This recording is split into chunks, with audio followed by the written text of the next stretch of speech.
worst way. I cautiously opened my eyes, only to slam them closed again. The morning sunlight streaming through the open blinds sent a fresh wave of misery through my body.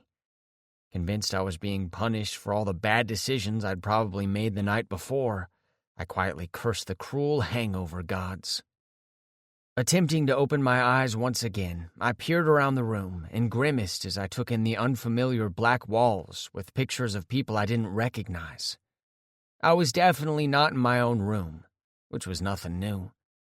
Covered by a worn blanket that chafed my naked skin, I hesitantly glanced over my shoulder, trying to move as little as possible. Another whispered curse slipped from my lips as I quickly scanned the nude guy beside me, vaguely recalling meeting him in the first place.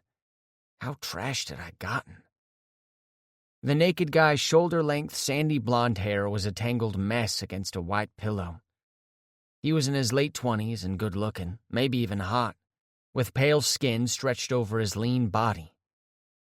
I had a fuzzy memory of him pumping into me from behind, only to elicit a lackluster orgasm that I'd forced while I strangled my own dick. An obnoxious snore ripped from the guy's parted lips where a string of drool clung to the corner of his mouth. When he stirred and reached up to scratch his chest, I knew it was time to leave. The last thing I wanted to deal with was an awkward morning-after conversation with someone whose name I couldn't even remember. I squeezed my eyes closed in both annoyance and pain before slowly lifting the blanket and scooting off the bed. Trying not to wake him, I moved around the messy bedroom as quietly as possible to locate my discarded boxer briefs, black shorts, and 3 Days Grace t-shirt. Where the hell was my phone? Scanning the room, I finally found it, along with my wallet, hat, and keys on the dresser cluttered with beer bottles, a bong, and who knew what else. Quietly grabbing my things, I tiptoed from the bedroom, then eased the door closed, wincing at the slight creak from the old hinges. When I was alone in the hallway, I slipped into my clothes. Glancing around, I was relieved to recognize my friend Damon's house. The events of the party at his place the night before flooded back in random flashes. I remembered showing up at Damon's and playing pool with one of his stripper buddies, who was covered in tattoos and jewelry that Damon had tried to set me up with. A guy who had turned me down because he was sweating some other guy's nuts, something I was all too familiar with. Phoenix. The name sounded right, but I could barely think through the fuzz clouding my brain. At some point, I must have found a replacement and snuck off to one of the unlocked bedrooms. I crept through the silent house toward the front door, sidestepping trash in a chair that had been left lying on its side. Several guys were passed out around the room in various stages of nudity, and a hazy memory of strip poker slipped through the fog in my brain. The party had gotten a little out of hand, and the place was a wreck. Stepping outside onto the creaky porch into the sticky humidity hanging in the air, I glanced around at the neighborhood, which was filled with run-down houses and neglected yards littered with toys and cheap lawn furniture. I was relieved no one was outside to witness my exit. I hadn't looked in the mirror, but I imagined my wheat blonde hair was likely sticking up all over the place, and my sky-blue eyes were without a doubt bloodshot. My t-shirt was a rumpled mess, and my shorts sported a beer stain. At least I hoped it was beer. Anyone paying attention would know exactly what I'd done.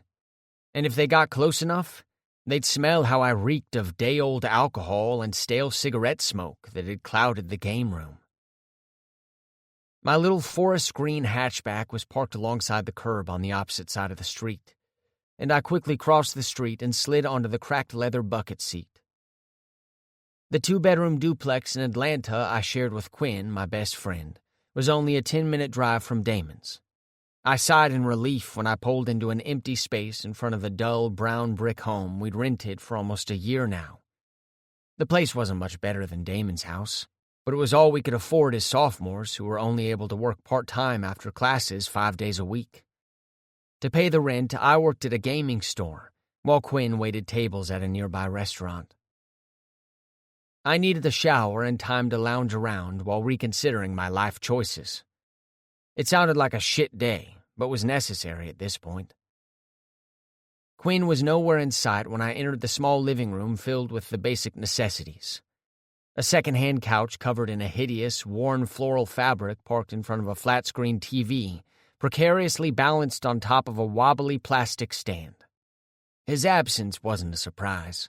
He was likely waking up in a similar predicament as I had, but at some girl's place. I frowned at the thought.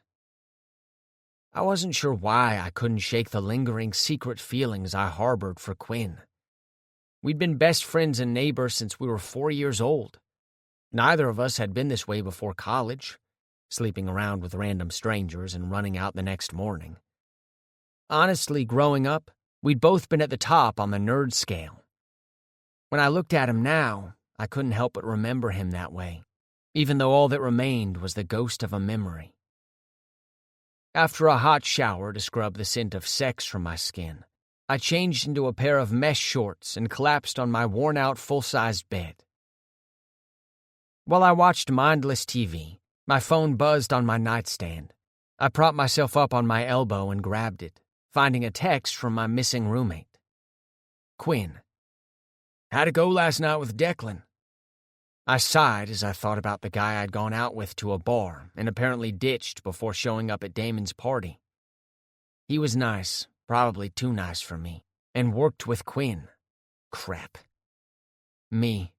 Pretty sure that's not going to work out. Quinn. You weren't into him? I hoped you guys would hit it off. Ouch. Well, that stung. Nothing like the guy your heart wanted telling you he thought another guy would be the Romeo to your Juliet. Me. You can't say anything. You aren't exactly trying to find some nice girl and settle down. Quinn. Actually. I frowned as my fingers flew across the screen. Me. Care to finish that? Quinn. So there's this new girl that works with me at the restaurant. She just moved from New Mexico. Bangin' ass body, but she's sweet. My chest tightened. I knew Quinn would settle down one day, but today? Never saw that coming. Me. And now you're dating? Quinn. Not exactly. She sort of blew me off yesterday when I asked her out. Well, that explained a lot. Quinn saw her as a challenge. Me. Boyfriend? Quinn.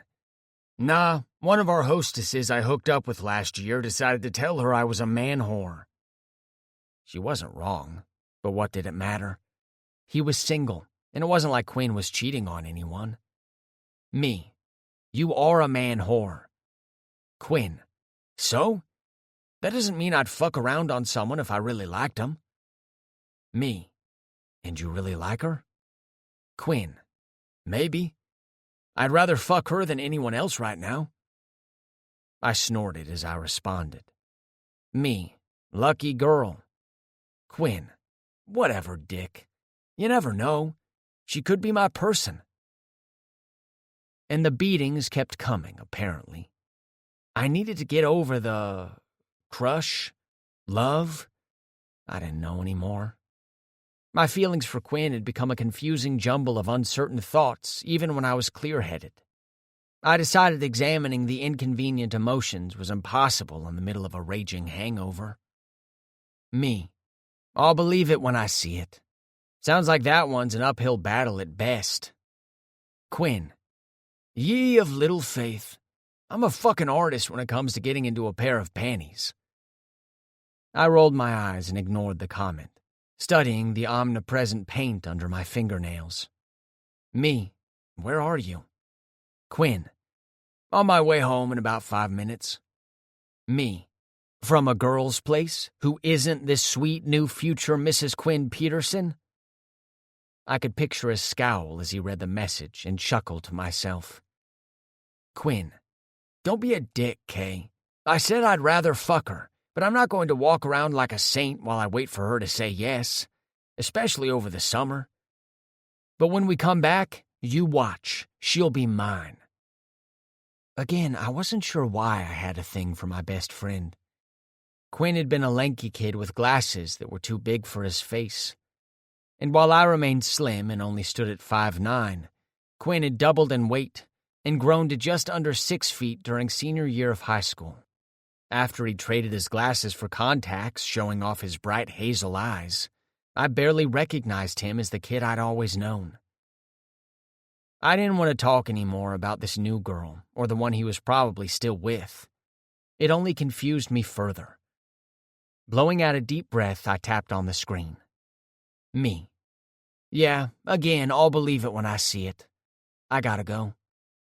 Quinn, you'll see. Stubborn and cocky, he would hound her until she gave in or filed a restraining order. Luckily the former, since he was admittedly hard to say no to. Thanks to his good looks, girls fawned all over his ass. Me. Whatever. I'll see you when you get here. I need to pack. Quinn. Same. Tomorrow will be a long drive, but I'm ready to get back home. I miss it. A 2-hour drive wasn't what I would consider excessively long, but Quinn was occasionally prone to dramatics. I missed home too. With the spring semester of our sophomore year officially over almost a month ago, we were heading to our hometown for 3 weeks to spend time with our families before we'd have to come back to our jobs and fall semester classes. I could only hope the hangover from hell would be gone by the time I had to drive back to Holloway in the morning.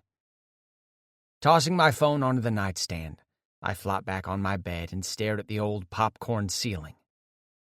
Quinn with a girlfriend. I called bullshit, but I let the thought fester in my mind. Was I happy about it? Obviously not. But maybe it would be best if he shackled himself to a decent girl, forcing me to get over him. He'd never see me that way. Quinn would never see any guy that way, because my best friend was straight. I scrubbed my hands over my face and debated whether or not to check out my hookup app. Anything to get my mind off the latest possible development. I blew a raspberry and folded my arms behind my head. The last thing I needed was to hop straight on a new dick when I was still berating myself for the one last night. I wouldn't be sleeping with anyone in my current condition anyway. Plus, I really did need to pack. Groaning, I rolled off the mattress and retrieved my duffel bag. At least I'd have a distraction from Quinn and my chaotic thoughts once I got back home to my parents' house. Chapter 2. Kellen.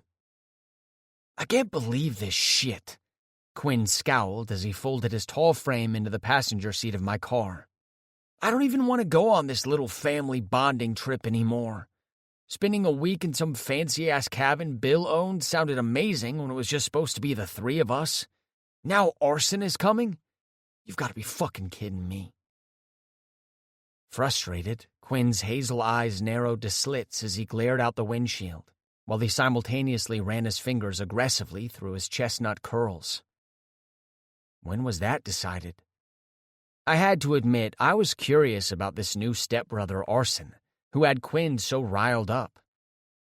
Even though Quinn's mom had been married to Arson's dad for several months, I had yet to meet the guy.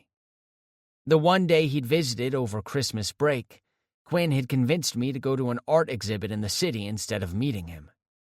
I'd felt bad, but Quinn had been persistent for some reason. I'd chalked it up to him needing to escape the situation at home. And when it came to art, well, he knew my weakness too well. From the way Quinn had described arson repeatedly over the last several months, maybe it was a good thing I dodged the introduction. No idea. He shrugged his tense shoulders. This morning, I guess, since I'm just now hearing about it. It's just 7 days. Can't you just avoid him? I asked as I shifted into drive, pulling away from our duplex. Quinn ground his molars, causing an irritating sound that made me cringe. I wish. My mom has all kinds of family activities planned. He's such an asshole. This was far from the first time he'd complained about arson, but not usually to this degree. It was probably because he was now forced into spending more time with the guy. As far as I knew, the two had only met once, and arson had rubbed Quinn the wrong way for some reason, or at least that was what I'd been told.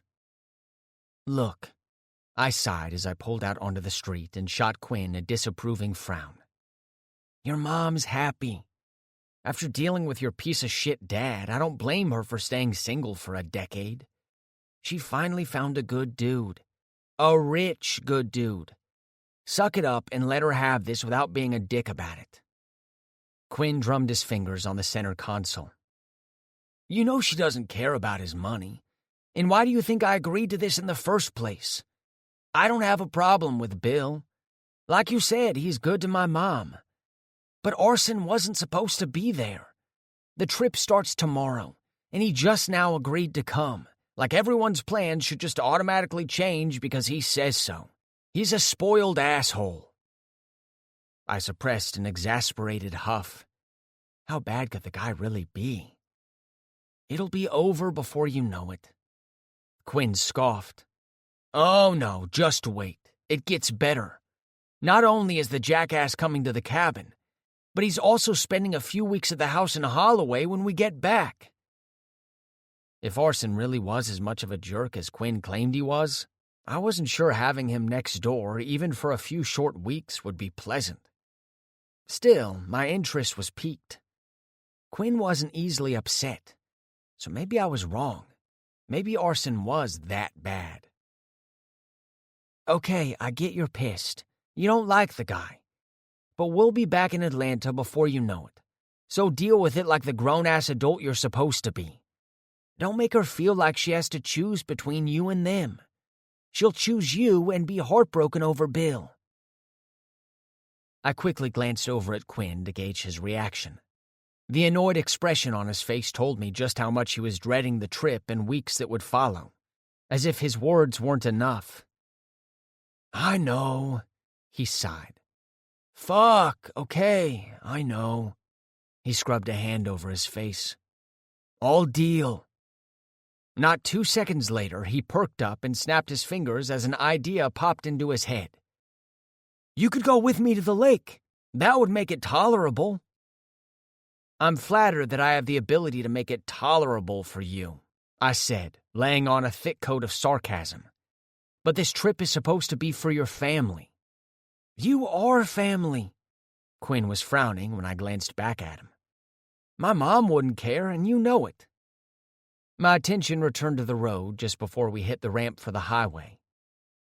As much as I'd love to spend a week at a giant cabin on the lake, I'm pretty sure she meant Bill, you, and now Arson.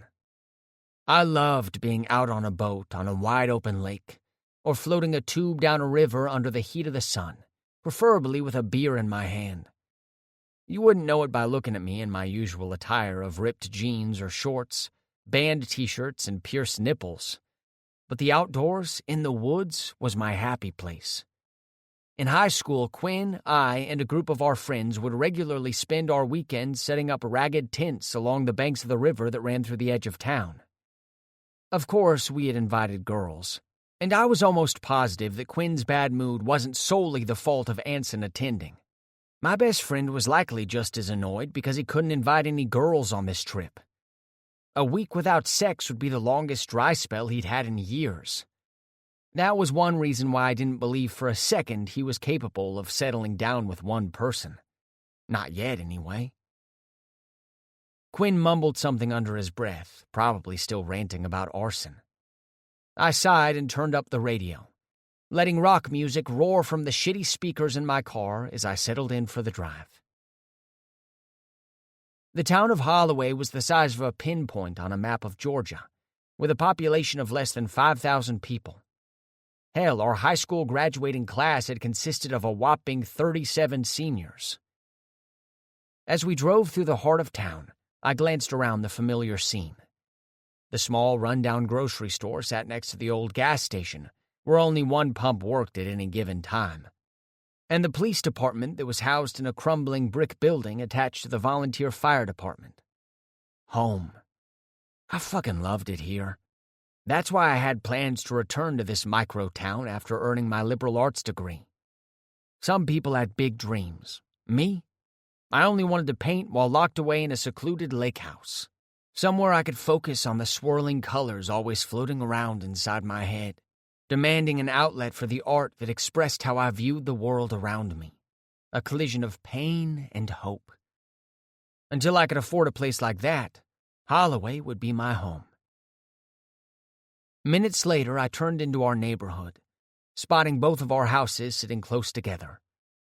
The simple cookie-cutter brick homes were almost identical, differing only in color, each on a small piece of land covered with grass and the occasional burst of weeds. We weren't poor, but we weren't swimming in cash either, and both of us attended college with student loans and grants. I pulled alongside the curb in front of my parents' house and parked. Quinn sighed. If I wasn't dreading this week, this site would be welcome as hell. Stop whining already and get out. I gotta piss. I rolled my eyes as I popped open my door and slid out. Quinn scowled. Fine, Dick. Way to be supportive. I'll be supportive later. Now get out. Quinn snorted as he exited the car.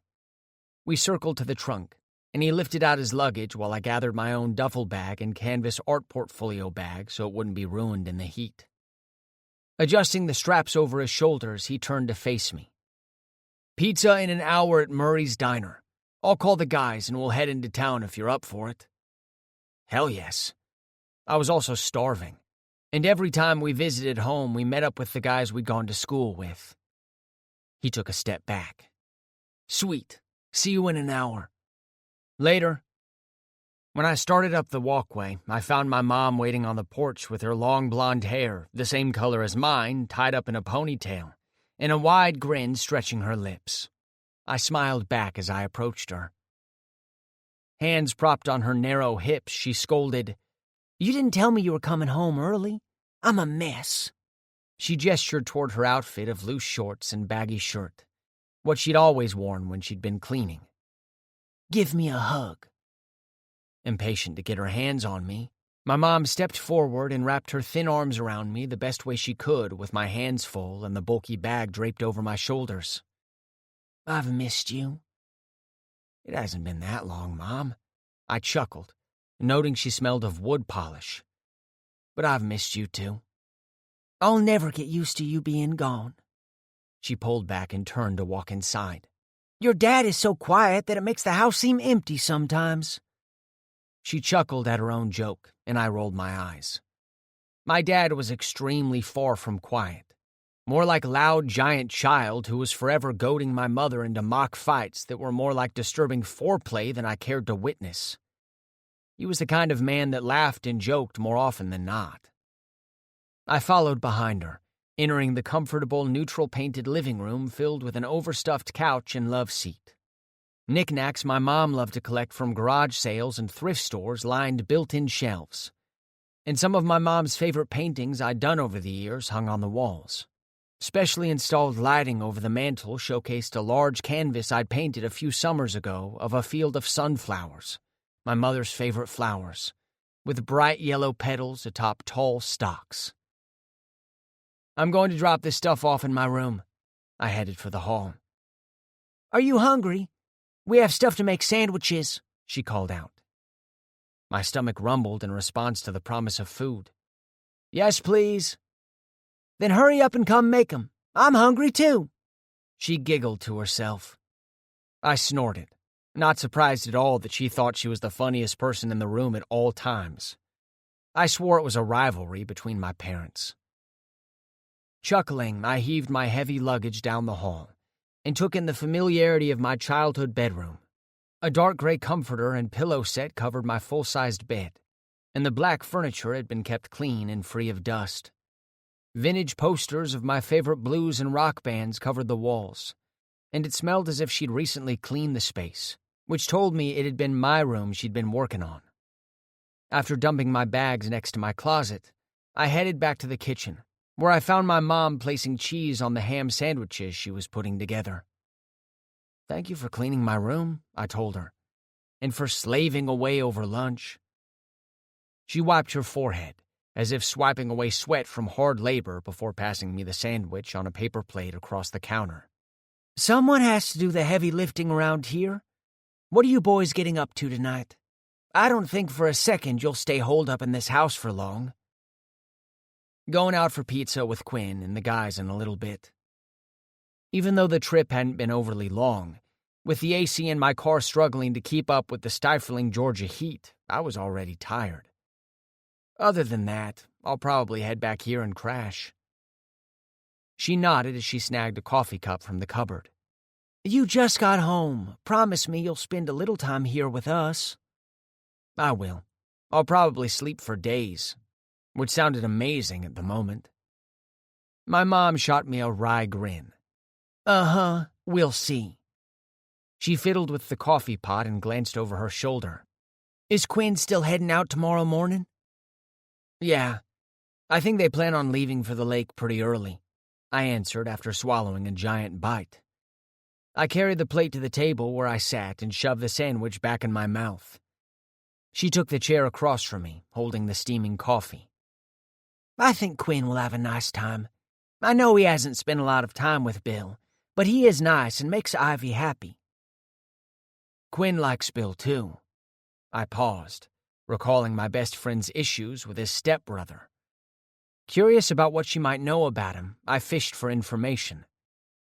Apparently, Arsons decided to tag along to the cabin. Did you know that? She shook her head and took a sip of the nasty black coffee. Ivy didn't mention that. I think he changed his mind about going today, I explained. Quinn isn't a fan of his. Mom's brows dipped. Why not? I shrugged. He just said Arson's an asshole. Language. My mom frowned, clearly not happy with my description. Sorry, just repeating what he said. I shrugged, tearing off another chunk of the sandwich. Her nails tapped against the ceramic cup.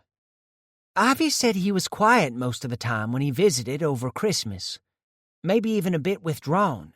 But she liked him a lot, so something must have happened. Maybe this trip will be a good thing for them. Maybe Arson and Quinn just need to warm up to the idea of a new family. Maybe, I agreed. But from the way Quinn acted about Arson, I was pretty much lying. She didn't seem to have any more information on Quinn's stepbrother, so I shifted topics. Where's Dad? He at work? While nodding, she set her cup down again. We weren't expecting you until later, but he should be home by the time you get back. Sounds good. I dusted the crumbs from my hands onto the plate. I need to grab a shower before I head out. Do you need me to do anything first? No, you go on ahead. I need to make a trip to the grocery store. We'll catch up more when you get back. Mom stood and dumped the remaining coffee down the sink. Standing as well, I carried my plate to the trash and then popped a kiss on her blonde hair. It's a date. She patted my arm, and then I headed back down the hall, grabbing some clean clothes from my bag before taking a shower.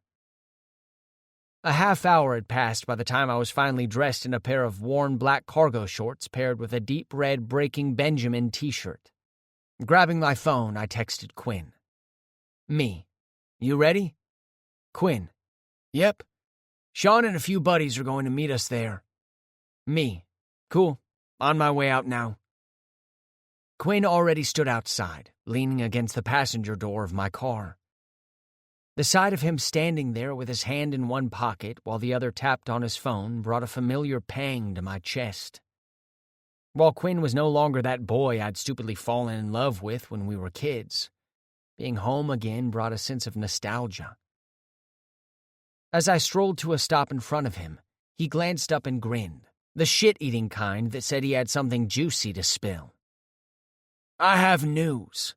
He appeared to be in a much better mood than when I'd left him earlier. I cocked a brow.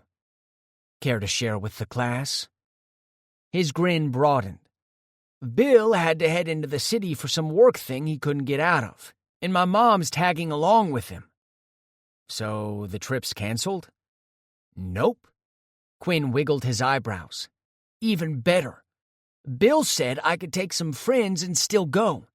Party on the lake? I smiled as excitement raced through my veins. Fucking right. While I wasn't thrilled about watching girls smother Quinn and him enjoying every bit of the attention before he picked one out of the crowd, I was still ready to get out on the water. Quinn shrugged one shoulder. Good, because I already invited everyone. Dick. You couldn't text me? I snorted, circling around the hood of the car. I unlocked the door and slid inside. Who's coming? Quinn's grin was smug as he settled into the passenger seat and looked at me. Everyone? Who knew how many people that actually meant?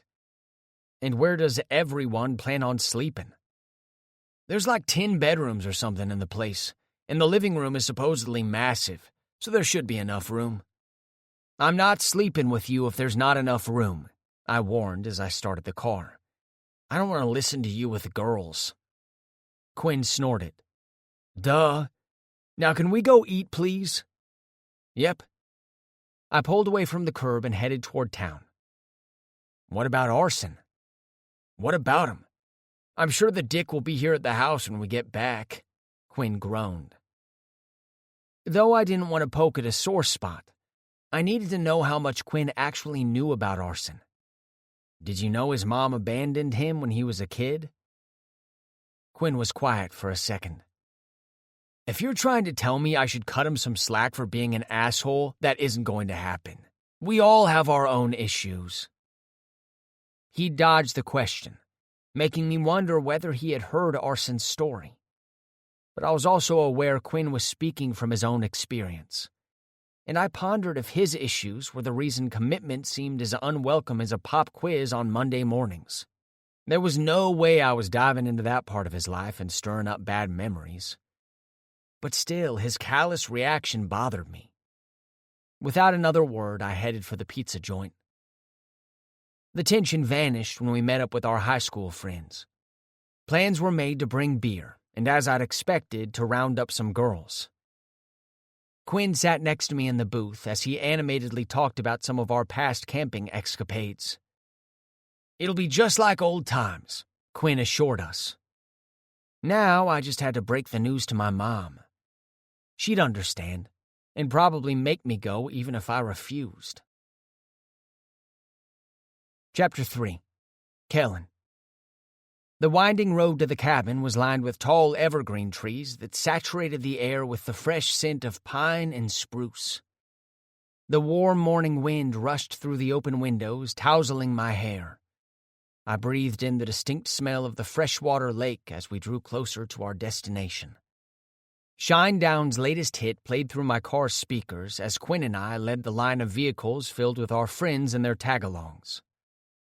After an hour-long trip to the cabin, which had passed in a blur of unfamiliar country roads that eventually blended into the vast wooded area, we finally made the turn onto an uneven dirt road driveway.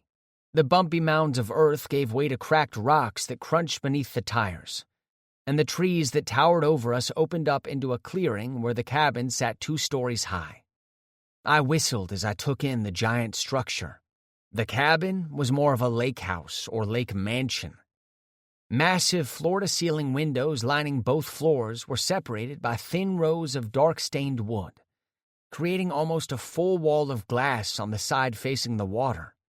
The wide, stacked stone porch wrapped around the entire house was sheltered by a flat wooden awning that shaded several rocking chairs and potted plants. Massive solar panels on the roof faced south, and a huge stone chimney constructed of brown and gray rock jutted up toward the sky. What the fuck, Quinn? I knew Bill had money, but... I gawked at the place, wondering what Quinn's stepdad was thinking, allowing us to come out here on our own. But this is not what I pictured. Bill was insane for trusting a bunch of reckless kids who were barely old enough to call themselves adults to stay here for a week on their own. The likelihood of it getting trashed was high. Nice, Quinn said, impressed, reminding me it was his first time seeing the place as well. Too nice, I agreed. I called dibs on not having to babysit anyone to keep the place in one piece. Ass, Quinn chuckled as he hopped out of the car. When I got out, our friends were already gathering their bags of clothes, some groceries and cases of beer, and heading for the cabin, with Quinn taking off to lead the way to unlock the door. Grabbing my own duffel and paint supplies, I followed and entered the house. More people than I'd anticipated had jumped on the party bandwagon, and I wanted the best room, Without taking time to look around, I beelined straight for the wide, shiny wood staircase to hunt down a room. Following the catwalk balcony that looked down onto the first floor, I branched off into a long hallway and counted the open doors as I passed them. 4 bedrooms and 1 guest bathroom in this hall alone. Holy shit!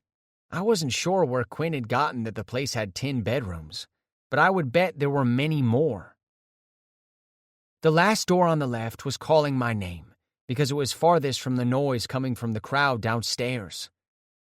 When I stepped inside, I scanned the rustic bed and furniture made of raw logs, a bedspread of earthy tones and a plaid print, and a recliner in the corner with a dark throw draped over the back. Crossing the room, I set my things next to the window and pulled back the heavy drapes, taking in the view of the grounds below. The lake was only 100 feet or so from the porch, leaving a wide-open view of the dark water that glittered, the sun reflecting off the gently rippling waves that lapped at the grassy bank. In the distance, it appeared a few other houses bordered the water. Overall, the land was secluded, which meant no one would call in a noise complaint. Despite the sounds that floated from the hallway as people claimed bedrooms before they filled, there was a peaceful aura about the surroundings. It was exactly the type of place where I wanted to spend the rest of my life, but on a smaller and more affordable scale, of course. Before I headed back downstairs, I glanced in the mirror, noting how odd I appeared standing inside a room fit more for a lumberjack than a college student that looked like a grungy skater. However, if I ever attempted to get my ass on a skateboard, I'd end up breaking my face. "You checking yourself out?" Quinn's amused voice cut through my thoughts, and I glanced at him as he entered the room. Already changed into a pair of red board shorts, he hadn't bothered with a shirt, showing off his tanned chest and shoulders smattered with freckles. "Nice, right?" I tore my gaze away from his chest, but quickly realized he wasn't talking about where my attention had strayed. Rather, he was talking about the room. "It's a little more than nice, Quinn," I replied, facing him again with a cocked brow. "Did you know he was this well off?" Quinn shrugged. "Not really. He's never flashed his money around, and my mom hasn't brought it up." "Maybe you were right about arson. Maybe he's just spoiled," I mused. Quinn pinched his lips together and shook his head. "I'd rather not talk about him. I dodged a bullet with them backing out. I'm heading down to check out the hot tub, and then maybe take the jet skis out. Want to go?" Trusting us with a house like this and the jet skis? I hoped Bill had taken out a hefty insurance policy. "Yep, let me change, and then I'll meet you downstairs." This was what life was all about. I hummed to myself as I lazily reclined on a wooden chaise lounge near the flickering blaze in a large fire pit, and the smell of burned oak drifted in and out with the breeze. Birds chirped in the leafy canopy of trees overhead as the last rays of sun dipped over the horizon. My skin still tingled with warmth from spending the day skipping over the water, the steady thrum of the jet skis, the wind whipping through my hair. Around me, the chairs were filled, and other people had to sit on the ground. Music pumped from a truck that had been parked close by, and I dozed as the buzz from the group talking and laughing escalated and fell. Quinn had disappeared 30 minutes ago with a brunette secured under his arm. I was too groggy and sun-drunk to care. "Kellen!" shouted someone over the noise.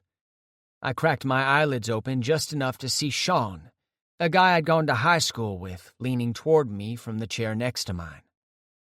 His tawny hair was hanging into his light brown eyes as he held a cold beer and smirked. "You lazy ass. Drink with us." I chuckled as I took the cheap beer and twisted off the top. Lazy is right. I could sleep right here. The chair creaked beneath my weight as I shifted to get comfortable again. "This is Sophie," Sean said, as he introduced me to the blonde sitting on his lap. She was wearing a pink bikini top and denim shorts high enough to show the long length of her pale legs. She gave a shy smile and slight wave while Sean rubbed her subtly rounded belly. "And this is our little peanut." I'd seen Sean regularly when I'd visited Holloway on breaks between semesters, but I'd never met his girlfriend. "Ah, the girlfriend." I tipped my chin toward her. "Nice to meet the girl who's willing to deal with this douchebag." Sean laughed and reached out to punch my arm. "See? Told you he was an asshole."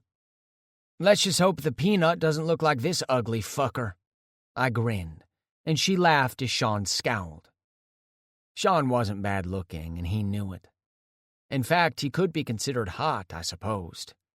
He was also straight and not my type. "Not girlfriend, actually."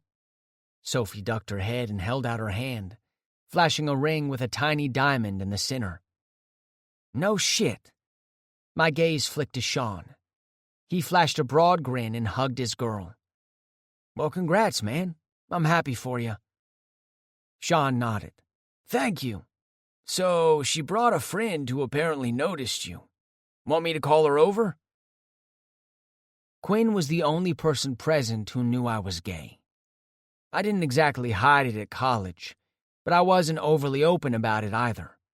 But around these parts, my friends who'd grown up in small-town Georgia, I was more hesitant to let the cat out of the bag, which sucked when it came to moments like this.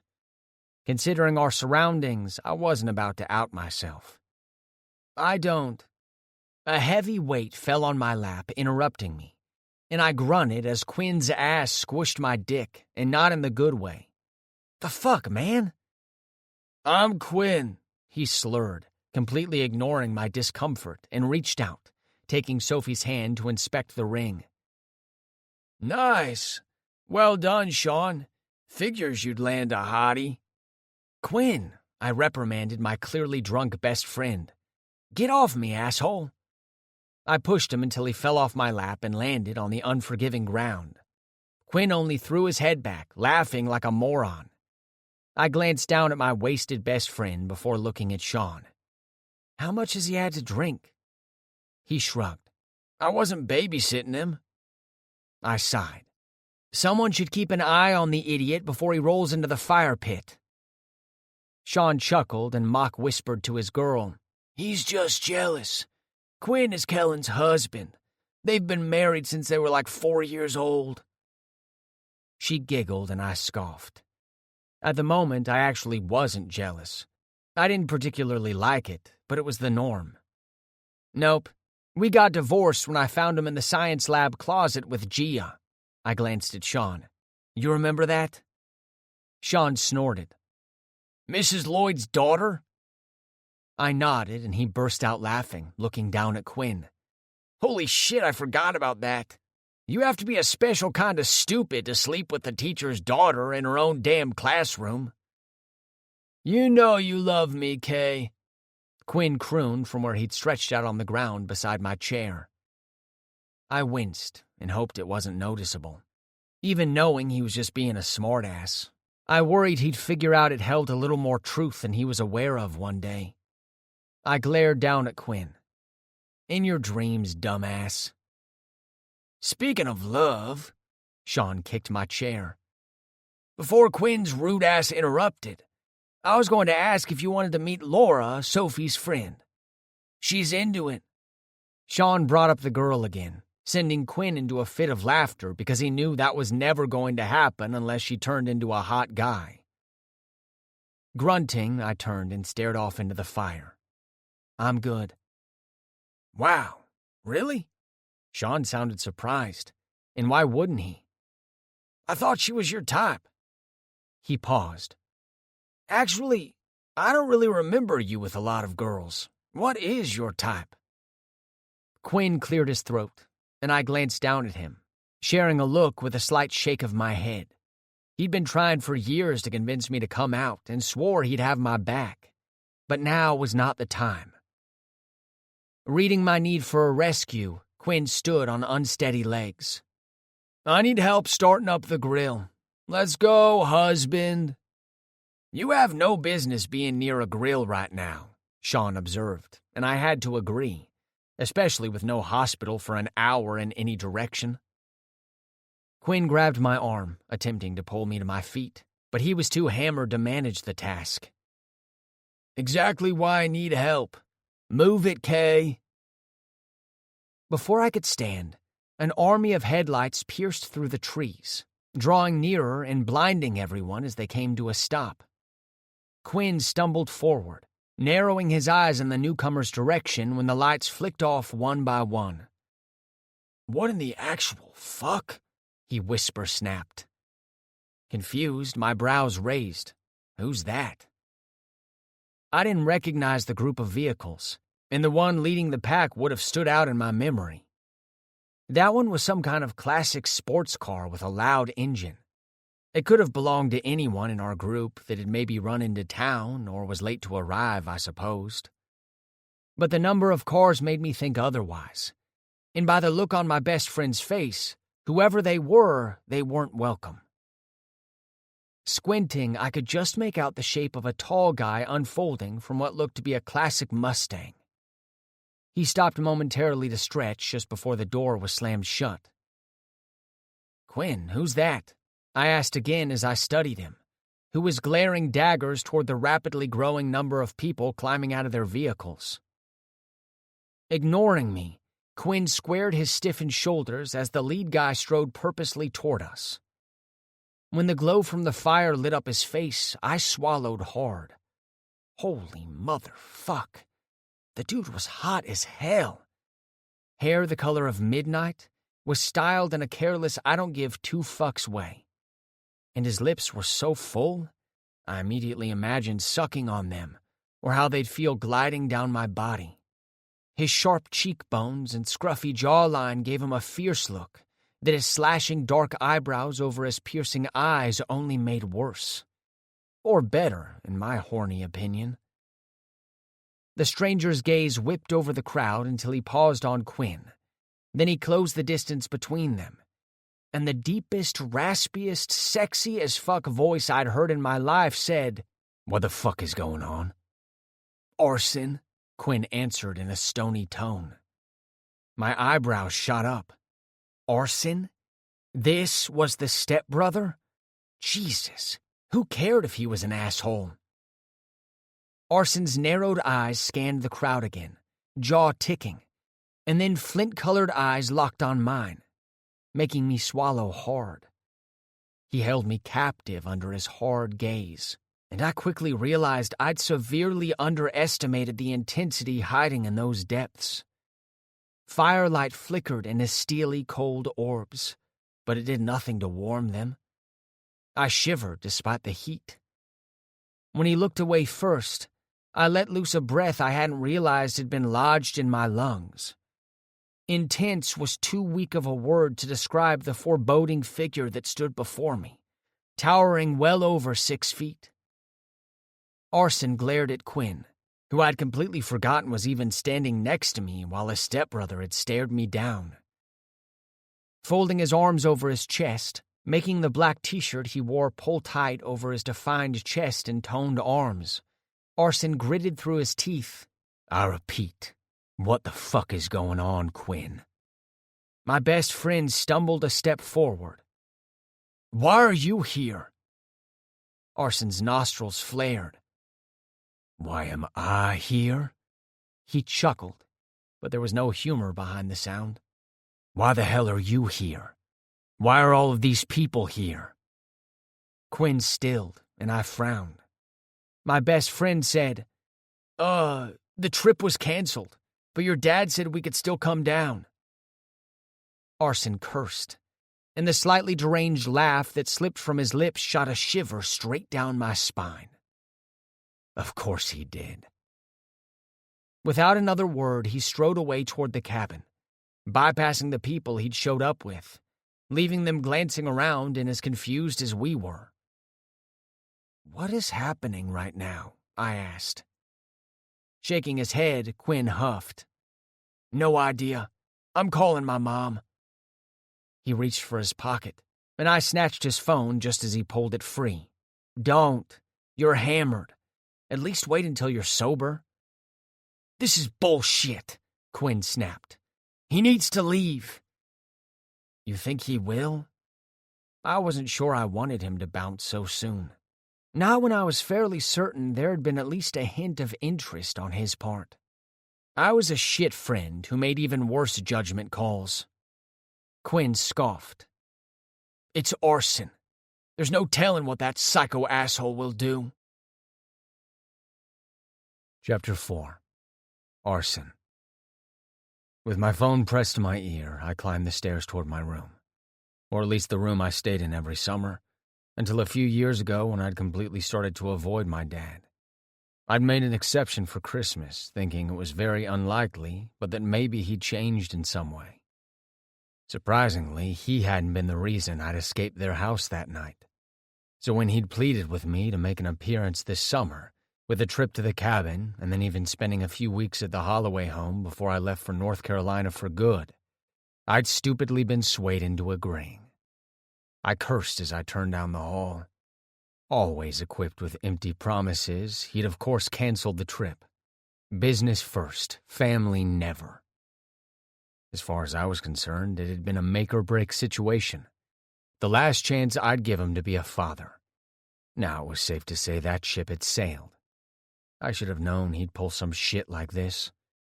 The 2 weeks I'd planned to spend at their house afterward weren't going to happen either. My dad wasn't aware of what had happened between me and Quinn in their kitchen, but a heads-up still would have been appreciated. I'd thought that canceling the trip meant I'd have the place to myself. So did Quinn, apparently. I let the phone ring until I was sure my dad wouldn't answer, which wouldn't surprise me at all. Just as I was about to hang up, the familiar deep voice of my father came through the line. "Arson, just a minute." He spoke to someone in the background. "Did you make it to the cabin?" "Sure did. But funny story. Quinn informed me he was given the okay to bring half of the town with him up here, and I walked into a party. The hall was already a littered mess of bags and clothes. I swore if someone had fucked with my room, I was going to lose my shit. I told Quinn he could still make the trip if he wanted to and take some friends." My dad sighed, sounding exhausted. "I have so much on my plate. I just forgot to mention it to either of you when you said you were still going to head up there." Why am I not surprised? Anger burned in the pit of my stomach, even though being the last on my father's mind was something I was used to. Ever since my mother had taken off in the middle of the night when I was 7 years old without so much as a goodbye or farewell letter, he had checked out when it came to me. Now, the woman who gave birth to me was married to some arrogant news reporter, and they had twin boys, so she must have liked kids. I wondered if her husband ever thought about doing a piece on lousy mothers who ditch their children without giving a damn. My dad groaned.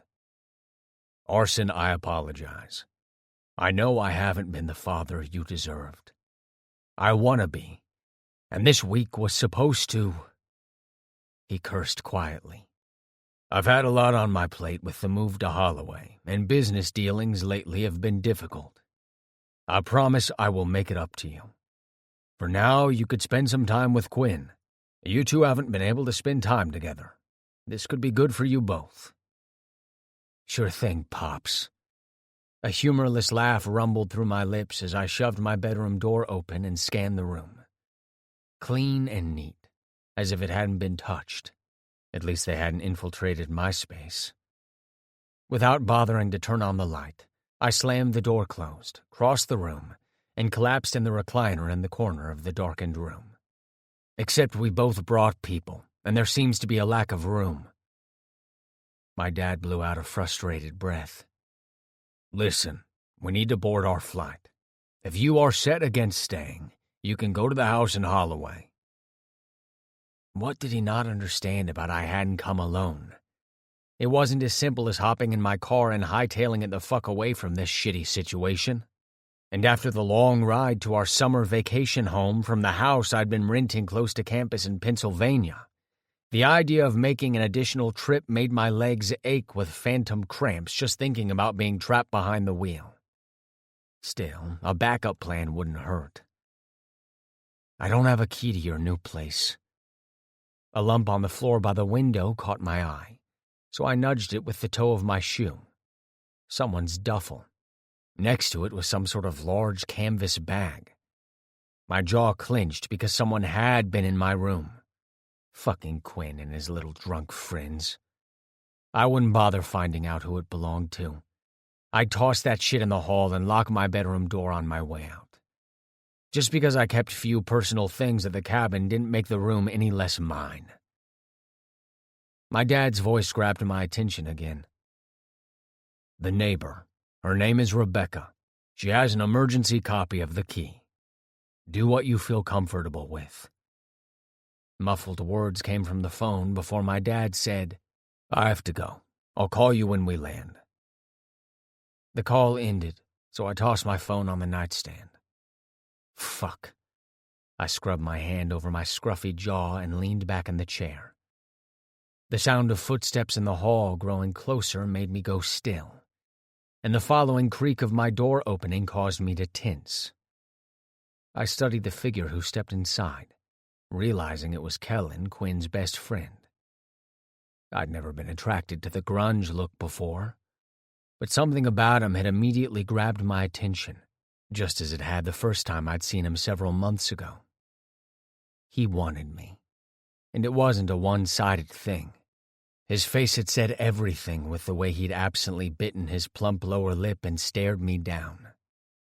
I wouldn't have minded bending him over right in front of everyone and sinking balls deep in his ass. But why was Kellen in my room? Had he followed me? I was pretty fucking positive I didn't have a stalker kink, yet I didn't immediately demand that he leave. I decided to remain quiet to observe him.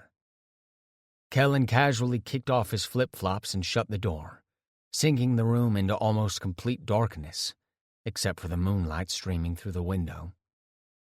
When he went to take off his loose tank, I didn't stop him. The moonlight cast an almost bluish, ghostly tint on the bare skin he revealed as he pulled the fabric over his head. My gaze swept over his smooth chest, stopping on the silver barbells that pierced his tight little nipples. His slender fingers dipped into the band of his board shorts, and I decided I should probably make myself known. If he was going to get naked in front of me, I wanted him to do it willingly. My lips twitched as I remembered the look on his face as he'd stared at me tonight. Simmering heat that had nothing to do with the fire. Some would call this breaking and entering, I rasped. Kellen. After the little showdown between Quinn and Arson, I'd spent 10 minutes calming my best friend, who had been more than a little worked up over the unexpected arrival of Arson. Not only did I need a shower and change of clothes, I needed a breather from the situation. When I entered, the room was dark, and I quickly kicked off my flip-flops before tugging off my shirt. An unsettled feeling gripped my stomach, but I wasn't sure what was causing the weird sensation. Probably just the scene of what had happened between Quinn and Arson. Or maybe it was just Arson's arrival, and the way it had caught me completely by surprise. I couldn't get his face out of my head. My cock jerked again at the memory of those full fucking lips and steely eyes. I could only imagine what that penetrating gaze would feel like solely focused on my body. With every intention of getting out of my clothes and in the shower to jerk off before heading back downstairs, I hooked my fingers into the band of my board shorts. Some would call this breaking and entering. The roughened voice caught me off guard, and I jerked my gaze toward the darkened corner of the room, squinting at the shadowed figure of a man lounging back in a wide recliner. Motherfucker, I cursed while my heart pounded in an insane rhythm. What the fuck? The question should have been, who the hell are you? But that voice was as distinct as every other part of him. Dark and dangerous, calling to me in a way that made me lose common sense. Why are you in my room? The lamp on the side table clicked on, revealing his face in a golden glow.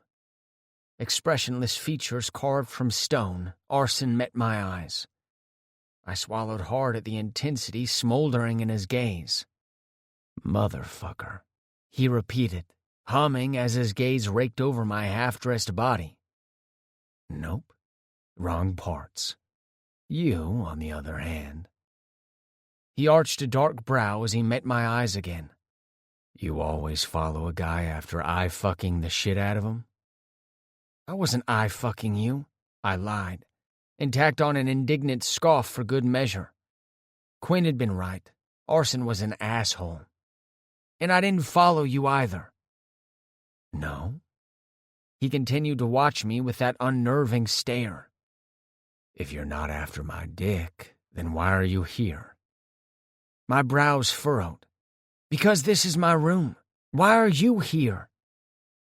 "Your room, huh? Interesting." A crooked grin grew slow and steady, a bit of sin laced with false calm. Beneath his motionless frame, he was practically a rolling storm of barely contained ruin. And yet I couldn't look away from the jerk. "Last time I checked, this was my room." What was he talking about? "You weren't even here to call dibs on a room." He cocked a slashing brow. "Why would I need to call dibs on a room in my own house?" I quieted as he studied me. Because this was Bill's house, of course Arson had a room. It seemed empty. There wasn't anything about the space that screamed taken. Everything seemed generically rustic, nothing like the guy watching me as if he'd pounce if I made a single move. Arson's lips curled on one side. "I'm afraid not. And you've apparently claimed my bedroom. Not that I'm particularly complaining." Arson was clearly into guys, and my body betrayed me, asshole clinching with the confirmation of that little fact alone. Still, Arson was a dick. That much was rapidly becoming crystal clear, confirmed more and more by every word from his arrogant mouth. Even if he was interested, hell, even if he begged, I had no intention of fucking him or anything else. "I didn't know. I'll find somewhere else to stay then. I'm leaving." But I made no move to escape, because Arson was staring at me in a way that made my body refuse to cooperate. Instead of replying or even acknowledging my explanation, he watched me in silence. A prickling sensation slid over my skin when he slowly rose to his feet. His steps were deliberately measured as he prowled forward.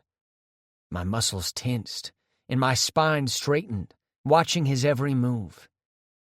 At 5'9", I wasn't usually the shortest guy in a room, but Arson easily towered half a foot taller. When he stood mere inches in front of me, he leaned down close to my ear. "And yet, here you are, still in my room." "I was about to leave," I repeated, but the words shook as my nerves thrashed in my body. "You sure?" he whispered in a voice that crackled like fire, yet smoothed like smoke, rough and deceptively calm, a combination that shot straight to my dick. "You don't have to leave. It would be a shame to waste an opportunity." He inhaled and growled. "Fuck, you smell good. I wonder what you taste like." Jesus. He apparently had 0 fucks to go along with a non-existent filter to control his mouth. And how had Arson known I was gay? It didn't matter that my cock pulsed in my shorts. I wasn't about to out myself to a guy I didn't know and had no intention of hooking up with. "I'm not into that." "No?" He pulled back just to flash a cocksure grin that told me he was aware I was lying. "No." I shook my head, and a dark chuckle rumbled in his throat. "That's too bad, little mouse." Arson hooked a finger under my chin, tipping my head back. "Just when I thought this trip had just gotten a little more interesting." My heart began pounding harder in my chest. He was either fucking with me, or he really did want me. I wasn't sure which I preferred. Arson seemed like a classic case of playing with fire and not expecting to get burned. My name is Kellen, not little fucking anything. Kellen, he whispered, and I swear it sounded as predatory as his gaze as it sharpened on my lips. When he stepped forward, I stepped backward. With each counter-move, his grin grew more feral. My back hit a hard surface, and I vaguely registered I had unknowingly blocked my only exit. A fact I was sure that hadn't escaped him as he pressed forward, brushing my body with the slightest pressure. Unwillingly, my body responded on instinct, pushing back, and I swallowed a moan over the slightest friction on my aching dick. With a groan that vibrated up his throat, Arson flattened my back against the door, erasing any space between us, pinning me in place. My hard cock was now trapped between our bodies, and I was close to begging him to touch me. There was no way he didn't notice it, because I definitely felt what seemed to be an impressively large dick just as hard in his shorts. I have to be honest, Kellen. His head dipped, lips brushing my neck, making me shiver. This feels like you're into it. You're an asshole, I huffed, but couldn't bring myself to shove him away. He was right about me eye-fucking him. He was also right about me wanting him even though I shouldn't, which pissed me off. Arson knew his effect on people, and clearly had practiced using it to his advantage. His face was something out of a magazine I'd jack off to without hesitation. Hell, the page would probably be sticky and warmed from beating off to it. My dick, and therefore by extension me, seemed to ignore the complete lack of civilized personality inside the hurricane standing before me. Pulses shot down to my balls, his every breath coasting against the sensitive skin of my neck. Ignoring my comment, he pulled back to look at me. You never been with a guy? Because you stared at me like you wanted to ride my dick pretty fucking hard. I scowled. I'm not a virgin, and I told you. Not what I asked. His gaze dipped to my lips as if he wanted to kiss me, and I wasn't sure I'd stop him. Have you been with a guy? You're at least curious, right? That's why you're still standing here with a cock hard as stone, just hoping I'll touch it and blow your mind. You're so full of yourself, I said through gritted teeth. That is not a denial.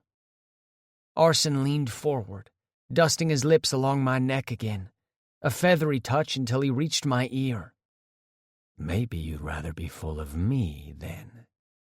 If I touched your dick right now, he said so softly it should have been gentle, but it only sounded more menacing. Would you be leaking? Would you beg me to wrap my lips around your dick until I tasted your cum? An involuntary moan escaped my throat, and what I could only describe as a devilish grin slanted across his face when he leaned back again. Just say the word. Tell me you want this, Kellen, and I'll be happy to pop that cherry of yours with my tongue. I've been with guys, I finally admitted, just to get something other than a cocky reaction from him. Stone. Nothing changed other than the added pressure he placed on my dick with his hard body. Fuck, Arson groaned. Then I'd gladly eat your ass and then stretch you wide around my dick. Tell me you want it, and I'll spin your little ass around and fuck the shit out of you. The shadows that fell across his face accentuated the wicked promise in his gaze. Arson wanted to fuck, that was clear, and I wasn't sure I could refuse him. Not with my dick leaking to the point I could feel it rolling down my shaft. I couldn't mutter a single word, because if I did, I imagined it would be yes. Beg me to fuck you, little mouse. He practically growled. I'll lock that door and slide my cock into your ass. Could you be quiet if I fucked you? Or are you a screamer? Arson was a dirty talker, my kryptonite. He seemed determined to get in my pants, and he knew exactly how to get what he wanted. I proved it when my hips rolled, seeking something from him, anything to ease the ache in my balls. I wanted him, and apparently didn't give a shit if he was an asshole. Chapter 5. Arson. When Kellen moved his hips, my eyes drifted closed as want, swift and scorching, rolled down my spine. I wasn't even sure if my little mouse was aware he'd grabbed my shirt and yanked me toward him, grinding and damn near dry humping my thigh. Not that I minded, but I'd rather feel his bare cock wrapped in my fist. With the way he'd gawked, Kellen had been as obvious as an asteroid cruising toward Earth, once it struck and blew up the whole fucking planet. So I hadn't expected flat-out denial about being gay when I asked, especially when his cock was rock hard. He definitely wasn't out, though, and normally I stayed away from fucking around with closeted guys. But I was willing to break my own rule for him. Hell, I was willing to shatter it. All he had to do was tell me what he wanted. I ground my hips, testing his willingness to drop his shorts. If he pushed away, I'd back off. He moaned low in his throat, the sound I wanted to hear, needy and wanting as I drove him to the point of desperation. "I need words, little mouse," I whispered. "You want my mouth, then? I'm not a mind reader, so tell me what you want." "Fuck," he groaned and pressed against me harder, moving his hips faster, honestly driving me fucking insane. I wasn't sure I wouldn't be the one desperate if he drew out the inevitable much longer. Kellen swallowed audibly, and he trembled. From nerves or need, I wasn't sure. But then it stopped, and he whispered, "I can't do this. Quinn is my best friend, and you too." Slightly taken aback, especially at the sound of my stepbrother's name, I immediately jerked back, allowing him to bolt if he wanted. He took the opportunity, spinning on his heels and flinging open the door before leaving, slamming it closed behind him. Did he feel guilty for hooking up with someone his bestie hated?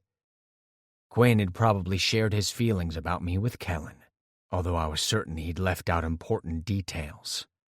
As far as I was concerned, Quinn had nothing to do with me getting Kellen naked. Not anymore. The sound of his retreating footsteps stopped just outside the door, and I waited to see what he'd do next. A minute passed with no sound, and my lips twitched in amusement as I realized he was struggling to walk away from the guaranteed best fuck of his life. I walked back to my bed, took a seat, and wasn't shocked at all when my door opened again. His slim frame filled the doorway. I cocked a brow. Forget something? That got a reaction. He glared at me, and I fought back a smile as he snapped, "Did my invitation have an expiration date?" Fuck no. I raked my teeth over my lip, watching as his gaze tracked the movement. "Ready to tell me what you want?" Squaring his shoulders, he looked me directly in the eye. Resolve and a hint of a dare I found impossible to resist glinted in them as he moved forward and shut the door. "You were right. About me. I want—" My eyes blazed a trail over him. Wide shoulders tapered down to a narrow waist, and the outline of his hard cock tinted his board shorts. I smirked. "Me." He scowled. "You really are an asshole." I jumped to my feet, crossing the room with quick strides, caging him against the door. "You're horny and don't care, though." "Well, it would be nice." A gasp ripped free from his throat as I thrust forward, pinning him in place. "I don't do nice," I growled. "But I can drain your cum down my throat. How does that sound? My tongue, lips, sucking and licking. Do you really want me to be nice?" I hissed the word. Kellen didn't want nice. Even if he wouldn't admit it, he wanted it dirty and raw. Two things I excelled at. It was plain as day with the wild inferno burning in his gaze. He didn't care if I was an asshole. I wanted to fuck him, force him to remember I'd been inside him every time he sat for the next few days. Kellen would never get fucked the way he would if he let me take his ass. But if he wanted a quick blowjob, I'd happily oblige and jerk off to it later. Don't go silent on me. My hips shifted as I slipped a hand between us, thumbing his bare nipple, rolling the barbell, dragging another moan from his lips. Tell me what you want. He reached up and grabbed my hair, surprising the ever-loving fuck out of me. I want your mouth. My nostrils flared as I reached around him and twisted the lock. The snick of the latch made him freeze, likely recognizing how much I liked it rough, both giving and receiving. He pulled my hair again, and a guttural groan rattled in my chest. You are playing a dangerous game. Is that all you want? My mouth? Are you going to suck it or not? Kellen asked as if he was pissed at himself for giving in to the raw heat simmering in the space between our bodies. Adrenaline pumped in my veins at his demanding tone. Bossy? I can work with that. I purred, and was about to drop to my knees when he gripped my forearms. Wait! Kellen's chest heaved in an erratic rhythm as he bit his lip. My gaze sharpened on his mouth. If you'd stop biting your fuckable lips, that would help a whole lot. He puffed out a nervous breath. It's just, the guys, they don't know I'm... He waited for a beat, and then I bit back a smile. They don't know you're into fucking men you just met, you mean? No, dick, he glared, which only made me want him more. A pissed Kellen was sexy as hell. They don't know I'm gay. Well, Quinn does. I'm not ready to tell him. Why does Quinn know, then? I gripped his smooth jaw and made sure I was staring into his eyes. I wouldn't fuck Kellen if he was fucking my stepbrother. He's my best friend, he scowled. Appeased, I tilted his chin and brought my lips to dust against his. Your secret is safe with me. Cross my heart. You don't have a heart, he accused on a moan when I ground against him. These days I wasn't sure he was wrong. I flashed a wicked grin. Good thing I don't need one for this, huh? Without warning, my lips crashed down on his. I hadn't planned to kiss his smart mouth, but the urge had been too strong. I wanted to know what he tasted like everywhere. Kellen's lips parted automatically, and the taste of liquor and mint burst on my tongue. The kiss was hard, angry even. The slight stubble on Kellen's face scratched my cheeks, and he returned the kiss, grinding harder against me with complete abandon. I was so fucked. I abruptly pulled back, and he made a sound of protest that died on his lips when I dropped to my knees. You taste even better than I thought you would. My tongue darted, savoring his flavor on my lips.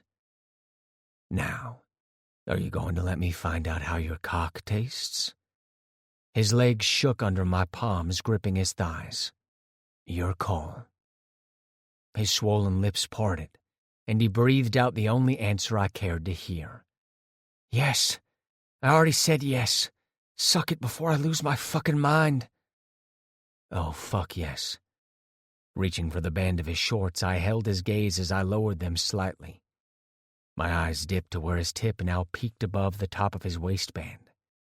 At the side of his bare dick, pre-cum smeared and covering his tip, my balls ached. Leaking. I fucking knew it. My mouth watered, and I gripped the sides of his shorts and yanked them down to the middle of his thighs, leaving his thick cock to bob inches from my lips. My fingers flexed against his hips as I let my breaths coast along his length, making him squirm because it made my dick hard. "Please just suck it," he pleaded, his blue eyes wide, gaze frantically searching mine. Ah, there it was. I knew he'd beg for it. A satisfied rumble echoed from my throat. I wasn't just going to suck his dick. I was going to completely wreck my little mouse. Kellen. Pathetic. I was fucking pathetic for giving in to the cocky asshole, but I also didn't care. Arson. He growled and dove forward, taking my whole length to the back of his throat. My eyes slammed closed and I bit back 1,000 curses.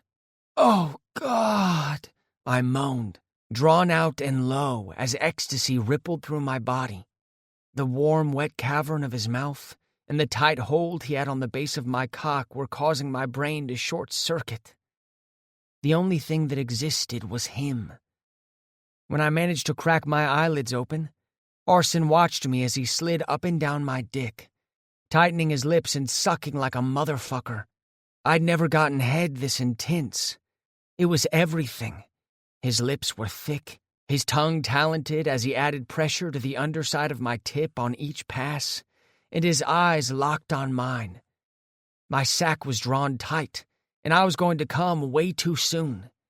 I could already feel the impending orgasm racing down my spine. Arson reached down and ripped at his zipper, pulling a thick, long cock from his dark boxer briefs. My gaze fastened on his hand, fisting his hard cock, stroking it and squeezing. I wanted him inside me, and I wanted it bad. There was no way I'd make it that far without blowing my load, though. He sucked hard and fast, groaning as he devoured me and fucked his hand. I wasn't going to last. I needed to come so bad it was painful. He popped off my dick and ran his tongue down my sack, sucking and licking until I was begging for release. I tugged his hair. "I need..." A groan was the only warning I got before wet heat once again engulfed my cock, with suction so damn good it brought me to the edge. My body shook, and beads of sweat dotted my forehead. "Oh, fuck!" The shout ripped from my throat, and Arson's hand whipped over my mouth, silencing me as I came. My dick shot pulses of endless cum, and he greedily swallowed every bit until I was a useless pile of skin and bones. When he released my cock and stood, I slumped against the wall, my legs weak. Arson stood in front of me, jerking off, and I couldn't look away from his long fingers wrapped around his dick. In my post-orgasmic haze, I didn't realize what he was doing until he groaned, and warm ribbons of cum coated my stomach. I didn't care. After a blowjob like that, I wouldn't have given a shit if he blew his load on my face. I tipped my head back against the door as I tried to slow my breaths and racing heart. A chuckle grabbed my attention, and I lifted my head to find him staring at the mess he made. "My cum looks good on you."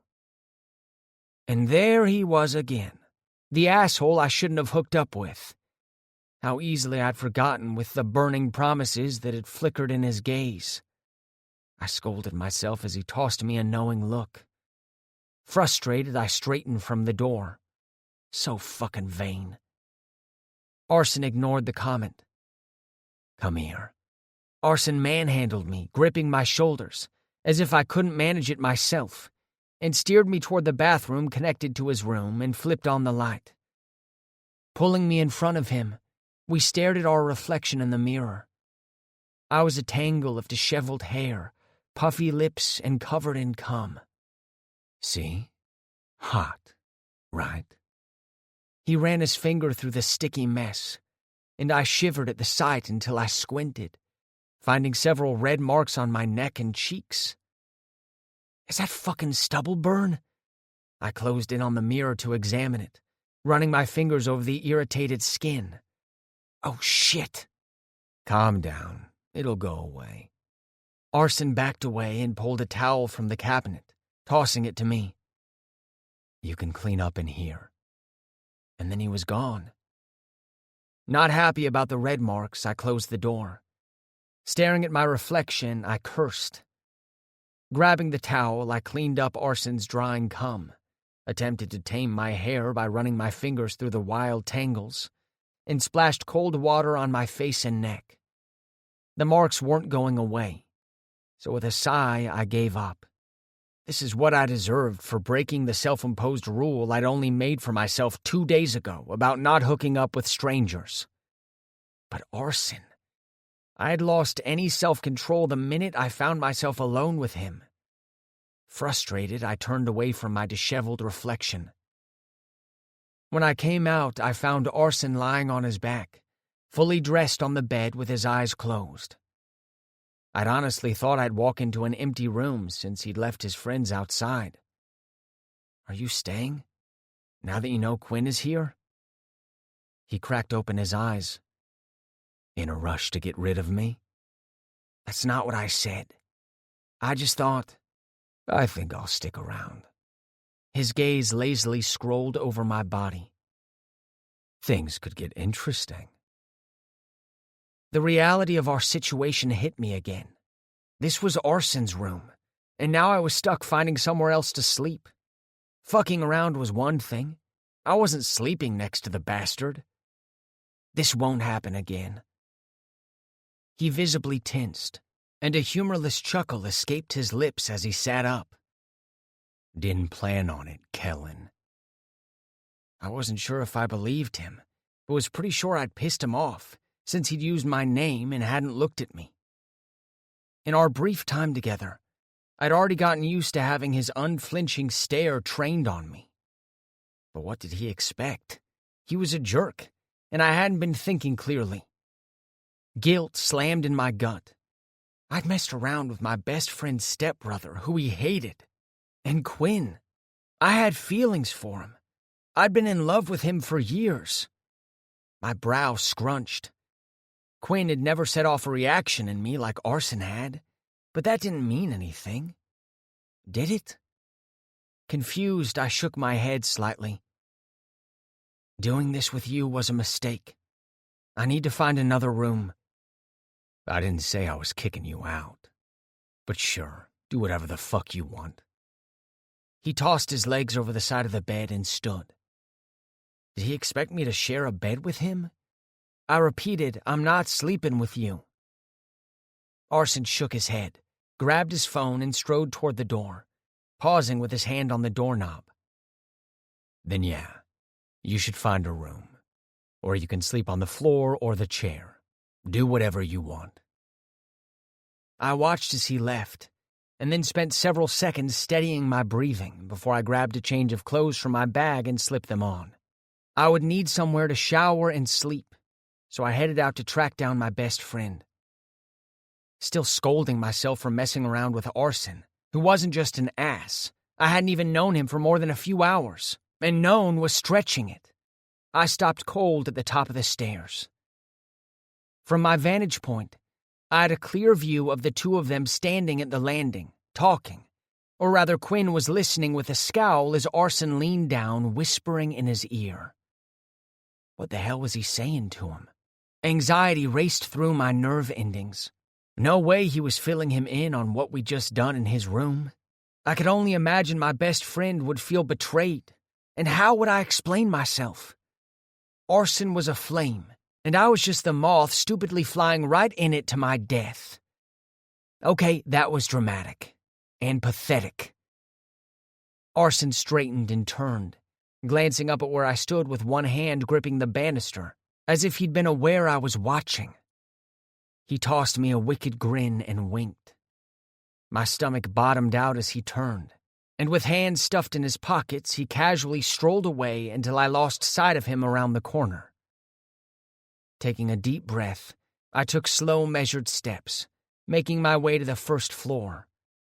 Quinn was still scowling with a perplexed expression in the direction Arson had headed. I cleared my throat and adopted a neutral tone. What was that about? No idea. Quinn took a healthy swallow of the beer he was holding. I don't even know what he meant. My brow furrowed. What did he say? Thanks for bringing the snacks to the party, he quoted with a shake of his head. What the fuck? What does that mean? I didn't bring anything. Fury coiled in my gut, because I knew exactly what he'd meant. He may have said it to Quinn, but the taunt was for me. What a jackass, I growled. Quinn's brow shot high. Well, yeah. But did I miss something? Making myself appear relaxed and forcing a casual expression, I shrugged. No, I just meant, you were right about him. He seems like a jerk.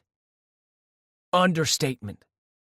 Quinn turned and squinted, sloppily waving in the direction of my face and neck. What's all that red stuff? I immediately covered my neck, but there was nothing I could do about my face. A rush of heat shot down my spine at the memory of how they'd gotten there. That was quickly replaced by anger because of Arson's comment to Quinn. No idea. I think maybe I touched something I was allergic to. That made sense, right? Quinn's eyes narrowed before he looped his arm over my shoulder. Well, that sucks. Also, I paused because Quinn would know I'd spoken to Arson. I need somewhere to sleep, because apparently I claimed Arson's room. Did he kick you out? Quinn glared. Sort of. He had said I could stay or go, but even if I changed my mind, I was pretty sure that offer was now void. Wanting to divert Quinn from the ready rant forming on his lips, I asked, Can I crash in your room? Quinn rolled his eyes. Sure, but you're changing the sheets. Gross. I scrunched my nose. But the idea of Quinn hooking up with that girl didn't really bother me, even less than usual. I'll sleep on the floor. Wise choice, my friend. He gave me a sloppy grin, and I held back a gag. Chapter 6. Arson. Well, this is bullshit, I said to Piper, my best friend for the last 20 years, as I leaned against the rough bark of a towering Virginia pine. We watched the rowdy crowd of both our friends and Quinn's drunk buddies partying together. Music boomed from an upgraded stereo system that didn't match the shitty truck it was coming from. I can't believe my dad failed to mention I'd be sharing this place with Quinn. Can't you, though? Piper scoffed while making a valid point. The curly red hair she loved was tied up into some kind of knot, and her pretty heart-shaped face was void of makeup, the freckles she had proudly on full display. My little petite friend was cute as shit. Even if I was into girls, Piper was definitely more of a sister to me. But what's the problem? There's enough room if everyone double bunks in that monstrous cabin. You can avoid him. Besides, look around. Are you seriously complaining about all of this man candy? She wiggled her slightly manicured eyebrows. I lifted my brows. Really? Some guy caught your eye? Does Blake know about this? Piper rolled her eyes and waved her beer toward the body surrounding the fire. Not from me, Dick. I love my Blakey Blake. But serious, look around, Arson. There's more than just one hot guy out there. You can't tell me you haven't noticed. I haven't noticed. That was somewhat true. I hadn't noticed multiple guys, just one, and I already wanted nothing to do with him. Well, nothing that didn't involve a bed and some dick play. But according to Kellen, that had been a mistake and wasn't going to happen again. After what he'd said about Quinn, I wasn't sure I even wanted a repeat. My thoughts turned to the night I'd met my new stepbrother in vivid clarity, and my jaw clenched. Maybe I should scope out more potential. I scanned the gathered crowd again. I haven't noticed. Piper mimicked my bored tone. You are the last person I'd believe hadn't already checked out the people here. I glanced down at her again. And what exactly are you implying? Piper looked up, exasperated with me. One, you're not exactly shy about picking up whoever grabs your attention. And two, you think I didn't notice you and that skater-looking dude eye-fucking each other? Please. Pretty sure everyone noticed. Bullshit. Only a few seconds had passed between us when I'd spotted him by the fire. To be fair, it was the first time I'd come face to face with him. Not only had an immediate attraction sparked, but I was also curious about the guy that had unknowingly caused the rift between Quinn and me in the first place. Regardless, there was no way it had been that obvious before I'd forced myself to look away. Piper didn't need to know what happened afterward, because it had been a mistake. She'd read more into it than necessary and stick her nose into my business as usual. She narrowed her jade green eyes. Right. And where have you been for the last 30 minutes? You two sneak off in the same direction and reappear minutes apart? My gaze darted around, searching for Kellen because I hadn't seen him follow me outside. Over by the fire, Piper pointed, and I swatted her hand down. Didn't your mother teach you it was rude to point?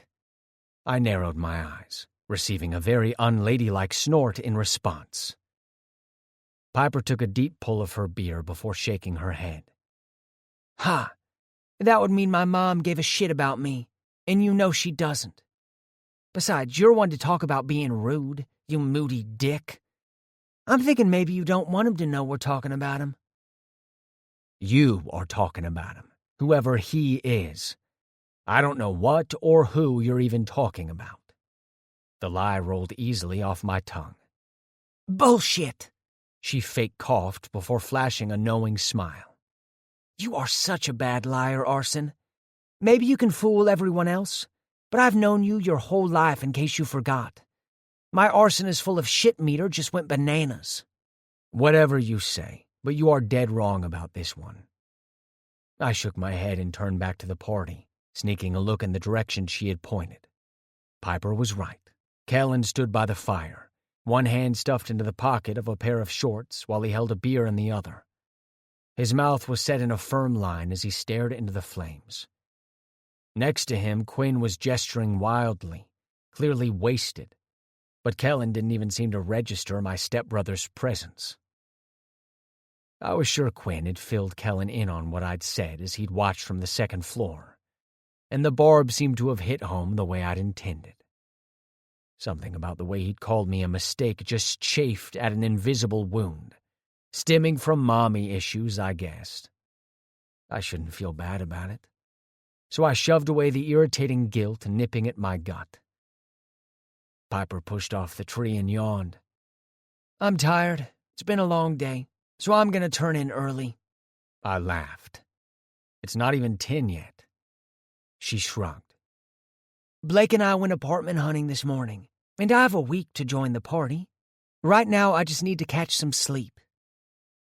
It was still weird that my two best friends had started dating, officially screwing up our trio. Did you guys find a room?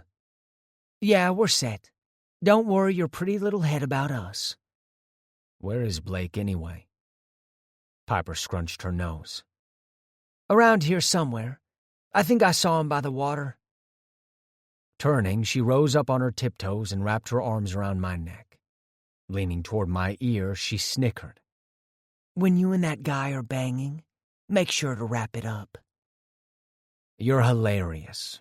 I laughed, searching over her shoulder for the source of her stupid comment. Whether he'd heard me laugh or had been paying attention the whole time, Kellen whipped his head in our direction. Knowing exactly how it would look, I wrapped my arms around her tiny waist and tilted my head down toward her ear with my stare locked on his. And I'm not going to fuck him. As if I hadn't done enough already, I wanted to piss him off, though I wasn't sure he'd give a shit anyway. Kellen glared. He was affected by what he thought he was witnessing. What did he have to be pissed about if it had only been a mistake? Jaw set, he turned back to Quinn, effectively brushing me off again. I still wasn't convinced there wasn't more going on between Kellen and my stepbrother, especially knowing Quinn harbored a secret hard-on for my little mouse. Piper squirmed, making me realize I was still holding her, so I loosened my arms. She chuckled as she lowered back onto her feet. Him? I thought you didn't know who I was talking about. It took me a few long seconds to remember what she was referring to, and then it dawned I'd all but admitted there had been something between Kellen and me. Not knowing how to reply to my reckless comment, I stuck with, "Shut up." Piper stepped back, rolling her eyes again, a habit she'd had since we were toddlers. All right. I need to go find Blake and let him know I'm headed to bed. "Night, loser," I called as she strolled toward a group gathered by the water's edge, flipping me off over her shoulder. I slouched against the tree as I sipped my beer, watching Kellen talk to Quinn. I wasn't going to spend the rest of the night worried about what was going on in Kellen's head. I'd avoid him, and he'd likely avoid me. That's it. The end. Kicking off the tree, I headed toward the fire and plopped down in a chair across from Kellen. His eyes flashed to mine over the flames, as if he'd known exactly where I'd be before glancing away. Blake, my other best friend, who was also Piper's boyfriend, took the chair next to mine, and I tore my attention away from Kellen. Blake and I went way back to freshman year of high school when he'd been transplanted from California. He still looked every bit of the surfer who'd been on the coast. With natural highlights in his golden hair and baby blue eyes, the guy was good-looking and had no trouble pulling girls, or at least he hadn't before Piper had laid claim to the poor guy. It was the tanned skin over solid lean muscle and surfer vibe that seemed to drive them crazy. My type ran the course of guys smaller than me that wanted me to throw them around in bed, something I was all too happy to accommodate. My gaze scanned Kellen once more before flicking over to my friend, who slouched carelessly in his seat. "What has you brooding over here more than usual?" he asked. I shrugged as I took another long pull from my beer. "Just wondering how this week is going to play out now that we have unexpected guests." His brow furrowed. "They weren't expecting us either, according to your new stepbro. But everything seems to be going fine. What's the problem?" Blake and Piper sounded just alike. There really wouldn't be an issue if it weren't for the temptation sitting across from me, doing his best to ignore me. As far as Quinn went, I'd keep my distance and hope he stayed out of my way. No problem. I just wish my dad would have mentioned Quinn and his friends would be here. A heads up doesn't seem like too much to ask for. "Dick move," he agreed. "But you and Quinn are cool, right?" I'd never given either of my best friends a reason to believe there was any animosity between Quinn and I. I didn't plan on it either. Of course. "You sure?" Blake sounded skeptical. "Yep." The P popped on my lips. "All right, then. Who's the guy?" Blake asked. And when I gave him a questioning look, he tipped his beer and I followed the direction. "The one you keep staring at." I scowled.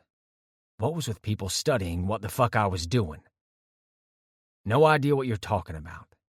I'm just tired. In fact, I think I'm going to head to bed. It's been a long day." I sounded as lame as Piper. Unbothered, he nodded. "Okay, see you in the morning. We're planning to take the boat out. That cool?" I arched a brow, considering me and possibly Piper were the only ones who should have been messing with the boat at all. "When did you all decide that?" "While you were talking to your dad earlier. Blame Piper." Blake frowned. "You were up there for a while. Everything okay with the old man?" "Peachy," I lied as I stood and stretched my arms over my head. "See you in the morning." "Bright and early." He tipped his bottle at me. I felt his stare before I glanced at Kellen one last time.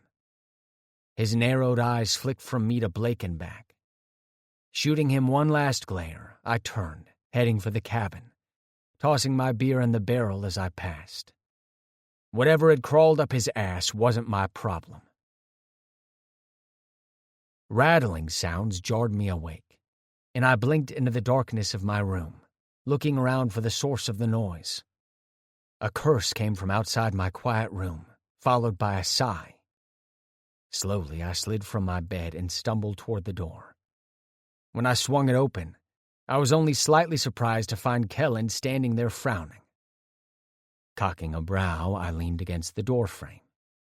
"Can I help you?" He scowled. "I just need my stuff, and I'll be gone." Annoyance whipped through me, but I masked the feeling. Kellen didn't need to know he had the ability to crawl under my skin. "Find somewhere else to crash?" "Quinn's room." He pushed past me, stomped across the room, and snatched his bags from the floor. Quinn. Right. My jaw clenched. I wasn't sure why I gave a shit after trying to convince myself over and over I didn't. But the idea of Kellen sleeping next to Quinn irritated the shit out of me. Probably because I'd had Kellen's dick in my mouth only hours ago. What would Kellen do if he found out his best friend secretly wanted him? Would he be interested in him too? Hell, maybe he was already into Quinn. "Problem?" Kellen asked as he shouldered his bags, making me realize I'd been staring. I gave him a grin that was all teeth. "Nope, I don't give a shit where you sleep." He marched toward the door, stopping in front of me. "You are such a dick, you know that?" I cocked a brow. "A dick you wanted to ride the fuck out of earlier." Kellen scoffed. "Yeah, well, I told you that was a mistake. More than I'd realized." I clenched my jaw at that word again. Mistake. Then maybe you could kindly get the fuck out of my room. Folding his arms over his chest, he didn't seem in a hurry to leave. "Why did you make that comment to Quinn about bringing the snacks? Are you purposely a jerk, or does it come so naturally to you that you can't help yourself?" I'd said it to piss both of them off. Though petty bullshit wasn't my usual style, the situation was quickly bringing out the worst in me. I was fully aware I was an ass at the best of times. "I guess it comes naturally, little mouse." "Stop calling me that." He glanced at the bed. "Especially since you kissed that girl right after swallowing my cum. I'm shocked she's not already here with you. Or maybe it was the guy you were all cozy with by the fire." I could understand why he'd been suspicious about Piper, considering I'd actively made it look like something was going on. But he was reaching with the whole Blake thing. He probably just wanted one more thing to hate me for. It was tempting to let him stew, but I couldn't let Piper or Blake pay for the twisted way I enjoyed his anger. I wanted that for myself. Piper and Blake are just my friends. "Blake, maybe.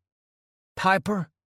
He tilted his head, and voice thick with sarcasm said, "You always shove your tongue down your friends' throats?" "No, apparently just smart-mouthed mistakes. You see me actually kiss her?" I asked, already knowing the answer. "Close enough." Kellen's nostrils flared.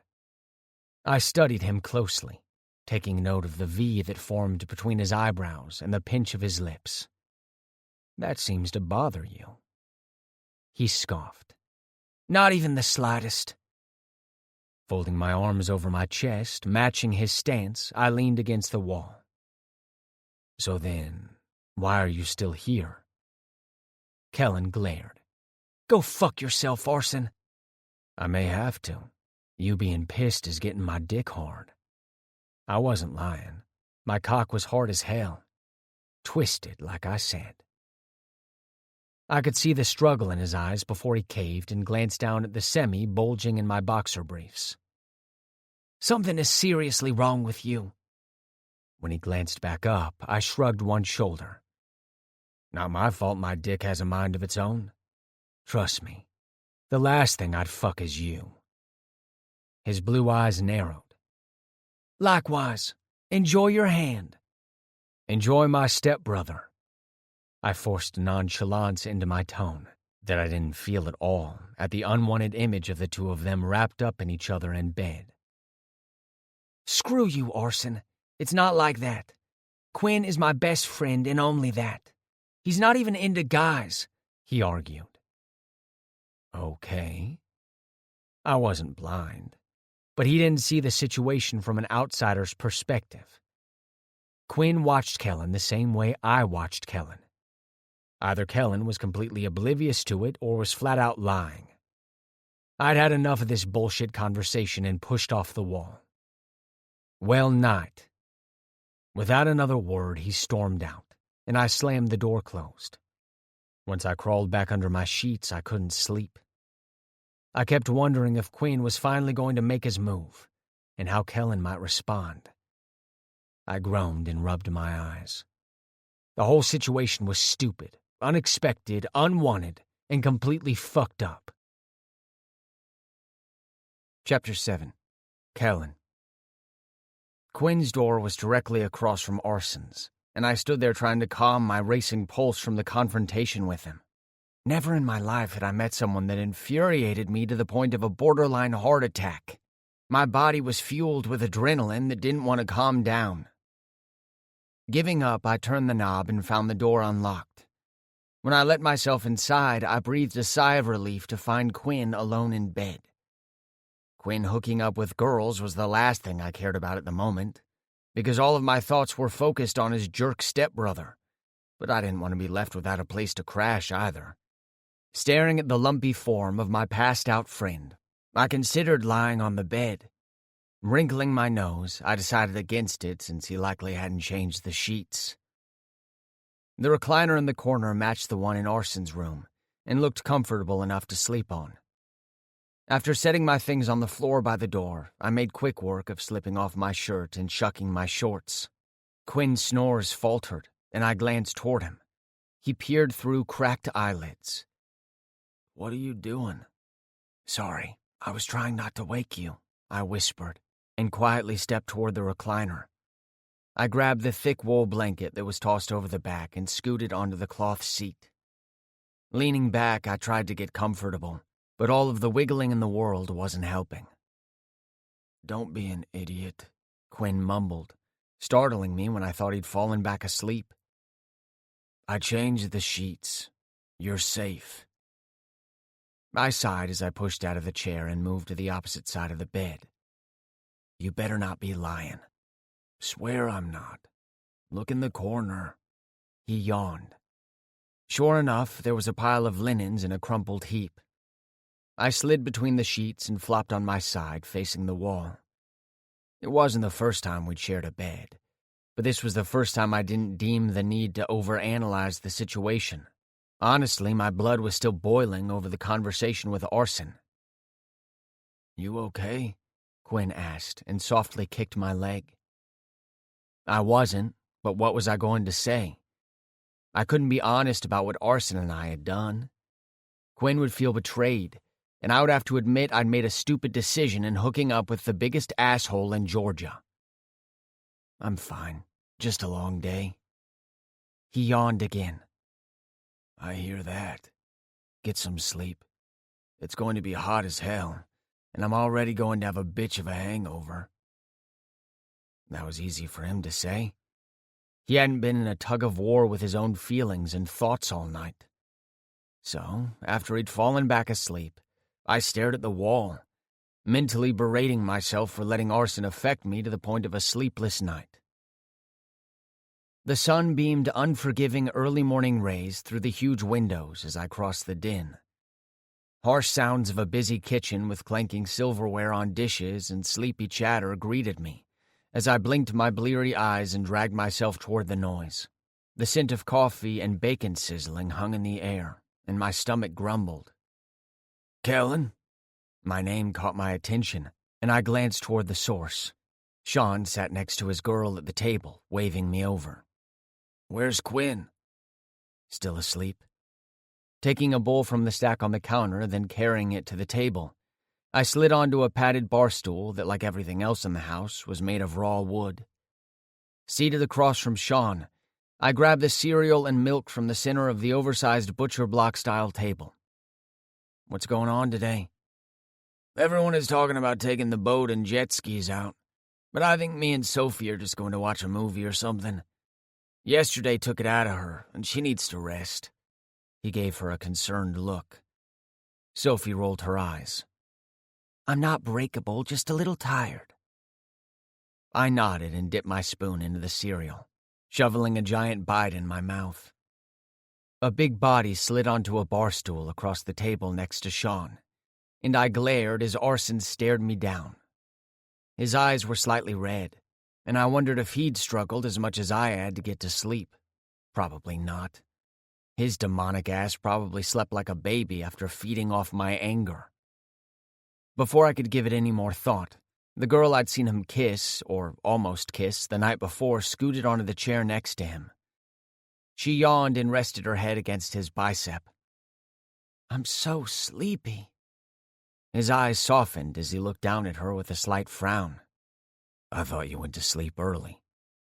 She grinned up at him, familiarity sparking in her eyes. Someone kept me up longer than I'd expected. She wiggled her brows. He'd seriously hooked up with her after I'd left, and he'd tried to sell me on nothing being between them. I snorted under my breath, and Arson snapped up, eyes narrowed. Problem? Nah. I shrugged and turned toward the redhead who was already eyeing me back, a slight smile playing on her lips. Piper, right? She perked up, straightening, and held her hand across the table. I met her as we shook. Yes, and you are? Dropping her hand, I picked up my spoon. Kellen. Kellen, she repeated. Nice to have a name to go with the face. What was she talking about? I simply smiled before shoving another bite in my mouth. So how do you know Quinn? She asked, and I wondered why she'd singled me out to interrogate. After I finished chewing, I replied, best friends and neighbors our whole lives. Nodding, she grabbed the cereal and dumped a handful into her palm. As she picked at it, eating the flakes like a snack, she seemed to study me until I shifted uncomfortably under her scrutiny. So, last night, have you met Blake? Piper, Arson warned, and I cast them each a confused look. I do not want to hear this shit. Piper spared Arson a quick glance and refocused on me when she continued. I'm not sure Arson wants to know what his two best friends were up to last night. Why was she watching me like that? And then it registered what she was trying to say. She hadn't been with Arson. She'd been with Blake. But why was Piper so concerned with making sure I was aware of who she'd spent the night with? I turned to face Sean, returning to our previous conversation. When is everyone heading out? To do what? Arson asked, and I whipped around to face him. Did I ask you? Take out the boat. And I heard them talking about leaving in an hour. Sean interrupted, answering us both and glanced between the two of us with a furrowed brow. Are you both going? He sounded concerned, and I held back a snort. Probably, I said, and Arson replied, his rough voice that I swore stroked my dick. I'm steering. Great. My life in the hands of the devil. I'm steering, I mouthed, not at all surprised he'd want to be in control. So I had a 50-50 chance of committing murder on a boat today. Fantastic. Stewing, I ignored them both and went back to eating my cereal. But I could still hear them talking. Morning, Sleeping Beauty, Quinn said as he clumsily crashed onto the bar stool next to mine, sending it balancing precariously on two legs before it settled. You ready for some sun in the fun? I think you mean fun in the sun. My eyes flicked to Arson, who wasn't masking his annoyance with Quinn while eyeing him as if he could make him vanish with a single thought. Yep, I just need to change. I've lost my appetite anyway. Okay, but hurry up. I've been dying to drive that thing. Quinn dropped his arm, grabbed my bowl, and slid it in front of him. When he dipped the spoon in and brought it to his lips, I wrinkled my nose. You are seriously disgusting. Quinn shrugged as he chewed. I'm hungry. And there's more in the box, I pointed out. I'm lazy, and I thought you were going to get dressed. Arson's voice cut through our conversation like a knife through the air. You aren't driving the boat, Quinn. I am. Quinn's brows furrowed. Excuse me? Arson leaned forward, elbows on the table. You were hammered just a few hours ago. You aren't driving anyone anywhere. Do you even know how to drive a boat? Quinn rolled his eyes. And here I was hoping you'd keep your mouth shut for once. Not when you're trying to make stupid decisions, Arson said. And for once, I agreed. Not that I'd tell him that. Quinn shoveled another bite in his mouth. Of course not. Mr. Perfect, always so fucking responsible. More responsible than. I slid off the bar stool, not in the mood to get in the middle of a stepbrother pissing contest. I'm going to change. Try not to kill each other. Or rather, I wouldn't mind if Quinn took Arson down. But glancing at the two of them, I was pretty sure Quinn wouldn't come out on top if it came down to a physical fight. With one last look at the pair of hotheads, I headed back upstairs and into Quinn's room, quickly changing into my board shorts and a white tank. After grabbing a pair of sunglasses, slipping my ball cap on backward, and pushing my feet into a pair of slides, I went back downstairs. A few people still milled around the kitchen, but I figured most had made their way outside already. When I pushed through the back door, the bright sun was blinding. Wincing, I slipped on my sunglasses and made my way to the gathered crowd loitering near the dock. Are we going or what? I asked Quinn, who stood with his arms folded over his chest staring at the boat. He quickly glanced at me before refocusing on whatever held his attention. Just as soon as Captain Asshat finishes his inspection. My gaze slid to the massive brown and beige 10-foot-wide premier pontoon boat moored at the dock. I'd never seen anything like it. It had both an upper and lower deck, and a retractable cover. A small galley kitchenette with a small refrigerator was next to the driver's seat, and all the electronic controls. Recessed panels were inlaid into the floor to hold the cooler securely. The best thing of all was the water slide attached to the top deck. The thing was massive and could seat 25 people easily. You had your choice of places to sit. The leather wraparound couch that formed a U at the front of the boat, a small seating area at the back, or seating on the upper deck. Looking at the mammoth vessel, I found Arson walking around the deck, I suppose checking things out. Does he know what he's doing? Quinn scoffed. Of course, Kay. It's their boat. Whether he'd admit it or not, I was beginning to suspect that Arson's arrival had made Quinn feel out of place in his stepbrother's home. You're their family now, too. Yeah. He offered a tight grin. But apparently I was doing it wrong. That thing isn't just a boat. It's a luxury cruiser or something. Did you see the jet skis on the back deck down in the water? Were you doing it wrong? I asked, unsure if Quinn actually knew anything about boats and boating safety measures. Quinn shrugged. Fuck if I know. I shook my head and bit my lip to keep from asking what he was pissed about then. Arson was low on the shit I felt like dealing with today, but being stranded on a boat in the middle of a large lake was pretty damn high on things I wanted to avoid. If Arson knew what he was doing, let the jackass be useful for once. I kept the thought to myself. Speak of the devil, Arson glanced up and gave a single nod before turning back away. I guess that was our signal to get moving. Let's go. Quinn huffed but followed me as I led the way down the creaking dock. The pontoon boat swayed slightly in the water, and my legs immediately felt unstable as I climbed on board. Fuck. Instead of being met with my best friend's voice, one much deeper answered, Don't tell me you're one of those people with a weak stomach on a boat. I don't want to be cleaning up your puke. My stomach felt fine, so I glared. I lost my balance for a second. I don't need you doing anything for me. There you are. A feminine voice interrupted and surprisingly grabbed my hand as if she'd been waiting for me. Piper. Come here. Tearing my glare away from Arson, who had cast a questioning glance at Piper, I let her drag me to the front of the boat to where a massive leather couch was situated. You know, she started as we crossed the pristine beige flooring. Arson's not a bad guy. He's had a hard go of things with his family. It's not my place to share, so I won't spill details. But for some reason, he seems to be worse with you." A surprised laugh tore up my throat. If that's your sales pitch for how great he is, it's a terrible one. She beamed, and I found myself instantly warming up to her infectious smile. "Good thing I have no interest in sales, yeah?"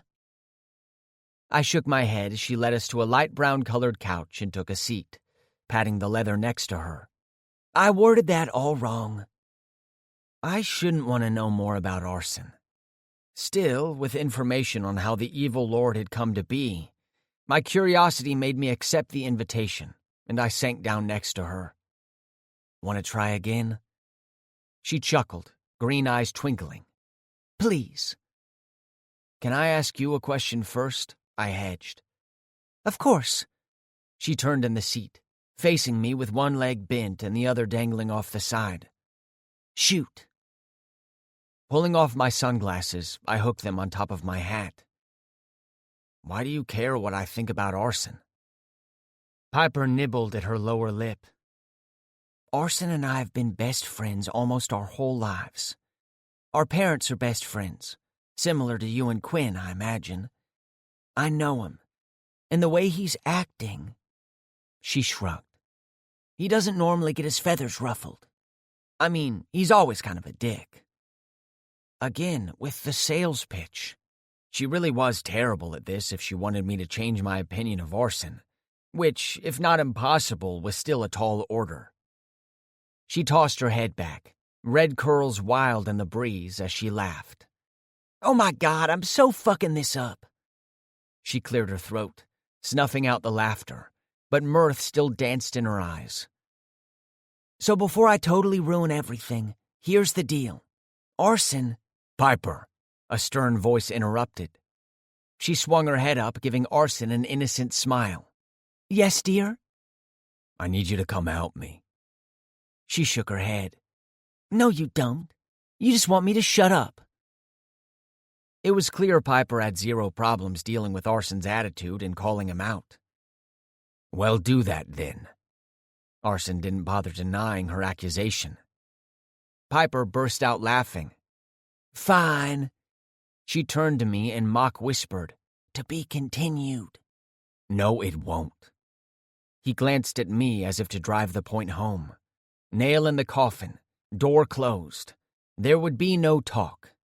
But somehow I knew that even though Piper got the message loud and clear too, she just didn't care and had every intention of swinging that door right back open. She rose and tugged her frayed shorts back into place, tossed me a conspiratorial wink, and followed the brute behind the wheel. They appeared to argue in hushed tones by the refrigerator, and I'd be lying if I said I wasn't curious about what else she might have shared if we hadn't been interrupted. Bill, Arson's dad, seemed nice. So what had she been about to reveal that Arson was against? Under Arson's watchful eye, I wouldn't be finding out anytime soon. So I went in search of Quinn. I wasn't surprised at all to find him kicked back under the awning on a leather captain chair at the back of the boat, with the same brunette he'd left with the night before, perched on his lap, toying with her long ponytail. Taking a seat across from him in the sun, I ignored the buzz of conversation around me. I tipped my head back to catch the early morning rays of sun on my face and the slight breeze that coasted over my skin, soaking in the calming sensation. The purr of a motor grew louder, and the rocking of the boat increased. Glancing over, I found Arson behind the wheel as he floated us away from the dock. He was glancing back already, and I realized he always seemed to be watching me. The sudden awareness of how his eyes seemed to follow me sent an uncertain chill up my spine, making the hairs on my arms stand on end. It wasn't because it scared me. Far from it. It was like I'd somehow known it wouldn't be the first time his gaze caught mine. Intense, unnerving, and it still fucked with my head, because when he looked away, it left an empty void in its absence. I forced myself to look out onto the vast lake and steadied my breathing. I needed to stay away from Arson. His attention was rapidly becoming a fucked-up addiction, with only one possible outcome. Arson's name was fitting, because he set a fire in me. And if I let it, it would burn me to ash. As the boat glided out on the open water at a slow crawl, girls stripped out of their shorts and tops to the whistles of the idiot guys around me. Beer was passed around, and laughter grew louder. I was handed a beer and promptly took a long swallow. Once we were far from shore, the motor slowed to barely a hum. It wasn't long before people were jumping into the water. Quinn winked at me as he tore off his tank and stood at the lower deck, arms wrapped around the girl's waist. And then she was squealing as he went over the edge, landing with a splash. Intending to soak up more sun before I joined them, I sat back. "Dude, no, you're getting in the water. Don't be a buzzkill," some guy said. I opened my eyes and saw Blake, Arson's friend, grabbing Arson's arm and attempting to drag him to the rail. Piper joined the fray, gripping his other arm. "Let's go, loser." Arson shook them both off, but laughed. He laughed. I was honestly a little shocked he had the ability. Later, Arson slid into Quinn's vacated seat. "I feel like enjoying the view first." "I'll believe it when I see it," Blake shouted just before he grabbed Piper around the waist, tossing her over the side before following behind her into the water. Arson was watching me again, lips quirked in a way that told me he was fucking with me on purpose. I schooled my features to look bored. He wanted me to want him, and he wanted to be a dick about it too. Arson blew hot and cold, fire and ice. I couldn't keep up with his sudden shifts in behavior. It had probably been a massive blow to his ego when I told him it wouldn't happen again. If he wanted a reaction, he would get one. Standing, I tossed my sunglasses on the seat. Gripping the hem of my tank, I put on a show, inching my tank over my chest and tugging it over my head, flipping my hat off in the process. As I threw them both onto the seat, I glanced at Arson. His eyes filled with molten heat as he blazed a trail over my bare chest, pausing on my nipple rings and bit his lush lip. A sudden memory of his thumbs sliding over the sensitive buds, fingers toying with the barbells made my nipples tighten, and his nostrils flared as he watched. I grinned when he met my eyes again, and flipped him off before running to the edge and diving over the side. The water slid over my skin in a warm caress that replaced Arson's scorching stare. 5 out of 10, fucker, Quinn laughed as I resurfaced. My turn. He headed for the ladder, and I moved to float on my back. I watched as Quinn came soaring over the side, legs tucked under his arms before smacking the water, spraying everyone within a 10-foot radius. Quinn was fun. Arson was a dick. Out of the 2 stepbrothers, only one was clouding my thoughts. Too bad I hated him. So I ignored him when I felt him staring, and took turns jumping off the boat and flying down the water slide until my entire body sang with energy from the stinging sensation of slamming into the murky lake. Chapter 8. Arson. My skin was heated and muscles loose from spending most of the long day out on the boat beneath the blazing sun. After the sky had grown dark and my stomach was full of grilled hot dogs and much-needed beer after watching Kellen all day with Quinn, I dragged my ass up the stairs and started down the hall. I needed a shower, and then had every intention of falling face first on my bed. As I approached my room, I paused at the sight of a curled-up body lying across the hall from my door, wrapped in my blanket. I strode down the hall, stopping and cocking a brow as blue eyes flicked up and met mine. "The hell are you doing, Kellen?" He simply sat up and gestured toward Quinn's door. My brow furrowed just as a moan filtered through the door. "Quinn in there with a girl?" "Yep."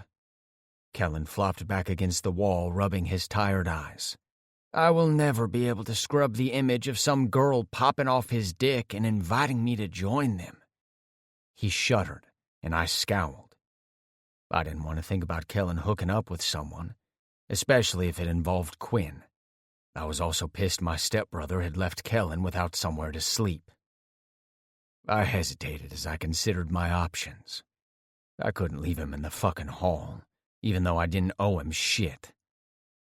Grinding my jaw, I turned and opened my door that I guess I'd forgotten to lock, which explained how Kellen had stolen my blanket. Come on. Kellen scoffed behind me. No thanks. I whipped around, not in the mood to deal with his attitude. The circumstances weren't ideal for either of us, but at least I offered to give him a place to stay for the night. You'd rather sleep in the hall listening to that? Kellen's eyebrows rose. I'd rather go in there and fuck her myself. Without responding to the stupid comment, I ground my molars because he was being an ass. Turning, I pushed my door open and then spun back around. Gripping both ends of the blanket, which was conveniently wrapped around Kellen like a giant sling, I hauled him across the hall. What the hell are you doing? Let go! Kellen growled, trying to grab at something, anything to gain purchase on the shiny wood floors, which was working to my advantage. Damn it, Orson, let go! Not bothering to reply, I dragged my burden into the room and slammed the door shut. You can talk to my dickhead stepbrother tomorrow. Tonight you can sleep here. You are so generous. He didn't sound grateful at all as he tangled himself from the blanket and scrambled to his feet. But like I said... You know what I think? I interrupted him. I think you got your boxers in a twist because you still want my dick, and you're pissed as hell about it. Something I fully understood. I hated Kellen as much as I wanted to be buried balls deep inside his smart mouth and tight ass. Kellen scowled. Like hell I do. I told you. Hooking up with you was a mistake and wouldn't happen again. I pulled off my shirt and shucked my board shorts, leaving me naked and not giving two fucks. And I told you, you have nothing to worry about. I'm not into it anymore. And even if I was, I still wouldn't fuck you. The lie rolled easily off my tongue.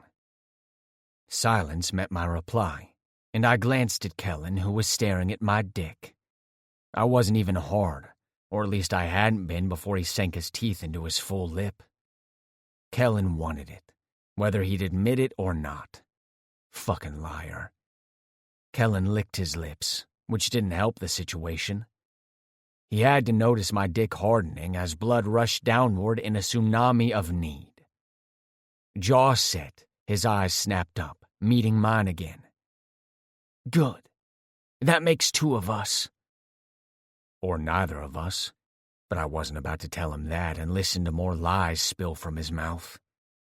While I wouldn't mind shutting it, replacing words with my cum, it wouldn't be worth the aftermath, being stuck with him for the remainder of the week. Then what's the harm? You have nothing to worry about. That was my final offer. I wasn't going to beg Kellen to let me help him. Giving him my back and naked ass, I headed for the bathroom. I'm taking a shower. You can use it next. Or not. Without waiting for a reply, I shut myself in the bathroom, hurriedly showered while resisting the urge to jerk off, then wrapped a towel around my waist when I was done. Wiping the fogged mirror, I brushed my teeth, then opened the door, letting the steam roll out in a thick cloud. Kellen still stood in the middle of the room with his arms crossed over his chest. He appeared to be ready to start arguing again, which I found both amusing and irritating. If he'd really wanted to leave in favor of crashing in the hall, he would have made a clean exit while I'd showered. I brushed by him on my way to my dresser, where I grabbed a clean pair of boxers from the drawer. Dropping the towel, I slid on the underwear and walked to the closet, retrieving a clean blanket that hadn't been dragged all over the floor. Smoothing it over the bed, I slid under the lightweight covering. You going to stand there all night? My bag is in Quinn's room. Kellen cleared his throat and sighed, apparently resigned to his fate. He had choices, so it wasn't like I was forcing him to stay, though he could argue I had, in fact, dragged him inside. It took me a second to process what he was saying before it clicked.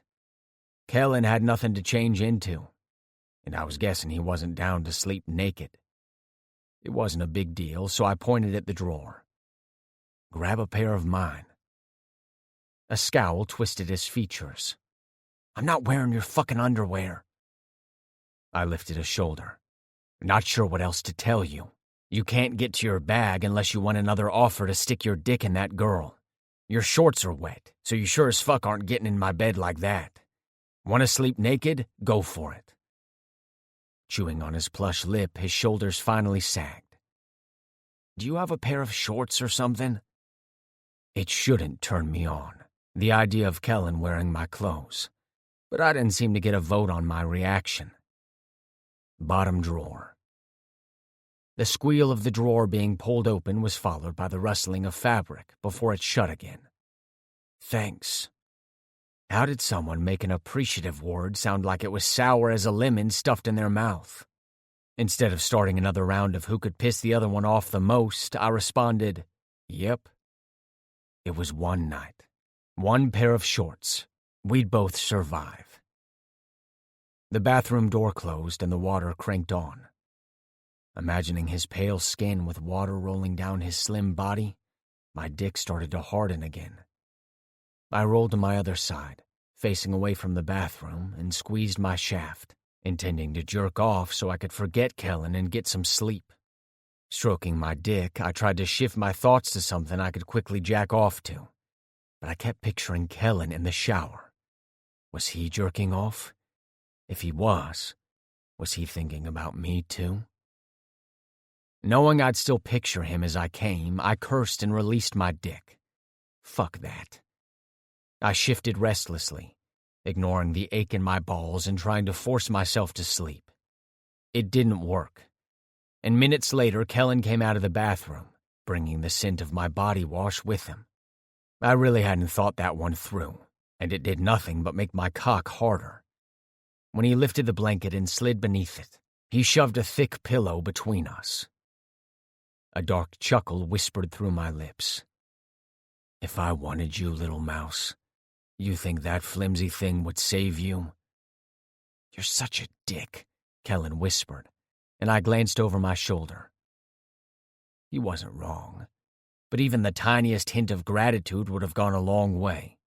Yeah, I'm the dick who got you off the fucking floor while your best friend didn't give two shits. He's drunk, Kellen defended Quinn, which pissed me off.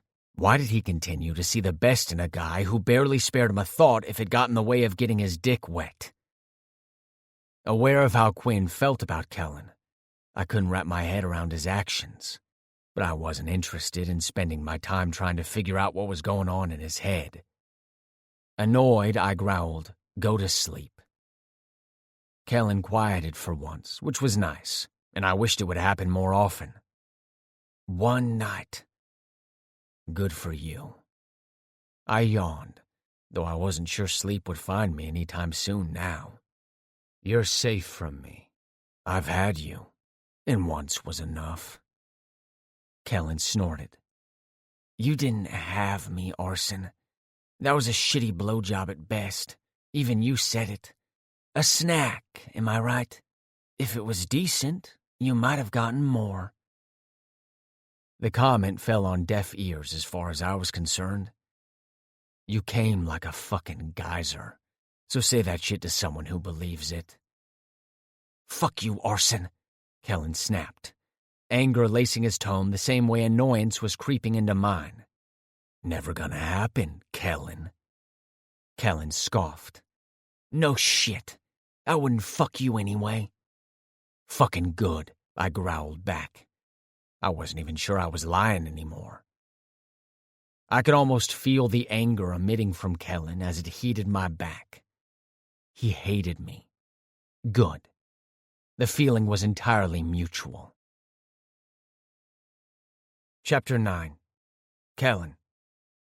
Why was it so hot? I groaned as I cracked open my eyelids and glanced to my left, and froze. I was on my back, and the pillow I'd stuffed between us was missing.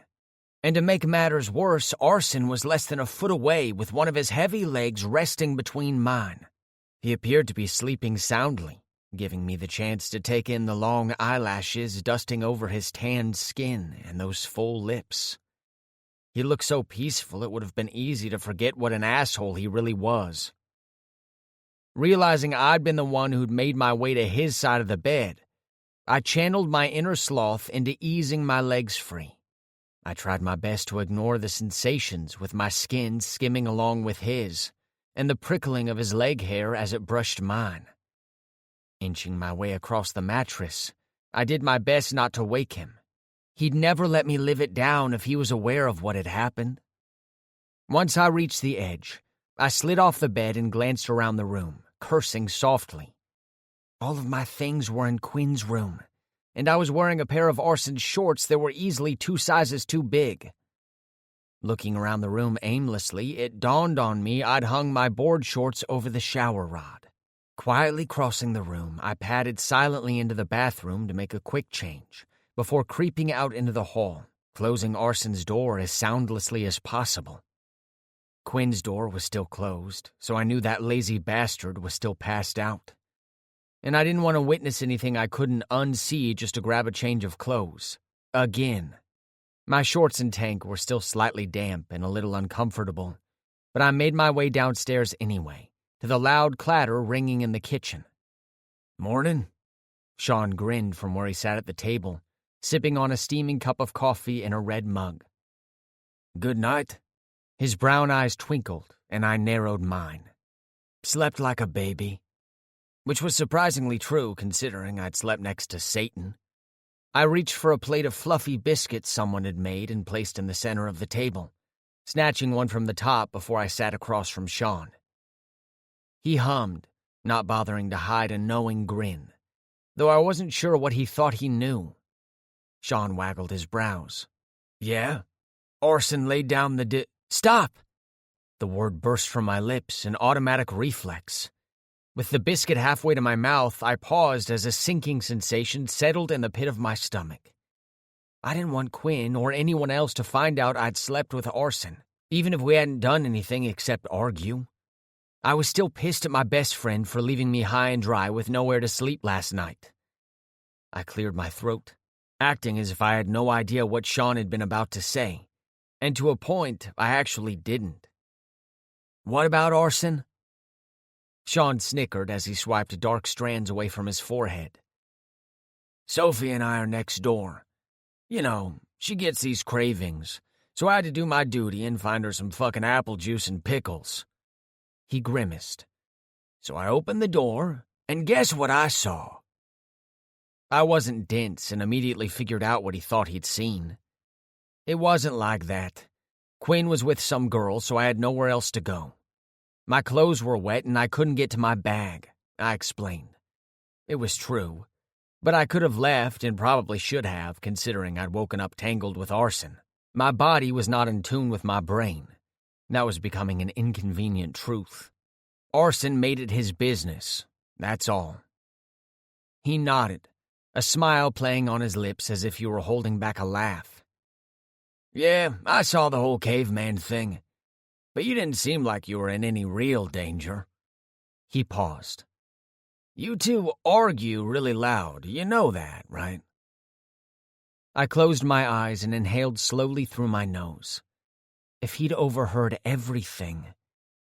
"Calm your tits." Sean laughed as I peeked at him through one eye. He took a sip of his coffee before shrugging. "I'm not going to run my mouth off to Quinn. I know they don't get along, and I know you'd rather he not find out.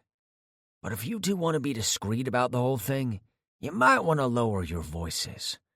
Most of the time, I couldn't figure out whether y'all were fighting or fucking. Maybe both at the same time." That was a pretty accurate description of how the first night I'd met Arson had gone down, but I wasn't going to confirm or deny the comment. Whatever. "Weak!" Sean coughed, calling me out, which I didn't appreciate. I scowled, causing him to break into a fit of laughter that seemed to gather the attention of people around us. I could practically feel their curious gazes, and the last thing I needed was to give anyone else a reason to question my whereabouts last night. Shut up, Dick. I bit off a chunk of the flaky, buttery biscuit that practically melted on my tongue. So, apple juice and pickles? Seriously? Not even close to the weirdest shit Sophie's asked for. His lips tipped in disgust that I matched. But she made those. He angled his head toward the pile of doughy goodness. Her grandma's recipe. If she keeps feeding me shit like that, I don't care what the woman wants to eat. I'll buy a damn cow if she starts craving some straight-from-the-source calcium. I'd even... Sean, I stopped him. I get it. The biscuits are good. A heavy thud landed in the chair next to me, and Quinn groaned as he propped his elbows on the tabletop and rubbed his temples. His skin was more pale than usual, and he appeared on the verge of falling off the bar stool. My fucking head feels like it's about to explode. Was I supposed to feel bad for him after he'd left me stranded? I shook my head. I need a new room. Quinn's head swung around, and he winced as he attempted to focus bloodshot eyes on me. What? Why? I thought you were staying with me. I just looked at him. So did I, but you were sort of busy when I walked into your room. Quinn frowned as if he was trying to recall the memory of what he'd done exactly. His frown vanished as realization seemed to dawn, and he scrubbed a hand over his face. Aw, fuck. Dude, I messed up. She must have left before I woke up, and I thought you had bolted early again. I don't even remember most of it. A long breath rushed from his lungs as he cast me an apologetic grimace. Where did you stay? Well, I tried to crash in the hall. I paused. What the fuck? The hall? Quinn cursed as he whipped his hands up, fingers weaving through his chestnut curls, cradling his head that must have pounded at the outburst. I'm sorry, Kay. I drank way too much. I waved him off. Not that I thought leaving me without access to my stuff in his room or a place to crash was okay. Still, I changed my mind and was petty enough to say, I said I tried to sleep in the hall. Arson decided to go all caveman and dragged me into his lair. Quinn's head snapped up, and his forehead wrinkled, the headache suddenly forgotten. You two shared a room? I didn't exactly have anywhere else to go. I ripped off another piece of biscuit with my teeth. He didn't look happy, but I didn't care. It was his fault anyway. Quinn finally shook his head and sighed. I'm sorry. I promise the bed is yours tonight. The slam of a cabinet, closing way harder than necessary, made me jerk my gaze in the direction of the noise. Just in time, I caught a glimpse of the back of Arson's distinguishable tall body and dark wavy hair as he stalked out of the kitchen and through the back door. The fuck is his problem? Quinn asked. No idea, I answered. But the clinch in my gut told me I knew exactly what had set him off. It had to do with me and what he'd likely overheard. Or it could have been as simple as my very existence that seemed to piss Arson off. Both were equally possible. Sean, who'd been quiet while Quinn and I had talked, snorted. Arson doesn't strike me as the type to share. I widened my eyes and gave him a slight shake of my head in warning.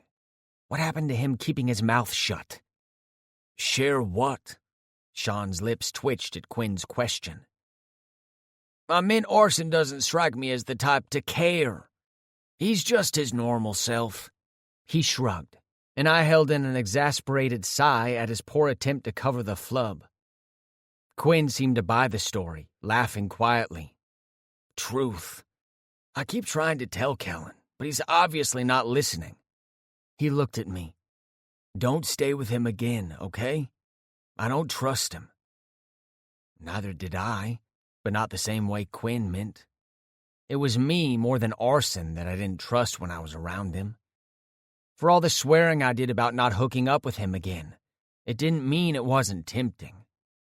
Arson had been right last night. I both wanted him and hated myself for it at the same time. I couldn't and wouldn't admit that to Sean or Quinn. Yeah, okay, Dad. I'm just looking out for you. he insisted. But I was pretty sure he just wanted me to stay away from Arson for the simple fact that he didn't like him. I was supposed to be on Quinn's side. I would have wholeheartedly agreed at the beginning of the trip, but it was impossible to ignore that Arson had been right about something else.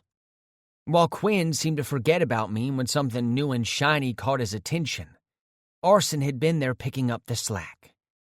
Or rather dragging an unwanted burden into his own bed, so I had somewhere to stay. I wasn't fooled, though. Arson had his decent moments, but he was still the guy who had callously dismissed me as nothing more than a snack. Between the two guys, I wasn't sure which one I was madder at this morning. I went back to eating, stewing over everything that had happened since we'd arrived. This wasn't the way this week was supposed to go. I was supposed to be relaxed, enjoying the sights and sounds of the lake, painting the views, not wound up over the constant swinging moods from an overgrown, arrogant asshole and the wishy-washy behavior from my best friend. Speaking of painting, that was exactly what I needed to distract me from the chaotic thoughts crowding my mental space. Making the decision on how I'd spend my day, I shoved the rest of the biscuit in my mouth and scooted off the chair. "Where are you going?" Quinn asked, glancing up at me. Feeling lighter at the thought of taking in the views while hiding away in a quiet, secluded area, I stepped back. "To grab my art portfolio case from your room." Towering white clouds dotted most of the sky, with random breaks in the billowing swells that created different hues of gray, white, and gold. The sun broke through the rising clouds at just the right angle to send a perfect ray of blinding sunlight streaking from the blue sky. I did my best to capture the ever-changing scene on a small canvas I'd toted along with my art portfolio case. Swirling a thick paintbrush through a mix of blue and white, I swiped the new powder blue color along the edges of the clouds, giving the swells dimension and texture. Though I could still hear the music and chatter from the group back at the cabin, the sound was muted from where I was. I'd climbed high up a hill and was sitting under the shade of the tall trees surging above me. Adjusting the volume on my phone, I cranked up the rock tunes in my ears, completely drowning out the noise from the others. Blending multiple shades, I created a gradient of blues to match the view before me until it met the tops of the trees on the other side of the lake. Grabbing a fine-tipped brush, I scratched in the thin, bristled branches of pines, which were really nothing more than a blur from a distance. Once I reached the water, I changed the piece's tone completely, forgoing the still waters in front of me and creating chaos on the canvas, more suited for a storm in the lake. I wasn't sure why I made the switch. I didn't know whether it reflected the dueling and confusing feelings I was personally experiencing, or because I was just following an uninvited muse. But when my strokes became erratic, with steep swells crashing on the black soil peeking from the bottom of the piece, I thought of one thing: arson.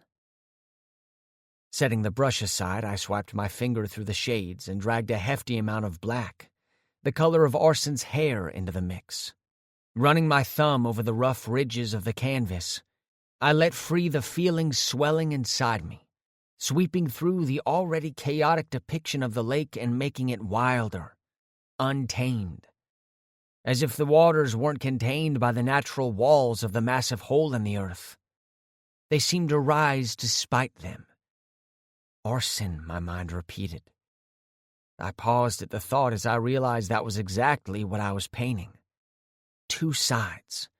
Two emotions invoked as I stared at my creation. Son of a bitch. Even when I turned to an unfailing source of comfort, he was there wreaking havoc.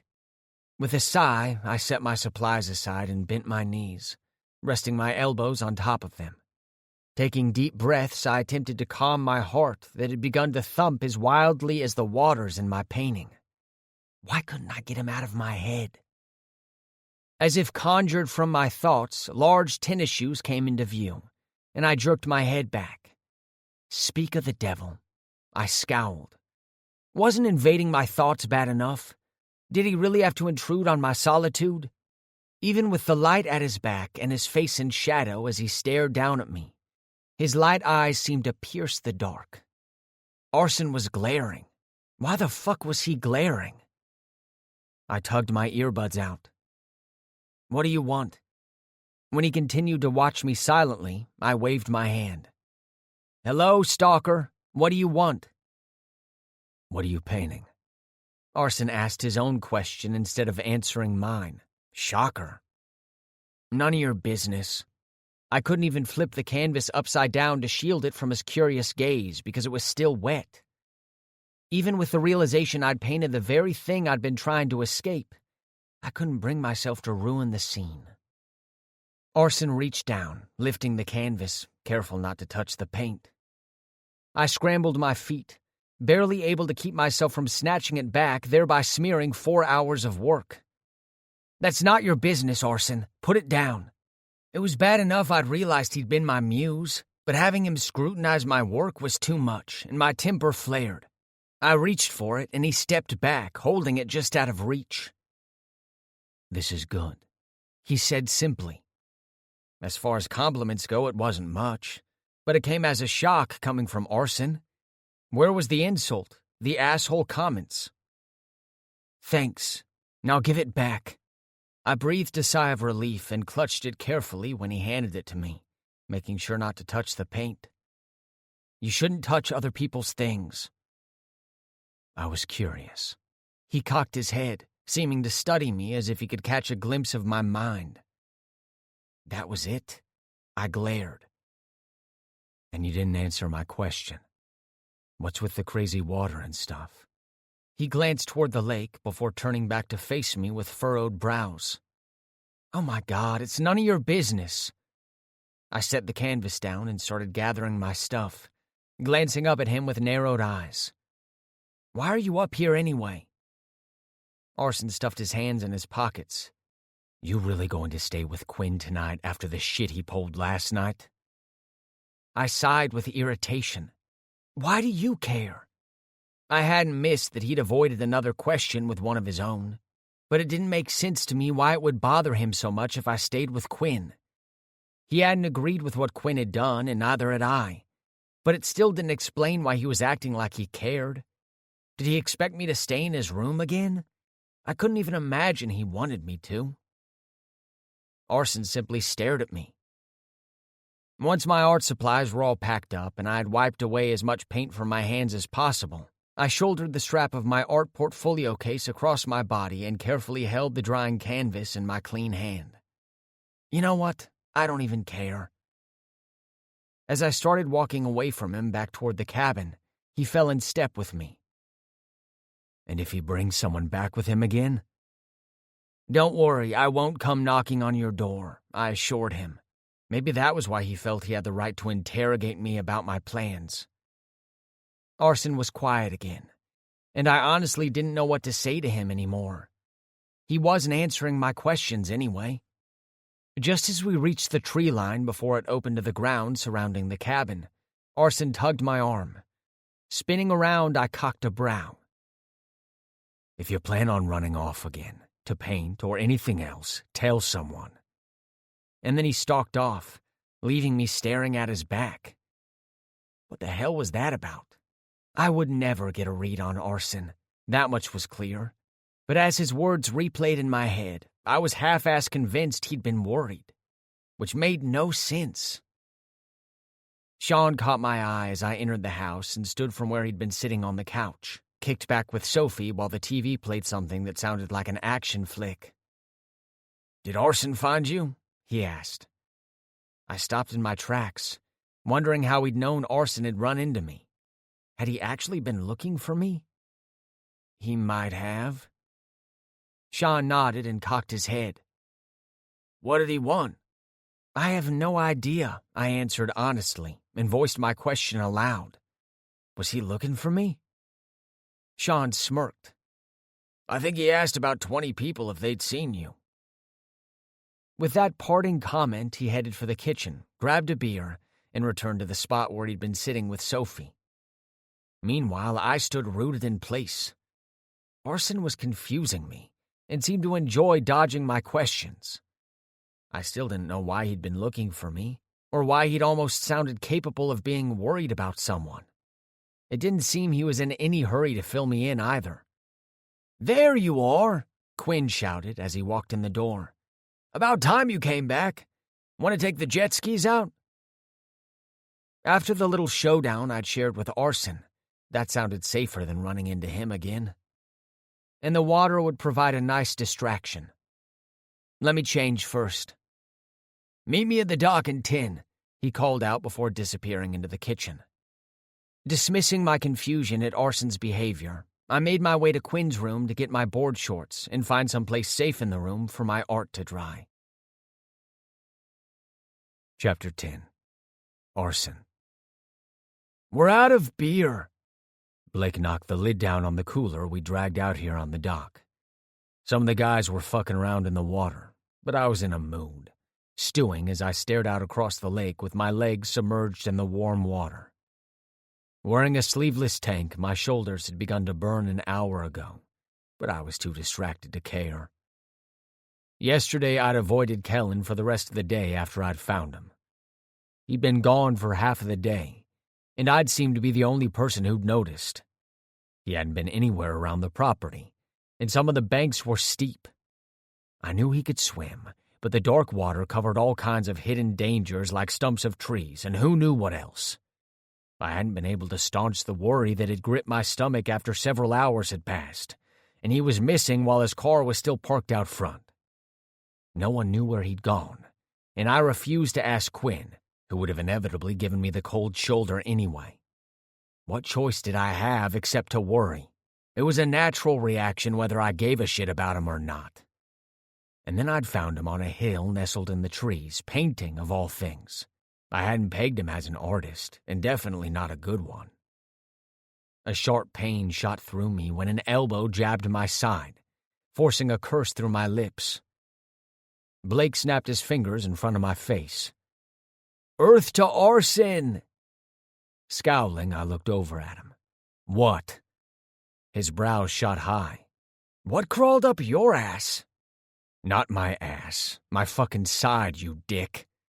I rubbed the now tender spot and glared. Blake smirked. "You sure? You seemed like you were brooding pretty hard over there before I even touched you." The truth was my mind was on Kellen. My gaze scanned the group of people bobbing in the lake. He was driving me fucking crazy, especially when he was shirtless, throwing a frisbee with his friends and some of mine. His blonde hair hung down in wet strands, a wild mess flung in tangled ropes across his forehead.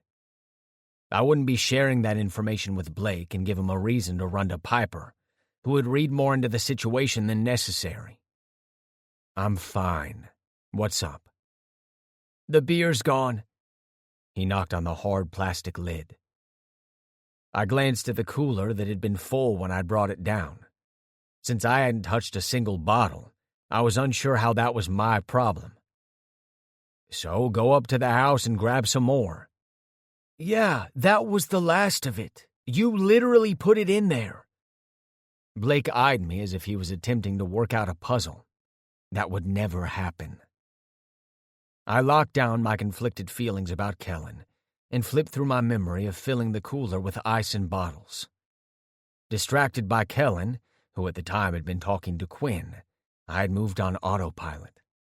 Pulling my feet out of the water, I stood and slid on my flip-flops. "I'll run to town. I need to grab some stuff anyway." That was a lie.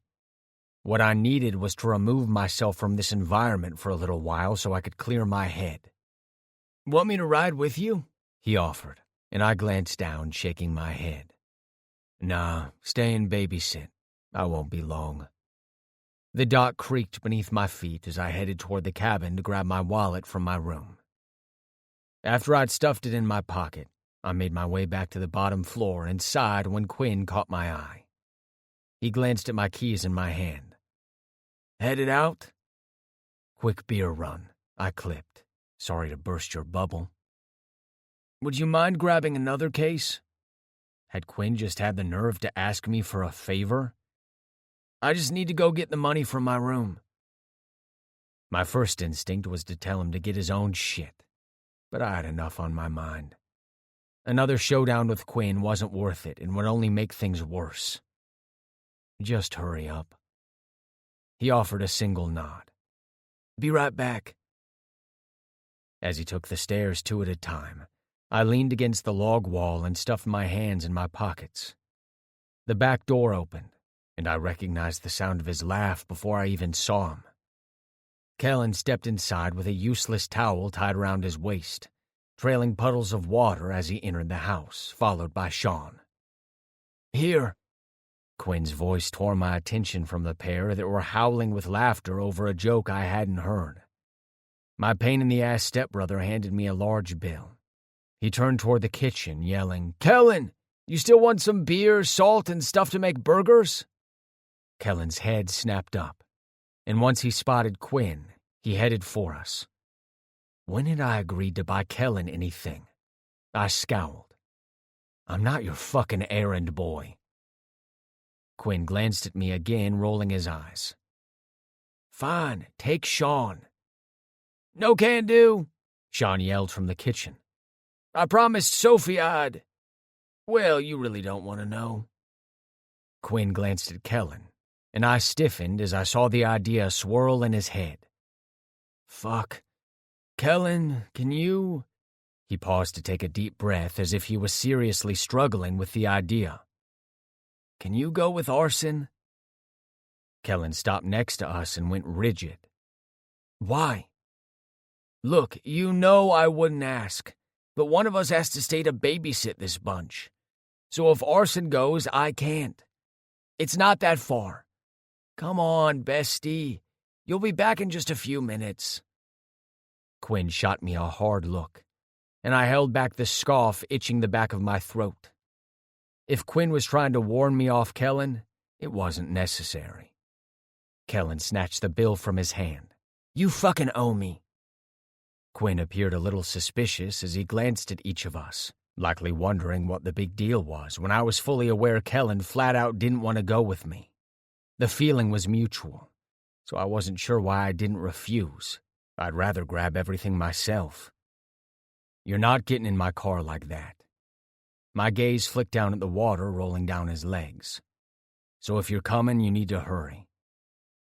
Looking forward to this already, Kellen mumbled as he spun on his heels and stomped up the stairs. Is something going on between you two? Quinn asked. Arson, I swear if you have done anything... My jaw hardened. And if I have? He stiffened. Then I'll tell him exactly what you said you'd do just to piss me off. His threat fell on deaf ears. That's so. Would that be before or after you tell him you want to fuck him? Fuck you, Arson, Quinn gritted out between his teeth. You better not lay a finger. Instead of giving the conversation any more of my attention, I gave him my back as I walked away, calling over my shoulder. He has 10 minutes, or I'm leaving without him. I should have just gotten the fucking beer and whatever else they needed and saved myself the inevitable headache of spending more time with Kellen or dealing with Quinn. Sure, he had a right to be suspicious, because I had fucked around with Kellen. But when I dropped to my knees for him, it had nothing to do with Quinn or anything that had happened over Christmas break. The fact that my stepbrother didn't have the balls to come clean to his best friend about being into him wasn't my problem. The reason I'd volunteered to make the short trip in the first place was to get away.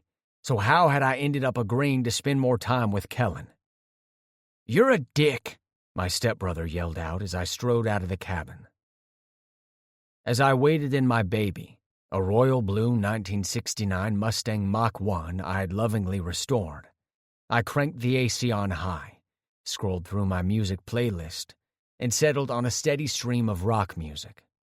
Not my usual, but I figured Kellen would like it, based on the t-shirts with rock band logos on the front he regularly wore. I immediately scowled at my phone and quickly changed the cue. Kellen's comfort and what he enjoyed were not on my list of shit I cared about. Just as the first sounds of heavy bass filtered through the speakers, the passenger door popped open and Kellen slid into the seat. He changed into dry clothes, but he still smelled like the lake. Did you not take a shower? He shook his head. Is there ever a time you're not bitching about something? 1, you didn't give me time to even rinse off. And 2, why would I clean up anyway when I plan on getting right back in as soon as the nightmare of a beer run is over? Gritting my teeth, I shifted into reverse and eased my car between the vehicles crowding the grounds. This should be fun. Kellen snorted and reached for the radio. Sweet ride you have here. Can we at least listen to something decent so I don't have to listen to you? This is decent, and if you'd stop talking to me, you'd stop getting answered, genius. He slumped in his seat, and I was tempted to flip the playlist back to the rock station. I resisted the urge because Kellen was acting like a child. You didn't reward bad behavior, unless it was in bed, which seemed to be the only place we got along, and even that was touch and go. The rest of the drive to the nearby small town was spent in blissful silence, if you didn't count the repeated finger-tapping on the console, which I was certain he was doing just to piss me off. In fact, I was almost positive he got off on irritating the shit out of me. When we pulled into the gravel lot filled with potholes the size of Texas and parked at a gas pump that appeared to be on its last legs, I got out, striding straight for the familiar store's door. I was ready to get this over with and go back to keeping my distance from Kellen. He followed me into the old building that was made of white painted cinder blocks, long past due for a cleaning, and filthy windows. The door chimed as we entered, and I scanned the place. We were alone except for the tall guy with frizzy brown curls working behind the register. He must have been fairly new since I didn't recognize him. The only store around, I'd been there more times than I could count. I gave the guy a chin nod before muttering to Kellen, "Get what you need so we can get back." Kellen scoffed as we wove through the aisles toward the coolers. "What did you think I planned on doing? Setting up a picnic in the parking lot?" Always with the smart-ass comments, I mumbled as I opened the refrigerator door and pulled out 2 large cases of beer. "Always with the dick comments," he mimicked and reached for his own. I stopped and stared at him. You do realize if you'd stop being a jerk, I'd stop being a dick, right? Kellen gave me a look that said I was crazy. As I recall, you informed me you were a heartless prick before you sucked my dick. Because it was true, I thought, not caring if the guy at the register overheard. The way Kellen saw me caused a niggling annoyance that bugged me, but I refused to acknowledge that, so I shrugged and smirked. As I recall, you didn't give a fuck. Because I wanted to come, asshole, he snapped. Now can we leave, or are you determined to argue with me right here and now? He shifted the beer in his arms. I'd have to care to fight with you about it. Aw, Kellen cooed. I knew you cared. I bit my lip to keep from saying anything back, which he'd love, and try to use as proof I cared when I didn't. What happened to your growing list of things you and Quinn needed? Without waiting for an answer, I carried my haul and set it on the counter. The guy glanced at me and shot me a gap-toothed grin. This all today? Yeah. Orson Scott! A surprised voice shot from the open office door behind the register, and a familiar face lit up with a smile as he stepped behind the counter. Henry? I nodded, hiding a flinch. The last thing I wanted was to deal with the owner's son, who had flirted with me every summer from the time my voice had started to change. He was my age, nerdy and slim, something that hadn't changed over the years. Henry? He mimicked while pushing his round glasses up the bridge of his nose, but he didn't lose the grin. I haven't seen you in a while. How's everything going? I shrugged. College. Just haven't had time to escape down here lately. What about you? Henry ushered the cashier away. I got this one, Vic. Will you restock the snack shelf? Once the guy walked off, Henry leaned in, elbows on top of the yellowing counter. Busy running this place now. Mom and Dad have basically retired. Maybe while you're in town, we could... Could you please make some room so I could set this stuff down? Kellen grunted as he shouldered me aside and placed his things on the counter, unknowingly coming to my rescue. Sure thing, babe, I said before I'd really thought the plan through. Kellen froze as I wrapped my arm around his waist, grazing my thumb along his taut side. Henry cleared his throat. Is this your boyfriend, Orson? He was fishing to see if it was worth trying to get me to fuck him, but that would never happen. Yep. I flashed a fake smile at Kellen, who stared at me with wide eyes before glaring. What in the actual fuck? I am not your boyfriend. I gave a sheepish smile to Henry. My bad, fiancé. It'll take some time to get used to that word. This time when I glanced down at Kellen, he just stared, and I choked, trying to smother an unexpected laugh before offering Henry a shrug. He can be kind of shy. Fiancé? Henry's eyebrows rose. Wow, never would have seen that coming. Me neither, Kellen said through clenched teeth. There was no good reason why I leaned down and brushed a kiss on his forehead that wrinkled as he frowned, but I told myself it was to sell the story. Why don't you wait in the car, babe? I'll grab these and be right out. Kellen's jaw dropped slightly before reluctantly playing along. I can wait right here, babe. His lips twisted as if the word was sour on his tongue. He's a handful, right? Henry asked Kellen. My fake fiancé gave an uneasy laugh. Not exactly the word I'd use. Henry's lips twitched. Well, I won't lie. I'm sad to see he's off the market, but happy for you. Kellen grinned and offered a casual shrug. Well, if things don't work out between us... Things will work out, I interrupted, holding back a wince at the sharp pinch Kellen delivered to my side. My sole focus is making you happy. That right. Kellen's lips quirked, and my eyes narrowed, knowing he was about to take advantage of the situation. You know, I saw a few things I would really like to take with us. If you'd buy them, that would make me really happy. My jaw ticked and I glared, which brought a genuine smile to his lips. And why wouldn't it? I'd walked straight into this bullshit scenario. As he stepped back, my arm fell away, and I flashed him a tight grin. What my baby wants, my baby gets. You are too good to me, Orson. It's almost unbelievable, huh? He asked Henry, who was studying us with a skeptical eye. At this point, it would have just been easier to come clean. But losing this little game to Kellen? Not happening. Go get what you want. I slapped his ass and winked. I have another surprise when we get back to the cabin. His smile wavered.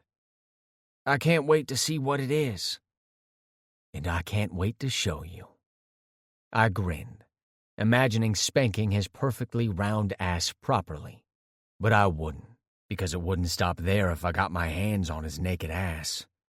Instead, I was just going to take whatever shit he made me buy and throw it in the trash. It was quickly becoming clear many people had trouble reading me. Kellen did not. When he took another step back, smile in place again, my nostrils flared. I probably should have waited or toned down the implied threat. I was willing to bet it would have saved some money. He walked around the store, back and forth up the aisles, bringing more and more random shit to the register. After Kellen came back with the third armload full of absolute crap, I snagged his arm, tearing a box of tampons from his hand. Kellen, I hissed in warning, but he didn't seem to care.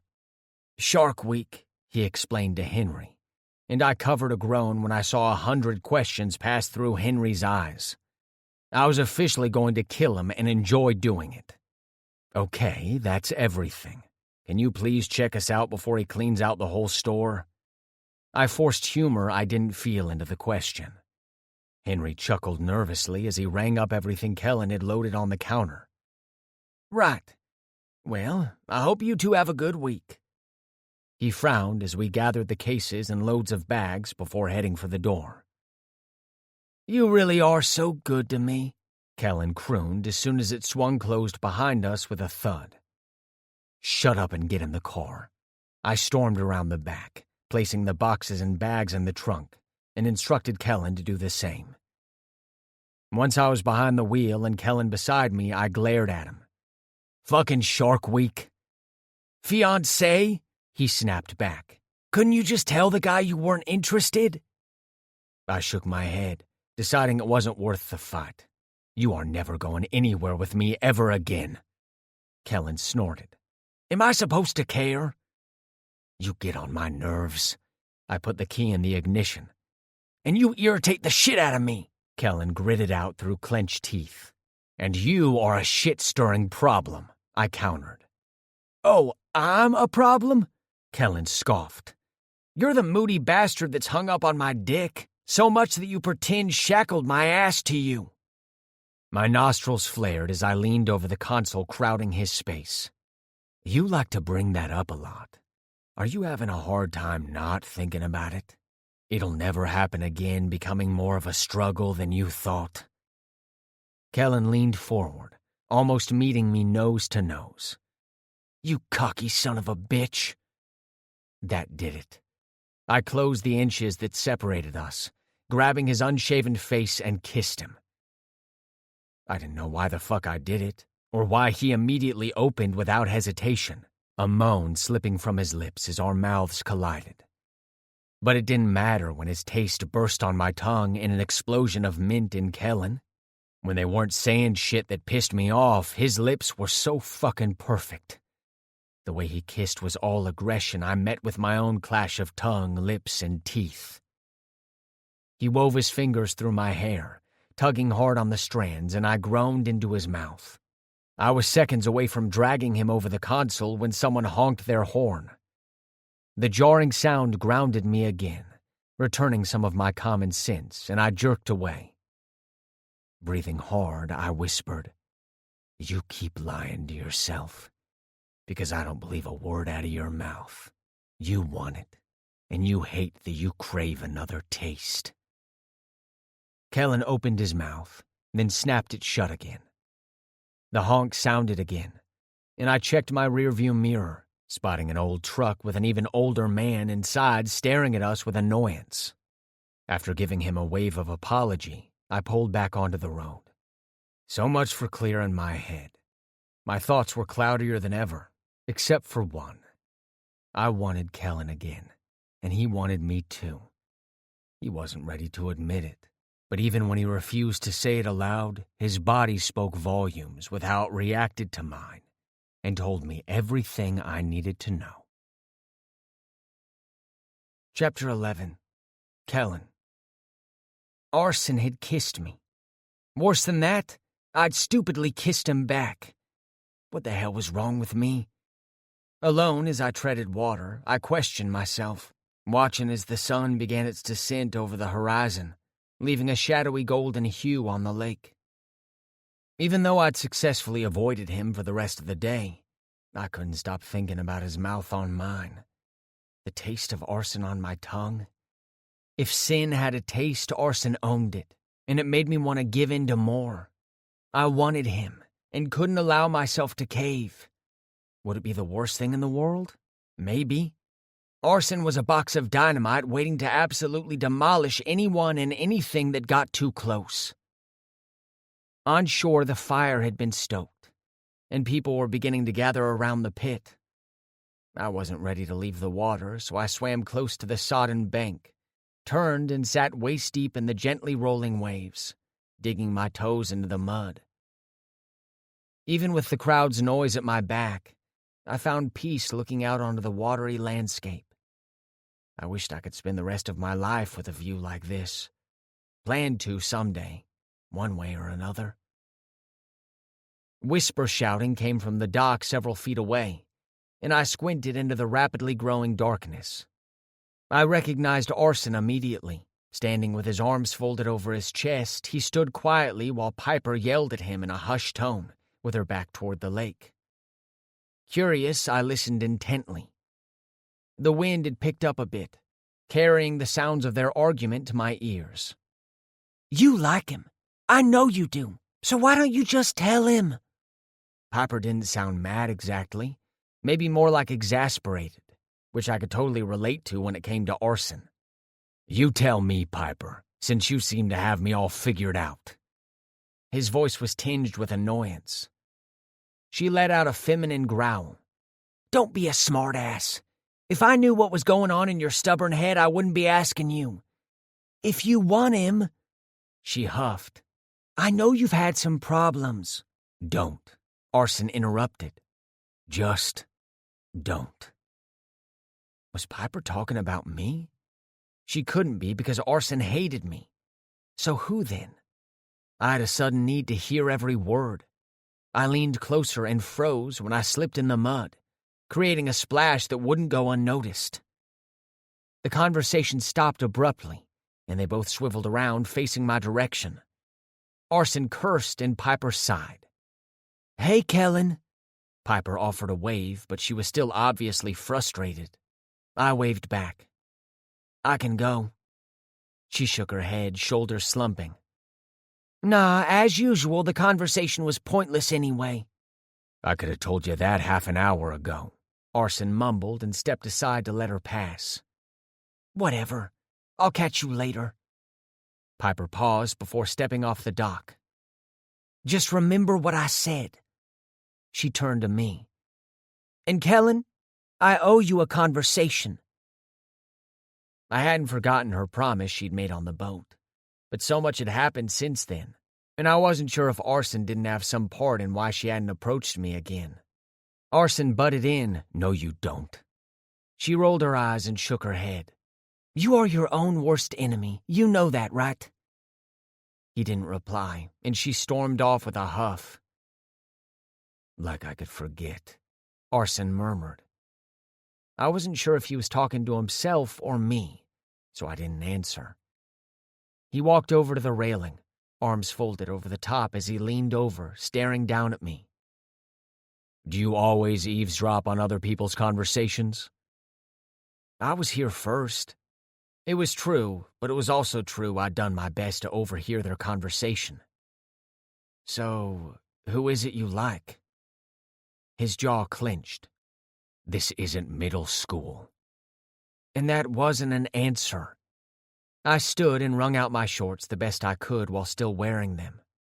But don't worry, I don't care who you stick your dick in. Arson's stare locked on mine. Fine, my nosy little mouse. I don't like anyone.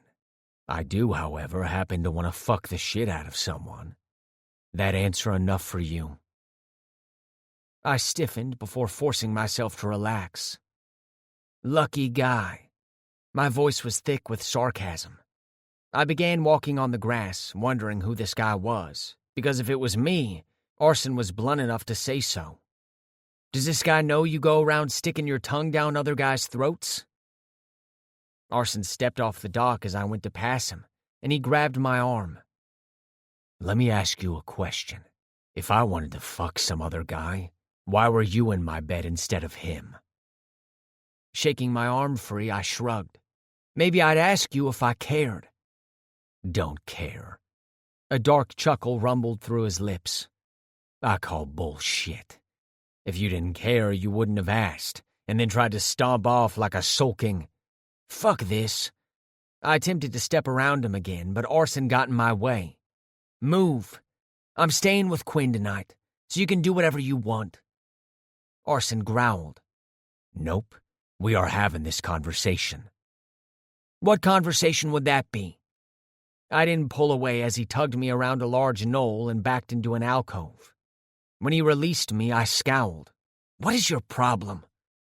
My problem? You are my problem. You've been my fucking problem since I showed up at this overcrowded party. His hard gaze bore into mine. I smirked. Don't worry.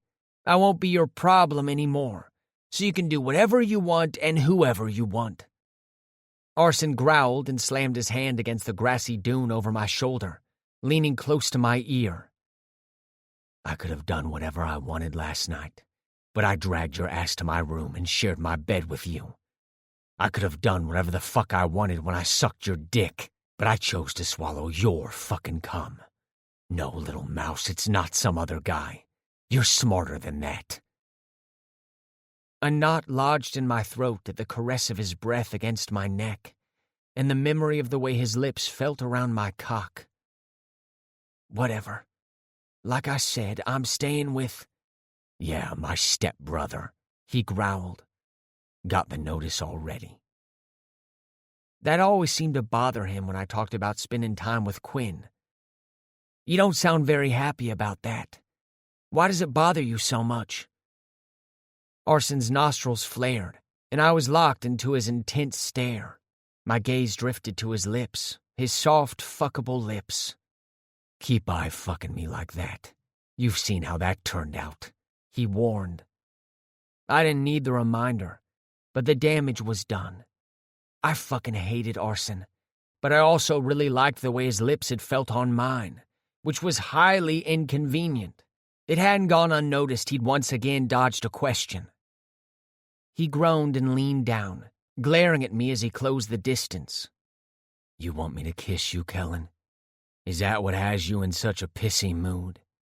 Want me to fuck your mouth with my tongue again, but you're worried you'd have to share with someone else?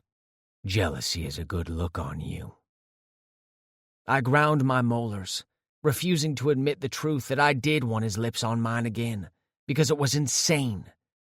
As far as sharing Arson, it would be a cold day in hell before I confessed there was even an ounce of truth to that. Arson huffed a laugh, but it didn't come from a place of humor. He was all predator, and he saw me as his prey. Just a little begging, and I might give you what you want. Begging? Fuck no. I'm not begging you to do shit. You might be the one to beg because... Arson? Piper's voice came from the other side of the hill, and I stiffened at her now almost familiar worried tone. Piper is looking for you again, I whispered. I didn't want her to catch us in this situation and give her slightly unfounded ideas that I was willingly in the position. Even though there was a little truth behind it, I refused to acknowledge it. Arson clapped his palm over my mouth and backed us further into the corner out of sight, whispering, "Shh." I knocked his hand away. Don't fucking shush me. Arson studied me in the shadows. Admit it. You want me to fuck you. You just hate me enough to lie about it. You want me to fuck you, Kellen. Will that stop your little shit fits? Would it stop yours? I countered, because he was a moody asshole and had no right calling anyone else out for it. Arson's gaze grew heated and dropped to my lips. Thought you said never going to happen, little mouse. What was it you said? I forget. He didn't sound like he'd forgotten anything. If anything, Arson sounded bitter, but I had no problem reminding the cocky jerk. Something in the ballpark of, I wouldn't touch your dick if you paid me? Yeah? Tell me then. If I reached out and felt your dick, would you be hard for me? The arrogant asshole smirked, and I seethed at him and myself because he had affected my body. His nearness unfailingly made every part of me react. I snapped in a whisper, I hate you. His nostrils flared. Ditto, but I still want to fuck you too. There was that bluntness I expected. Maybe they had been talking about me, which made me think of the entire conversation. It didn't make sense. Arson did not like me at all. He just wanted to get me naked again. Never going to... The lie died on my lips when his mouth crashed into mine. I froze at the sudden urgency behind his hands that fell to my waist, tightening as he licked the seam of my lips. Open your fucking mouth, he growled, and I did. I couldn't not part my lips for him. He tasted of mint and beer as his tongue slipped along mine in a desperate quest for more. Everything. I moaned, and he took it at face value. I wanted him. Right here. Right fucking now. I'd hate myself afterward. He pressed against me, my back flat against the mass of earth behind me. You do want it, huh? My dick stretching your ass wide? Admit it, little mouse. We both want it. Fuck you, I panted as he ground his hard dick against mine. He groaned, lowering his head to trail his lips across my neck. Not usually my thing. I'd rather fuck you. Tell me you want it, little mouse, and I'll fill your aching little hole. It does, right? Ache for me to fill you with my dick and cum. I ignored how well he read me, moaning because I couldn't help the sound that escaped my lips. I would never let him know he'd tapped into the truth. You'll make an exception for me, though, won't you? You'd let me fuck you. I gasped when he spun me around and shoved my chest against the knoll. Arson pressed himself flush with my body, rubbing his cock on my ass. Is that really what you want, Kellen? No. I want you to pull down my shorts and shove your dick inside me. The words formed on my lips, ready to betray me. Arson! Piper said again, louder this time, worry sharpening in her tone. I know you're over there, and I'd rather not see anything that would require bleach in my eyes. Damn it. Arson sighed and dropped his forehead to my shoulder. You're being summoned. I pushed away from the dune, thankful the breeze had picked up and cooled my damp skin. Arson reluctantly pulled away, adjusting his dick in his shorts when I turned around. Piper wouldn't be hunting me down unless it's important, especially right now. She knows exactly what's going on. The girl has eyes like a hawk. I didn't want to believe him because Piper would know I'd given in to the jerk. Come back to my room tonight. Don't go to Quinn. Okay, boss, I responded with a scowl as reality rushed back in, my conscience reprimanding me for allowing Arson to rule my body. That's never going to happen. His jaw ticked. You know what, Kellen? You can hate me all you want, but you don't need to like me to fuck. And if you show up, that's exactly what's going to happen. Good luck with that. I shoved him and he stepped back. His lips tilted in a cocky grin. I'll leave the door unlocked. I watched as he turned away and disappeared around the corner before I sagged back against the earth.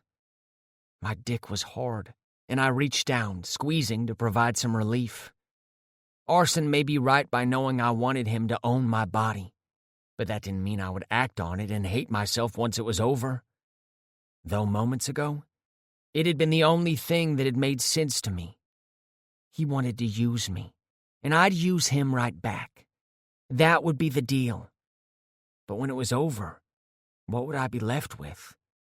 The ashes left behind by a raging fire that would consume me whole. Arson was bad news.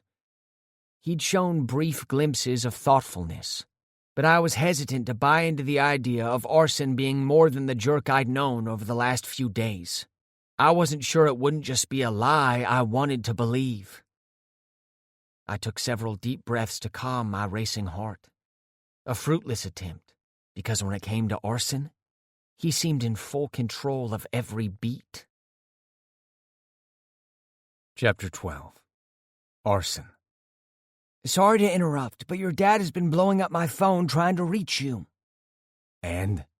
I pulled my phone from my pocket and unlocked the screen. There were 6 missed calls and 10 waiting texts. I hadn't used my phone since we'd arrived because I hadn't needed to, and must have put it on mute. My phone gets shit reception out here. Piper folded one arm over her chest, rubbing the other as she frowned. I'm not sure what your dad wanted. He was breaking up pretty bad, but he sounded worried maybe. You should probably see if you can reach him. I pressed on a missed call and brought the phone to my ear. My dad answered after one ring. That alone worried me. Arson, where have you been?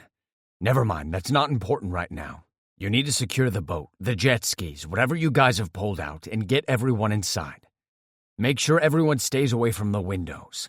In fact, just unlock the basement and hole up down there. Dad's voice sounded urgent, and I got my feet moving before I even knew what was going on. "What's going on?" I asked as I beelined for Quinn, standing by the fire talking to Sean and the blonde girl with the subtly rounded belly. Piper followed behind me, hurrying to keep up with my long strides. "There's a pretty bad storm headed to your area. My emergency alert from my phone's weather app has been going off repeatedly. The radar shows it's moving quickly toward the lake. There's a cold front pushing through that has spawned some severe storms. They're talking about straight-line winds in excess of 90 miles an hour, torrential rain and flash flooding, even golf ball-sized hail. The storm won't last long because of the speed it's moving. You have to work quickly. The app predicts it will be in the lake area in about 40 minutes. Y'all will be safe in the basement, but winds that strong with that many trees around? Just get everyone inside." Glancing around as I walked, I was unsure how I'd missed the wind kicking up in the humid air, or the swish of the water as it rolled in quickly, slapping against the dock and banks. The alcove must have concealed the rapid change in the atmosphere. There was no way of knowing we'd been blanketed by ominous clouds with all the trees. I hadn't even noticed any thunder or seen any lightning. Shit. Okay, I'll get it taken care of. Dad paused. "Arson, be careful. I love Quinn, but we both know you're the more responsible one. You always have been, ever since you were a little boy." Had my dad just offered more than a nugget of praise? I was in too much of a hurry to overthink the rare occurrence. "I'll get it taken care of," I repeated. I noted the wind was steadily picking up, sending pine needles floating to the ground, and the flames from the fire were flickering in a tangled kaleidoscope of reds, oranges, and yellow. The trees had begun to sway, and I knew we didn't have much time before the edge of the storm reached the property. When we hung up, I barked orders. "Sean, find Blake and put out the fire. Get your girl and everyone else inside. Quinn, I need your help." Piper grabbed my arm and I glanced down. Her forehead was creased with worry. "What's going on?" "There's a bad storm rolling in. Go unlock the basement and I'll meet you soon." Piper was the only person other than me present who knew how to access the basement. With a quick nod, she turned and hugged Blake before she rushed toward the cabin. Quinn looked ready to argue, and I didn't have time for his shit. "You know what? Just get everyone inside and down in the basement."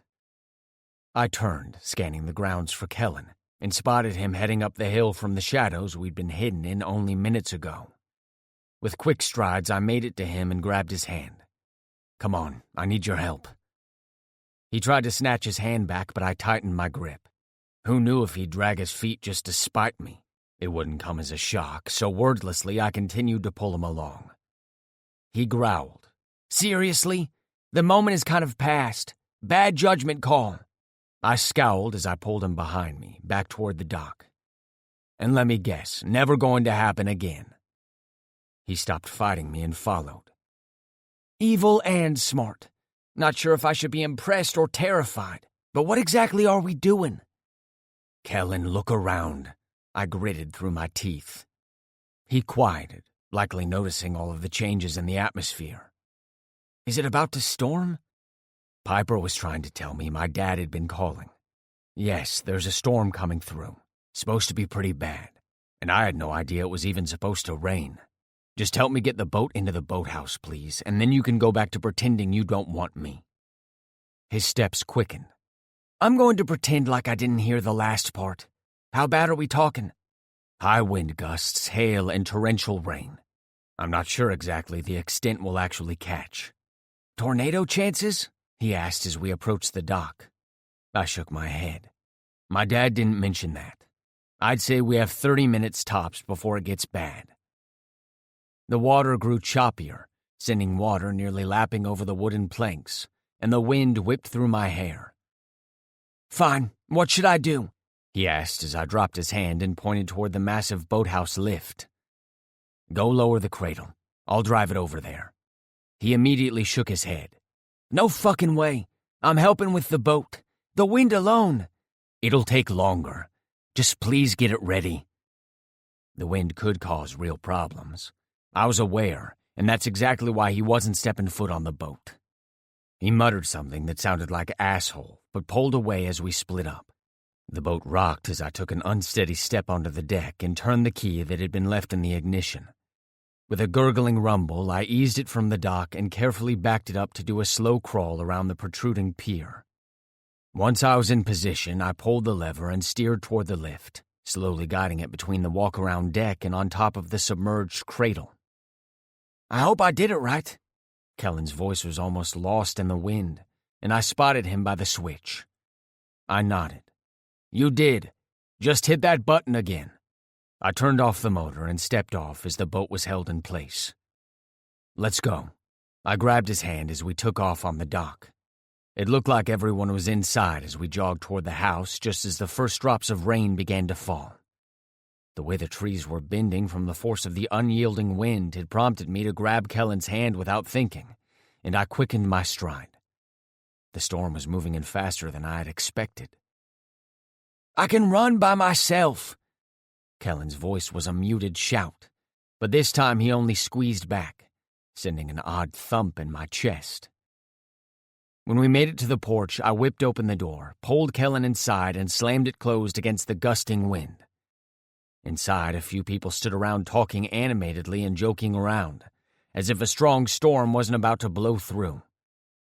A sudden burst of lightning lit up the sky as it hurtled toward the ground and struck a nearby tree. The violent burst shook the house with its force, and through the windows we could see the tree split, then fall, and within moments take the power out with it. Shit. Girls screamed, and then phone flashlights began flickering on before people scurried toward the open basement door inside the kitchen.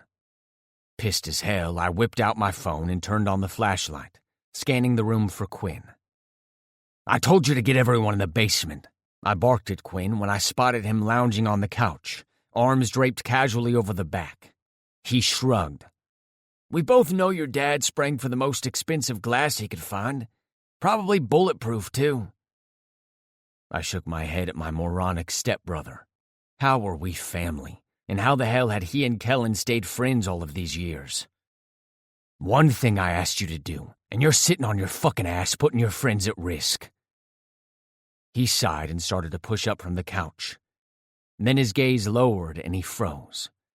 His eyes narrowed, then lifted first to me and then to Kellen. Kellen shook his hand free, which I hadn't realized I'd still been holding.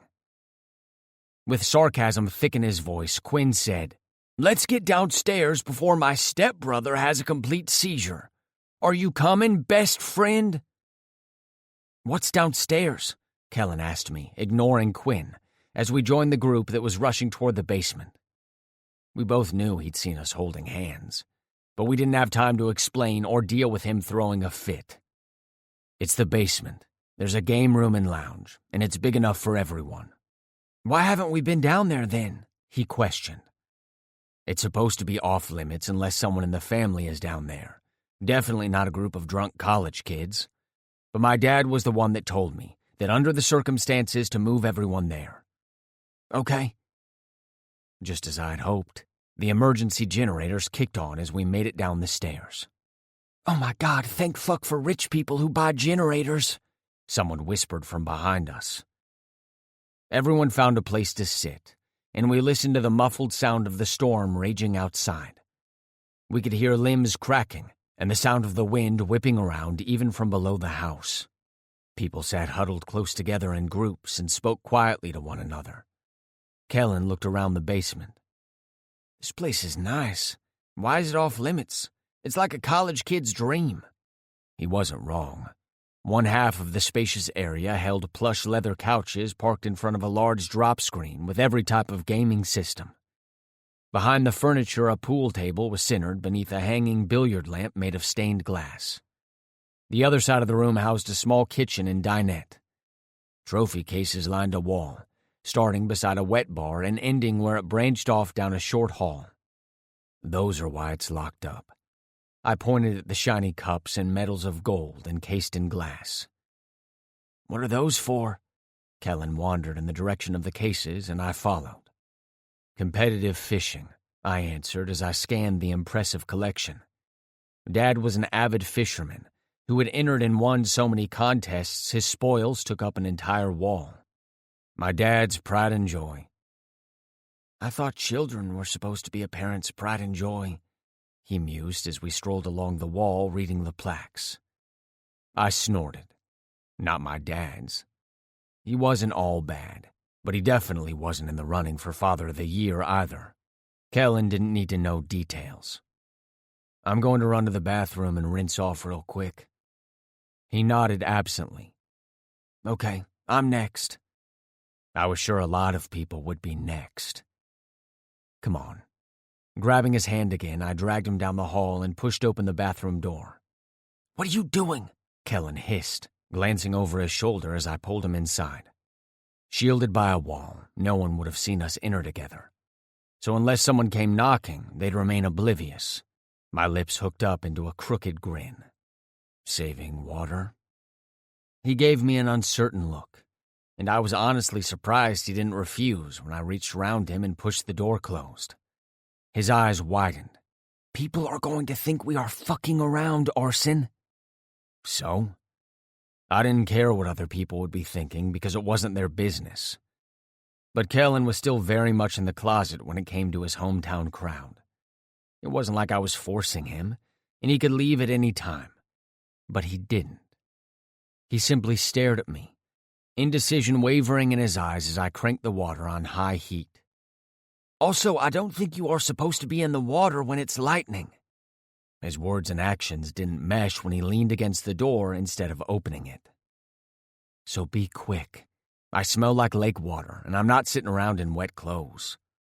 I whipped my shirt over my head. Kellen swallowed audibly before dropping his gaze to the tiled floor. I obviously don't have clothes to change into.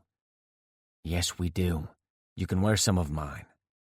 I popped open a closet door and reached inside, rifling through the extra clothes I kept for when I was too lazy to go upstairs. Honestly, I was surprised my dad hadn't gotten rid of them.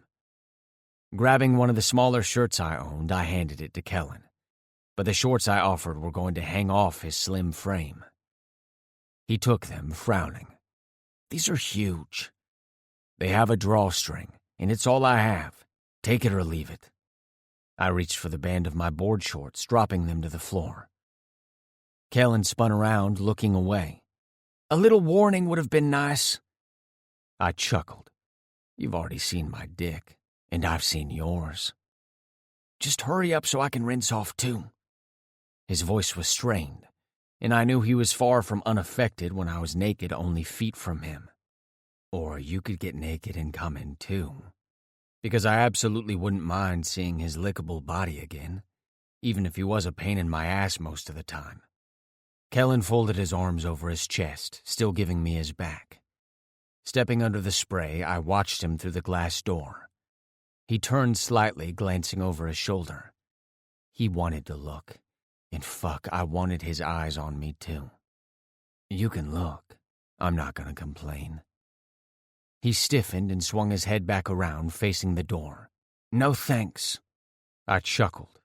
He was stubborn but a terrible liar. Grabbing the soap, I quickly washed and rinsed off before stepping out. Your turn. Kellen turned and froze when his eyes locked onto my bare chest. Water rolled down my skin, and he seemed to follow the trail, heat in his eyes. My dick plumped the longer he stared, and he paused when his gaze reached my growing hard-on. Can you grab a towel and cover up? He growled, and the sound did nothing to soften my dick. I hummed in response. I could, but I don't want to. Arson, he gritted through his teeth. Fine, but like I said, you've seen it before. I turned and retrieved 2 fluffy, oversized gray towels from the open-faced cabinet. That doesn't mean it's going to happen again, he reminded me once again like I could forget. With discipline I didn't know I had, I looked away while he shucked his clothes and stepped into the shower. With one towel wrapped around my waist, I scrubbed the other over my head, drying my freshly shampooed hair. Does it matter which one of these I use? He asked. Not even thinking about it, I turned my head and paused. Even through the fogged glass, there was no mistaking the curve of his pale ass. Arson, does it matter? Kellen glanced over his shoulder at me, surprising me when he didn't throw a fit about me watching. He cleared his throat. Does it matter which body wash I use? Fuck yes it did. He was going to use mine. Use the one on the left. Okay. The cap snapped open, and I leaned against the counter, openly watching his hands glide over his skin. He could pretend he didn't want me as much as he liked, but the proof was there when he ran his hand down his cock, his rock-hard cock. You like me watching you, I stated, and even to my ears my voice was rougher than usual. I figure if I tell you to stop, you're going to do it anyway. He sighed, but it came out breathier than normal. He continued to rub his dick, and I wondered if he was doing it just to fuck with me, or if he was struggling to keep up the bullshit lie about not wanting me. Something told me he needed me to be the one that made him admit it. He wasn't going to offer it on his own. My voice dropped an octave as his hand circled his dick and slid base to tip. That why you're stroking your cock? Because it gets my dick hard? Or because me watching gets your dick hard? I could take care of that for you. He hesitated long enough for me to know he was considering the proposal. And I'd meant it. I'd suck his cum straight down my throat. All he had to do was give me the green light. You don't need to like me, Kellen. Not for this. You can like my mouth on your dick. His voice shook. People are going to think we're fucking around in here. I lifted one shoulder. That wasn't a no. They probably already think that. Arson, people don't know I'm into guys. He sounded unsure, but not as adamant about them not finding out as he had the first time I'd sucked him off. I studied him, and he stared back, his gaze speaking volumes. But I wasn't sure what he needed from me. He had to decide to let people think what they wanted on his own. They might suspect it now, and that doesn't seem to really bother you, or you wouldn't be here with me. Maybe you even want them to, I suggested, and clarity struck. He did want that. You're tired of hiding it, aren't you? Instead of answering, he shut off the water and paused with his hand on the glass door. Towel. I made no move to grab the towel from the counter. I think I like you like this, being here with me, right under everyone's nose with them none the wiser. How far are you willing to take it? He opened the glass shower door, soaking wet, dick hard, and let me stare. If we do this, it doesn't mean anything. I pushed off the counter, ignoring the comment. It didn't have to mean anything. It was about getting off, nothing more. But I needed clarification. This, I asked.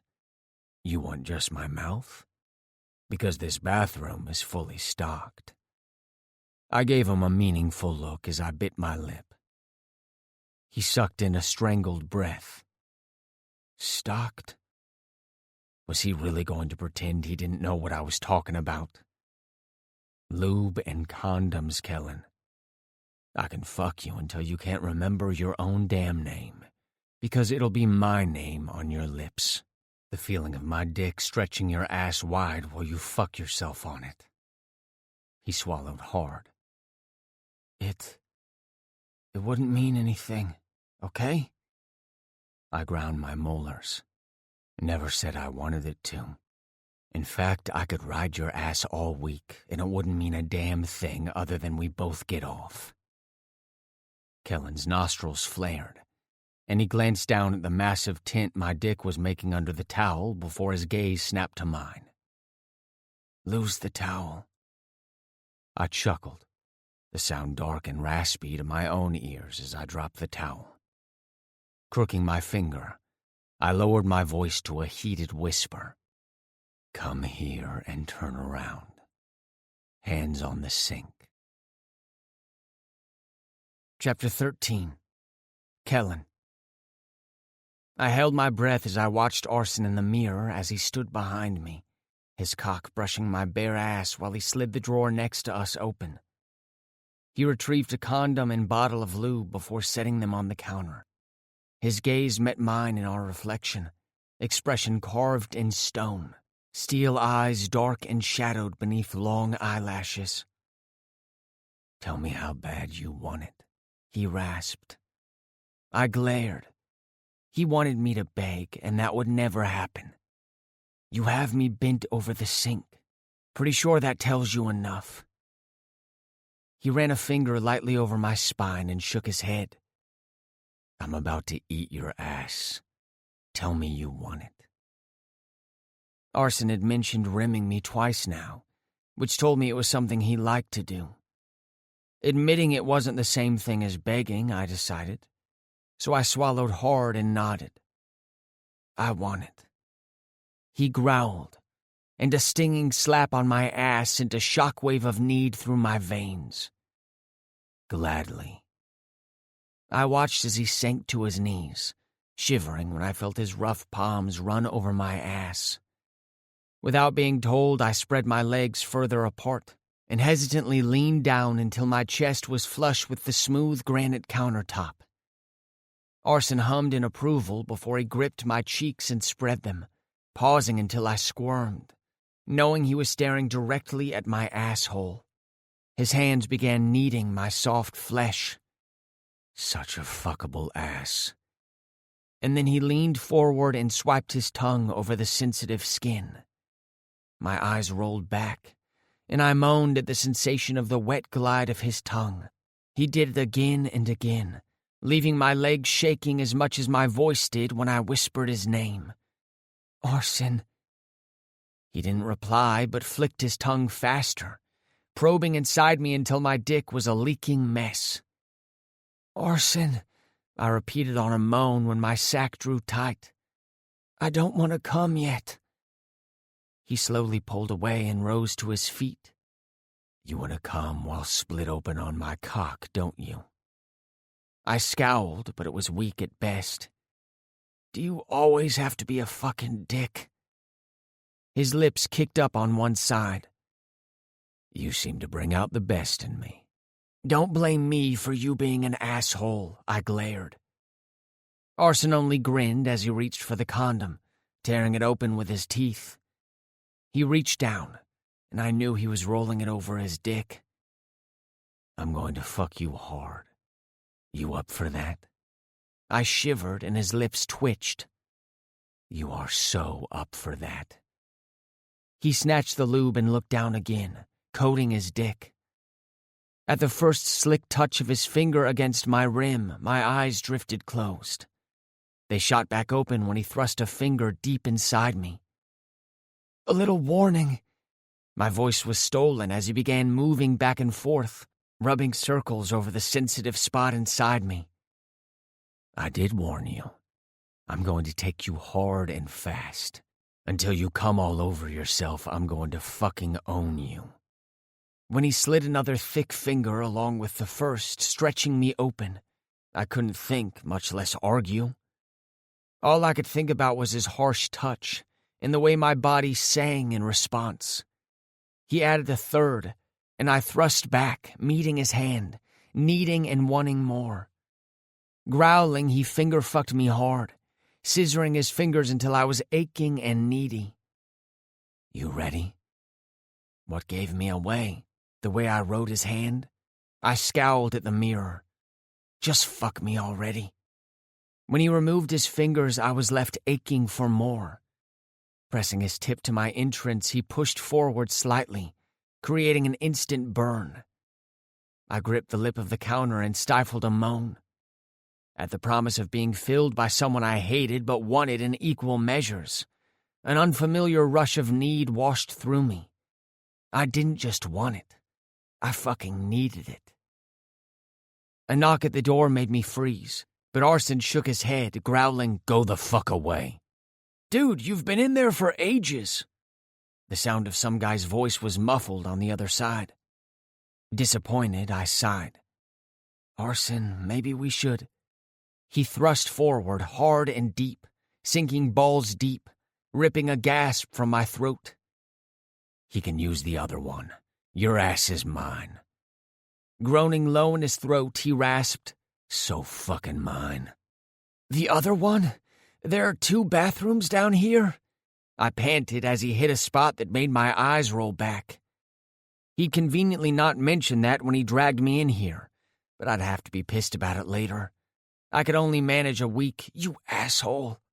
Are you complaining? He chuckled, but it came out more of a grunt as he pulled back and thrust forward again, ripping a low moan from my throat. Keep making that sound. It only makes my dick harder. But unless you don't want everyone knowing my cock is in your ass, you better bottle that shit. I bit my lip, trying to stifle the next moan he dragged from my lips, but there was no mistaking the sound of bare skin slapping against skin. The guy on the other side knocked again. "Come on, man, get your dick wet later. I gotta piss." I said go the fuck away. Arson growled as his fingers dug into my hips, and he pounded into me as if he couldn't get deep enough fast enough. "Fuck this, asshole," the guy muttered as the sounds of his footsteps retreated. Arson picked up the pace, fucking me harder while staring at me in the mirror with hooded eyes. Next time I have you, it'll be in my bed where I can watch your dick bounce as you ride me. I want to feel this tight ass on top of me. I could barely process his words, lost in the feel of him moving inside me. "Next time?" Arson groaned as he glued his front to my back, fucking me with sharp, short thrusts that kept me rocking back against him as our bodies moved together. All week. I'm spending the rest of the week buried inside of you. It was impossible to argue, and wasn't sure I would anyway, with my balls drawn tight and an intense orgasm teasing all of my nerve endings. I wanted to feel the burn for days. Next time or not, I needed to come, which was the only thing on my mind. No objections, little mouse? He slapped when I clenched around him. Yeah, you want my cock in you all week, don't you? He was talking too much. It didn't matter if I liked his filthy mouth. I'd never admit it drove me crazy. "Shut up and fuck me." Arson glared but dug his fingers into my hips until I was sure it would leave bruises behind. He drove into me over and over, his gaze boring a knowing hole into mine. He was close. I could tell by the hard set of his jaw, and his movements became less steady. Watching Arson battle for control of his own body sent me spiraling over the edge. "I'm gonna come. Where?" He withdrew, spun me around, and sank on his knees, taking my cock in his mouth. He hummed as he bobbed his head on my dick, putting his talented mouth to use.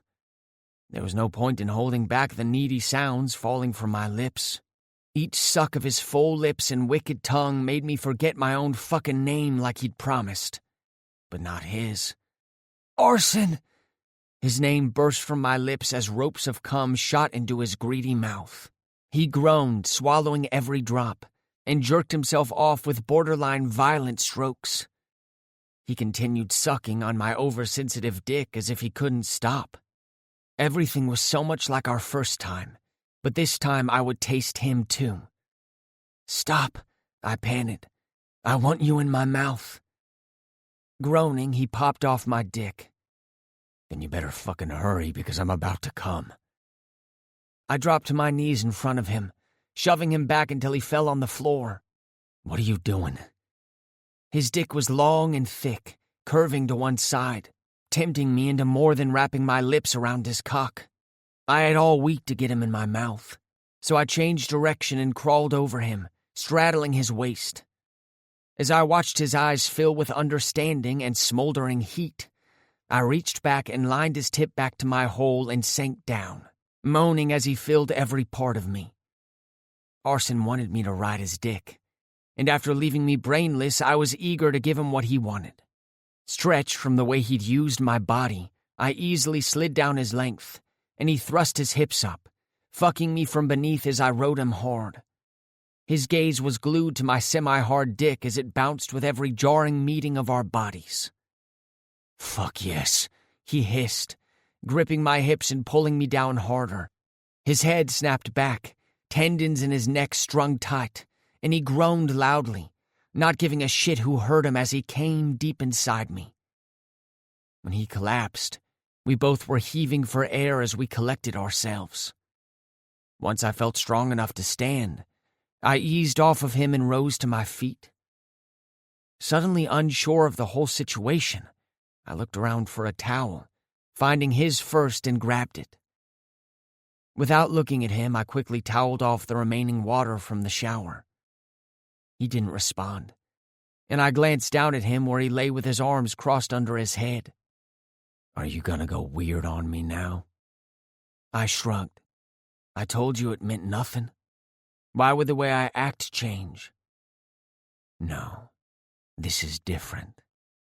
He sat up, rose to his feet and removed the condom, tossing it into the trash.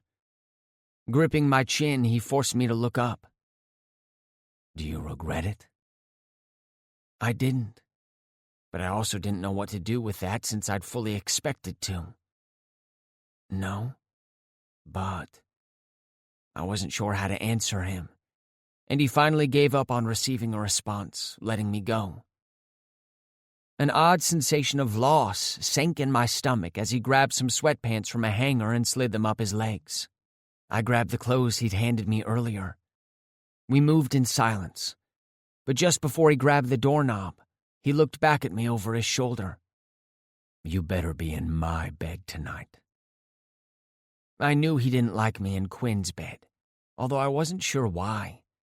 He knew we were just friends.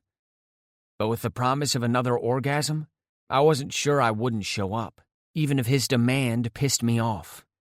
So I just glared. His lips twitched. Then he walked out without a word, leaving me staring at my reflection. I scowled at myself for caving so easily, even if I didn't regret it. Maybe Arson was right. We'd be here for the rest of the week. What was so wrong with hooking up with someone you hated if there were no expectations? Hated. When I thought about it, I wasn't sure how I felt about Arson anymore. He'd never apologized for what he'd said about me being a snack, but neither had I for repeatedly calling what we'd done a mistake, which seemed to get under his skin. Whatever was happening between us didn't feel like hate anymore. He still pissed me off, but my thoughts and feelings were a jumbled mess I didn't have time to examine at that moment. We'd been locked away in the bathroom for too long. People would have noticed our absence, or at least one person definitely would have, and I wasn't looking forward to dealing with Quinn. Running my hand over my face, I stepped out into the hall, following the short corridor into the open room. I immediately tensed when I found Arson sitting in a recliner in the corner of the room, with Piper perched on the armrest. He'd insisted they were just friends, and after the day on the boat I had talked to her, I believed him. That wasn't the problem. The issue had been my immediate knee-jerk response to seeing someone so close to him. What was beginning to bother me was the fact that I cared at all. I scanned the room, spotting Quinn, who wore an uncharacteristic frown as he ignored the girl on his left in favor of staring at the floor. Briefly closing my eyes, I steeled myself for his anger, though I didn't plan on telling him the truth. I didn't plan on telling anyone what Arson and I were doing. Maybe it made me a shitty friend, but I was drawn to Arson, more so than I'd ever been to Quinn. It had me questioning everything, so even if I wanted to tell Quinn about Arson, I wasn't sure what to say. Crossing the room, I sat on his other side and sank back into the cushion. And then I waited. Several moments passed before he whispered, "Did you fuck Arson?" I glanced over at him just as he turned and met my gaze. "Why would you think that?" With a quiet laugh, he shook his head. "Never mind. Forget I asked. I guess I know the answer to that already anyway." He jumped to his feet, and I frowned up at him as he walked away. Shit. Was I supposed to follow him? Lie to him? Come clean? I glanced at Arson and wasn't surprised to find him watching me. He offered no help, just an intense glint in his eyes, daring me to tell Quinn what we'd done. I blew out a deep breath and pushed off the couch. Quinn was digging a beer out of the refrigerator. "Don't," he started before I'd spoken a word. "I shouldn't have asked. I don't want to know." He slammed the fridge door closed and popped the beer tab, pausing just before he took a drink. "Don't expect more from him, Kay. You want to fuck around with him, fine." He blew out a harsh sigh. "Just fuck, man. Don't expect more. What we have going on isn't serious." I spoke low to avoid being overheard. "It's not like that." His brows rose as he repeated, "What you have going on? So this is a thing? As in that wasn't the first time?" "Doesn't matter." I leaned against the counter. "I know you don't like him. I don't even like him," I said, unsure how much I'd meant the words. "This is just fucking," he offered. When I didn't reply, he tilted his beer at me. "Nothing new there?" Was he fucking serious? "Did you just slut-shame me? You of all people?" I whispered, pissed he had the nerve to call me out for something he regularly did. Instead of answering, he turned and walked away. He yanked on the hand of the girl who he'd been sitting next to, and she smiled as he pulled her to her feet. As he dragged her to what I assumed was the other bathroom, my jaw ticked. Once the door closed behind them, I glanced where Arson had been sitting. He was still there. Now both he and Piper watched me. I was over it. All of it. Crossing my fingers, I pulled my phone from my pocket and checked my weather map, surprised it loaded so quickly. It appeared the worst of the storm had passed while I'd been in the bathroom with Arson.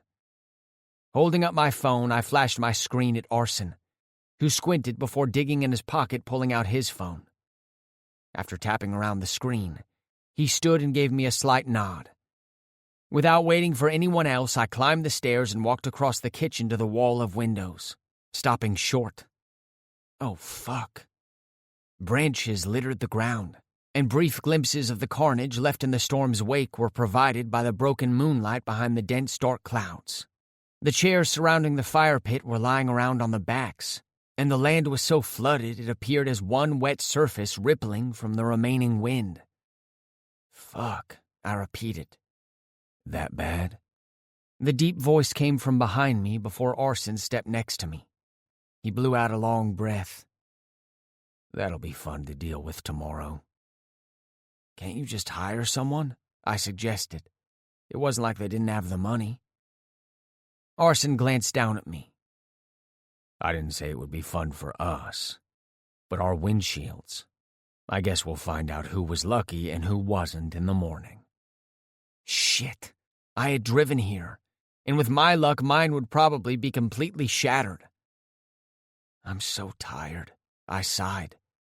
Between Arson wrecking my body, Quinn's cold attitude and confusing words, and the damage we'd face in the morning, I just wanted to sleep. "Head upstairs." He dug in his pocket and then passed me the key to his room. "I have to get everyone out of the basement. They've trashed it enough, and then I'll be up." "Bossy much?" I glared at the presumptuous asshole. "Who said I'm going to your room?" He gave me a slow blink. "Be naked." My pulse picked up at the dark burn in his eyes. I didn't respond. I didn't need to. There was nowhere else for me to go anyway, with Quinn giving me the cold shoulder. I headed for the stairs and down the hall, ignoring Quinn's open door altogether, and let myself into Arson's room. I may not have had much choice with the sleeping arrangements, but I could at least defy him in one way. Leaving my sweatpants and t-shirt on, I pulled back the blanket and slid between the thick fabric and silky sheets. The scent of his body soap lingered on my skin, an addictive smell I inhaled over and over as I waited. 20 minutes passed, And though I was tired, I couldn't sleep, not knowing Arson would be crawling into the same bed soon. So I lay on my back, staring at the ceiling. When the door creaked open, I tensed. The sound of the lock engaging was followed by the rustling of his clothes coming off. He lifted the cover and grunted. "That isn't naked." Before I could even pop off a smart comment, he reached down, gripped my ankles, and turned me toward him. I couldn't stop him when he snatched the sweats and rolled them down my legs. My dick wasn't hard, but it didn't stop Arson from staring and running a finger down my shaft. My cock twitched, and so did his lips. For his part, Arson's dick was beginning to thicken, but not fully hard. "Take off the shirt. I want you bare against me. It looks like our week will be cut short. So tonight, I'm going to stay buried inside you." The restless way my legs shifted as his touch ran over my sack and down my thighs made him smirk. My cock grew hard with his teasing touches until he crawled over me, straddling my legs. "What do you think?" He ground his bare dick against mine. "Shut up, Arson." I shifted, scooting down, and he watched me as I wiggled my way beneath him, taking his mostly hard dick in my mouth. As I sucked, he hardened and began fucking my mouth. And when he came, he whispered my name over and over, almost like a prayer.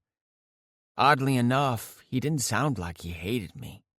And when he buried himself inside me from behind again with my ass in the air, I swore I heard him whisper, "I could stay buried inside of your ass forever." I didn't answer. Besides, we didn't have forever. We didn't even have the rest of the week. We'd be leaving sooner than anticipated, and I wasn't sure if he still planned on spending 2 weeks at Quinn's house. So I made the most of the one night we had left, coming until I was completely drained and could barely move. I didn't even argue when he pressed flush against my back, with a heavy arm draped over my waist as he fell asleep. Chapter 14. Arson. We spent part of the morning clearing the driveway and surveying the damage to everything following the storm. It looked like a hurricane or tornado had come through. According to the weather people, it had spawned a microburst, leaving extensive damage behind in a relatively short period of time. As far as our vehicles were concerned, we'd been lucky, other than a few cars and trucks that had nothing more than tiny starburst cracks and minor dents. The trees had shielded them from the brunt of the damage. Some of the trees closer to shore hadn't fared as well, with stripped bark in some places, while others were missing entire thick branches. Leaves in a forest of pine needles from towering pines littered the top of the lake, floating in a debris field that likely hovered over more dangerous objects beneath the surface. Some of the rain had seeped into the previously saturated ground. Still, the lake had risen enough that the original shoreline had disappeared by several feet. The house itself hadn't been spared. One of the rocking chairs had been picked up by the wind and busted a window, while the awning had fallen victim to one of the smaller trees that hadn't survived the powerful gusts of wind. The chaotic scene left everyone heading for their cars when the driveway was passable, hurrying home to deal with the aftermath to their vehicles. After spending the majority of the day assessing the damage, I was beyond tired.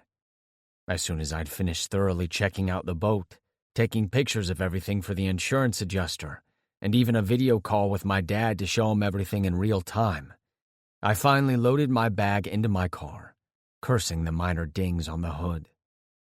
My windshield had been spared, so I couldn't complain too much.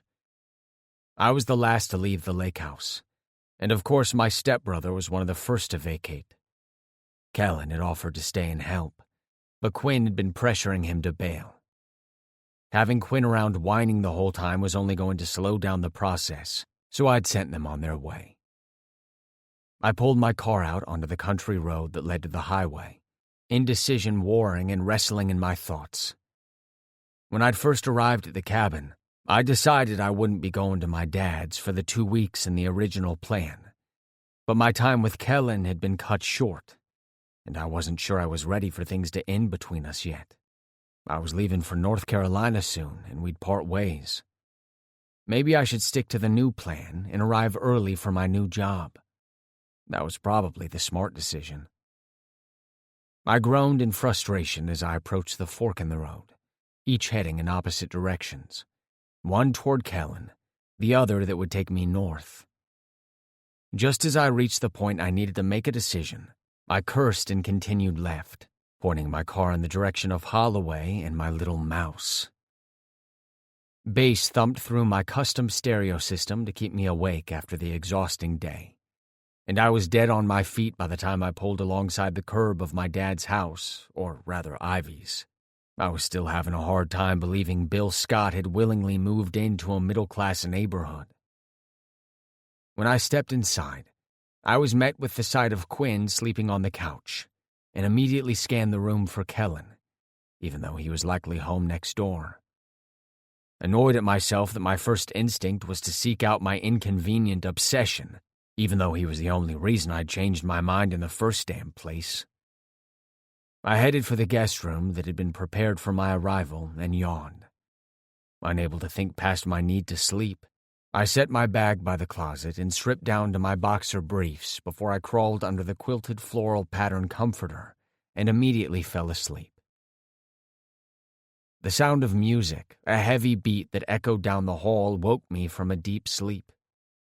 I grabbed my phone from where I'd placed it on the shabby chic dresser that matched the rest of the room and checked the time. I groaned. Only a couple of hours had passed since my head had hit the pillow. Sliding off the bed, I crossed the room and retrieved a loose forest green shirt and a pair of jeans from my bag to change into, and quickly dressed. Barefoot, I stepped into the hall, and frustration hit me full force at the sight of people filling the living room and kitchen. I'd been back for a couple hours, Quinn maybe a few more, and he was already throwing a party while my dad and his mom were still off handling business affairs. Unaware that I'd changed my plans to skip my dad's house, Quinn only silently met my eyes as I strode into the kitchen and retrieved a bottle of water from the refrigerator. Ignoring my stepbrother and his friends, I headed for the back door to escape the throng of people and the inevitable mess he'd be cleaning up tomorrow. When I stepped onto the porch, I was surprised to find a lone figure laying out on the back lawn, with his hands tucked behind his head, his gaze aimed up toward the sky. Kellen. What was he doing out here, and why wasn't he inside with his group of friends? I followed his line of sight to the clear view of a full moon and bright stars dotting the endless dark sea of the universe. I don't know exactly what prompted me to ask, but the way he studied the scene reminded me of the way he'd gazed off over the lake when I'd found him painting the landscape. You want to paint it, don't you? He startled, sitting upright and twisting to look back at me. What? The sky. I tipped my chin. You want to paint it? His mouth opened before snapping shut again. Strolling across the yard, I dropped down onto the lawn a few feet from him and picked at a patch of clover. Kellen watched me for several long seconds before he sighed. Maybe. I'm not really in the mood for another party. But Quinn wasn't capable of a quiet night of lazing around. Kellen didn't need to fill in the blanks for me to understand why he'd sought the seclusion of the night.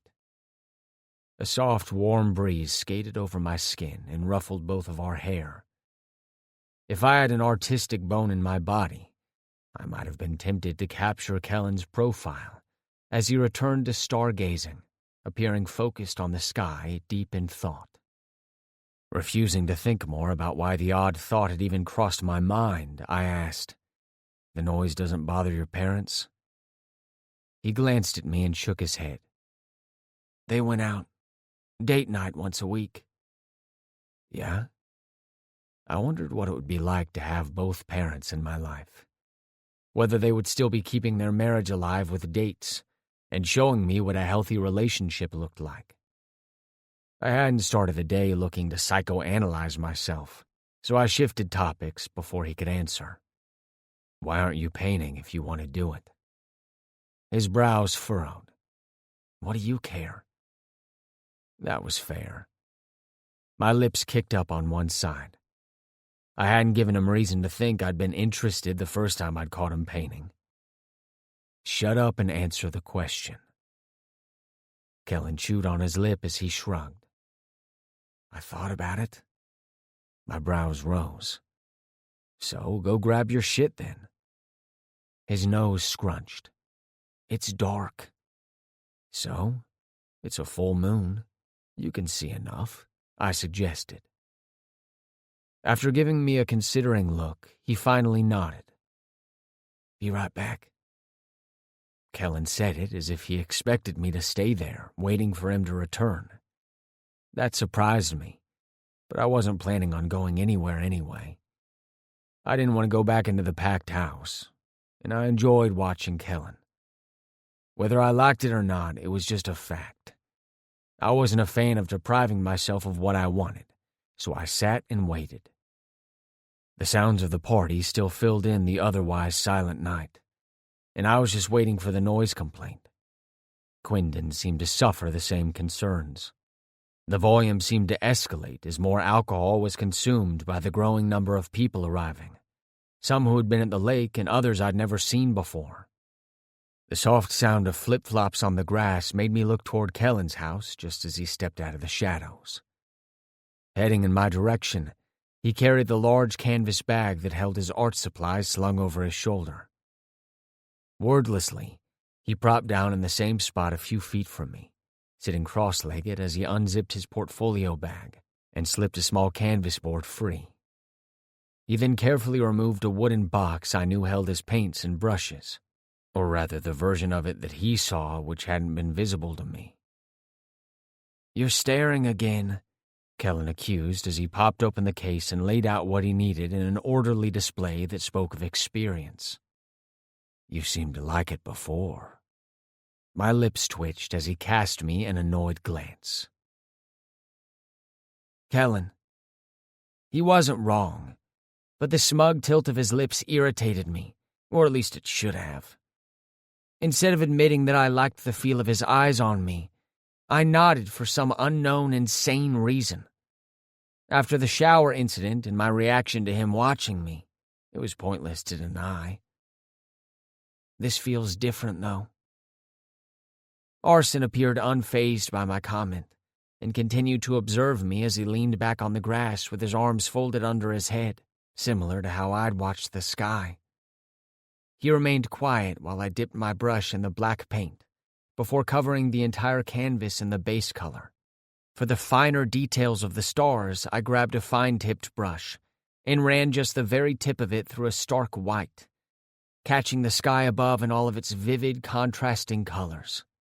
Using different hues of gray, I hollowed the craters of the moon. So, is painting just a hobby, or do you plan to actually do anything with it? Arson's voice startled me. I'd been submerged in my creative process, and I set down my supplies to respond. How much should I admit to the person who'd been hell-bent on annoying me for the last few days? Telling him my future plans seemed too personal, but not telling him seemed wrong. Or at least it felt that way. And I wondered why my thoughts about Arson were changing. When did that happen?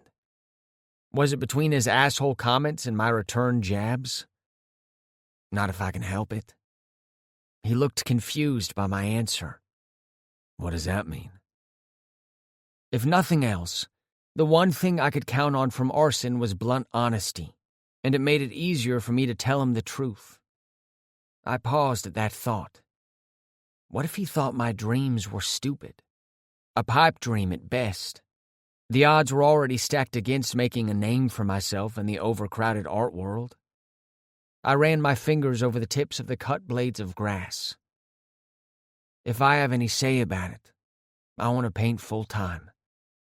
You're good enough to, so I can see it. His compliment caught me off guard, even though he'd essentially said the same thing when he tracked me down and saw my work the first time. I cleared my throat and glanced at the sky.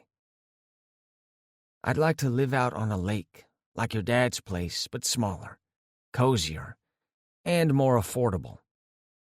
Arson chuckled, and the sound made this odd tingling sensation in my belly that was far from unpleasant. It had more truth spilling from my lips.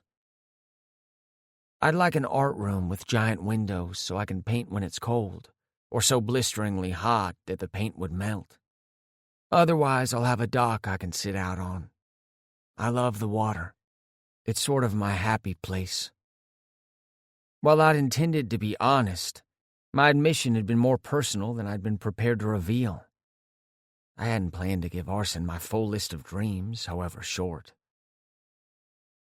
"You seemed like you were in your element there at the lake, so I can see that."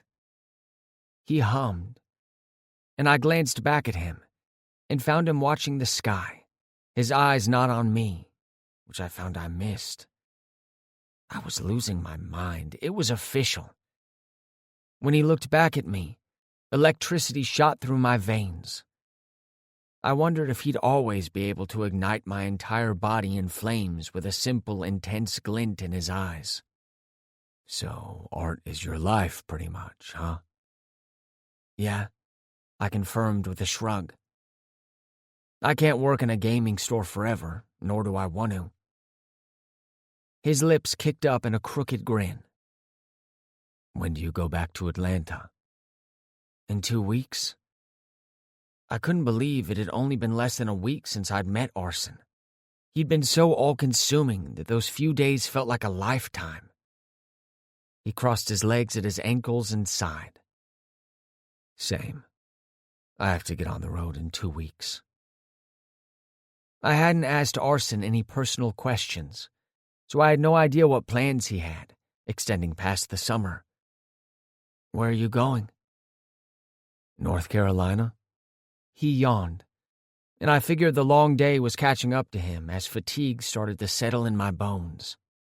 "I now have 2 degrees, the first one in marketing, and the other one in entrepreneurship. I managed to land a position with a prominent advertising firm. I can't really pass up the opportunity." "Marketing?" I asked, surprised. I couldn't imagine Arson in any type of sales, being the moody asshole he was, or at least as far as I knew. I didn't see a trace of that tonight. Only curiosity about me, and willingness to open up about his own plans. "That's the dream?" Arson scoffed. "Nah, but the pay is nice." "The pay? Doesn't your dad have enough money to let you do anything you want?" Why did Arson have to even worry about making a single dime? His brows furrowed. "I'm not taking money from him. I let him pay for college because he owed me a ticket out on my own. At least I'd seen it that way when I'd escaped to a college far enough away to avoid trips home as much as possible. But as a grown-ass man with no intention of taking over the family business, I'm doing things on my own." As he spoke about his father, his tone held an edge that brought back the memory of Piper's attempt to leak details about Arson. Something that wasn't possible once we'd been forced to cut the trip short. I wasn't sure what his reaction would be if I asked what she'd been prepared to reveal. "If I had the startup funds," he continued, "I'd open an auto shop and spend my days working under the hoods of old classic cars." That didn't come as a surprise. It seemed most people who owned cars like the one Arson drove had a driving interest in classic vehicles. "Like yours?" I asked to confirm the suspicion. Arson nodded as best he could on his back. "Yes, exactly like mine. And there are some others I hope to own one day." "Why don't you do that now?" "Because the startup would cost a fortune. I'd have to take a loan or ask my dad. The latter will never happen, and I'm not sure a bank would be ready to loan that kind of money to a guy who just graduated. It is a possible plan for the distant future, but I have to save for it first, and this job in North Carolina could make that happen." Pondering the new insight into Arson's mind, I quieted. Things had gotten too personal too quick. The sudden shift in how I saw him caught me off guard. and I didn't trust the feeling on the heels of our rocky interactions only days ago. Almost as if Arson had the same reaction, he changed the topic. I doubt Quinn told you, but the night I arrived at the cabin, I obviously hadn't expected to run into you or anyone else.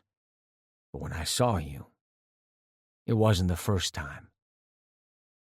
I had no idea what he was talking about, because I would have remembered meeting someone like Arson. Anyone would. What do you mean? When I came here during Christmas break, you and your parents were supposed to come over, but you went somewhere with Quinn. But before you two left, we just finished eating, and I was helping Quinn with the dishes. From the window in front of the sink, I could see the side of your house. That night, you were on a ladder, fixing the Christmas lights. I remember. A few of the plastic hooks that had held the rope lights up had come loose, leaving part of the heavy strand hanging. Right. Well, I saw you then. When you were standing by the fire pit the first night we all arrived at the lake was only the first time I'd seen you up close. Why was Arson telling me this?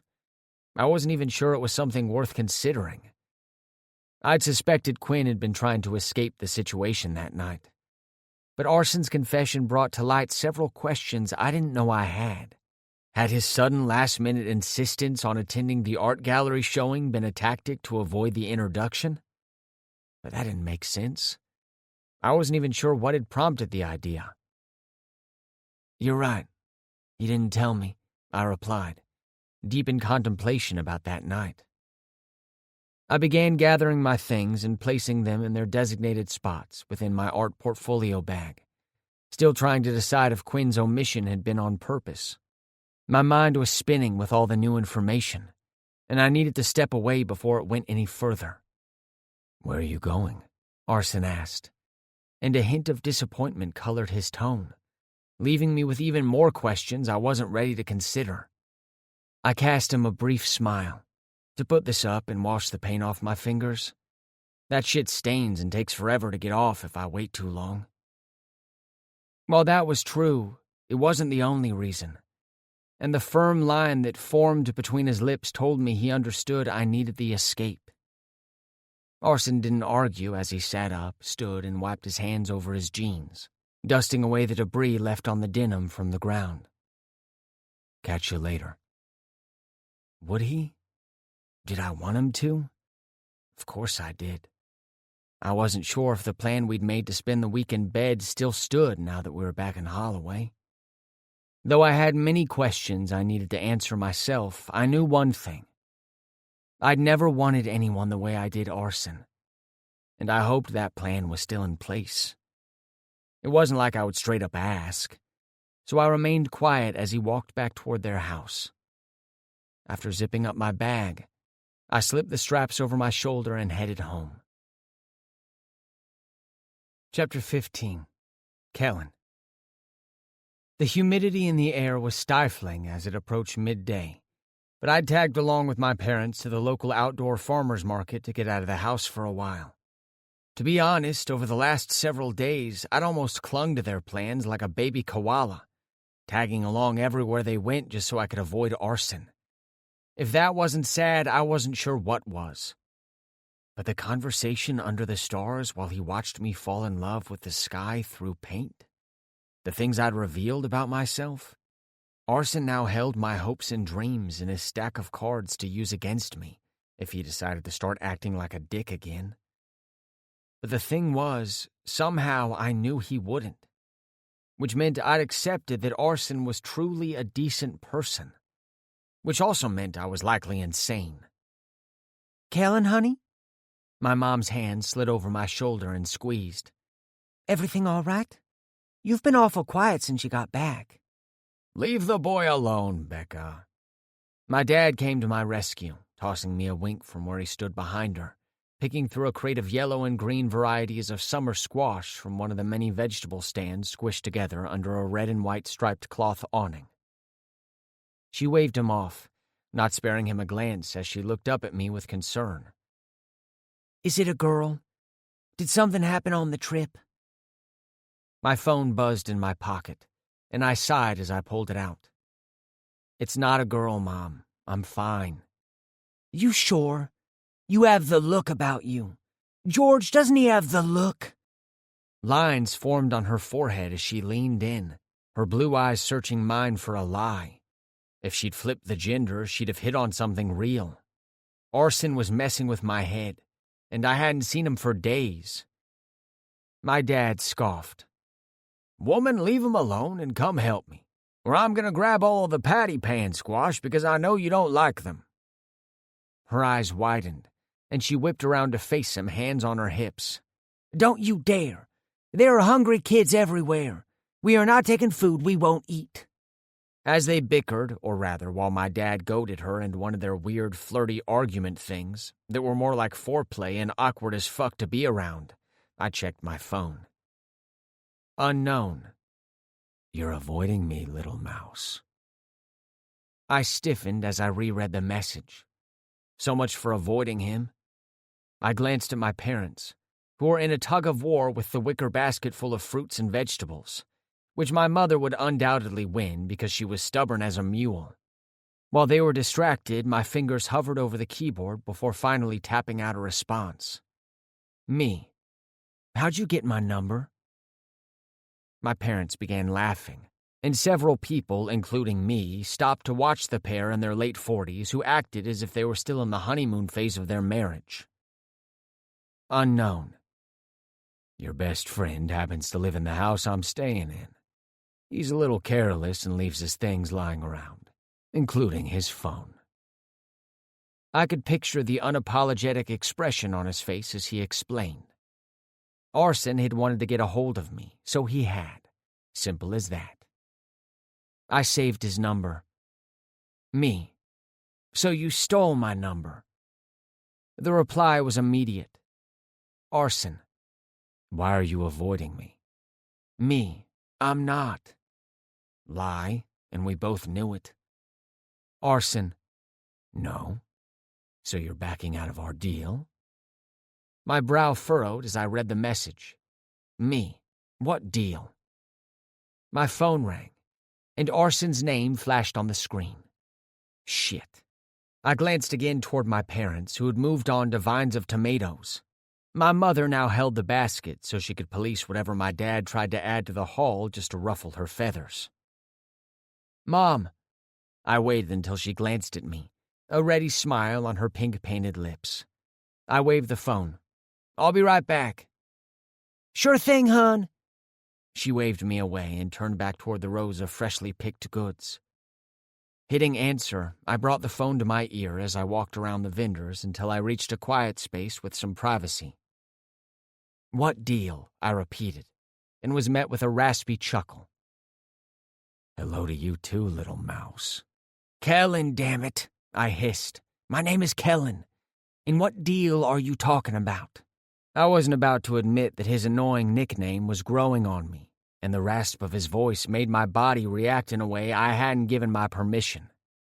The deal, Kellen, where I stayed buried inside you while I'm here. That was only for the cabin, and I don't remember agreeing to that anyway. The minute you climbed into my bed after I took your ass, you agreed to it. Are you backing out? He asked, but it sounded like a dare. One I was tempted to accept because arson in bed was a rapidly growing addiction. I gnawed on my lip. It was on the tip of my tongue to remind him if we did this, it wouldn't mean anything. But the truth was, after the night he'd watched me paint, it might. What was I supposed to do with that realization? I didn't think... You didn't say anything about when we got back, I pointed out. Arson paused. I want you. You want me. I don't know about you, but I did okay with math in school. Besides, I have something for you. My gaze darted to a couple who had wandered close to where I stood, and I lowered my voice. You got me something?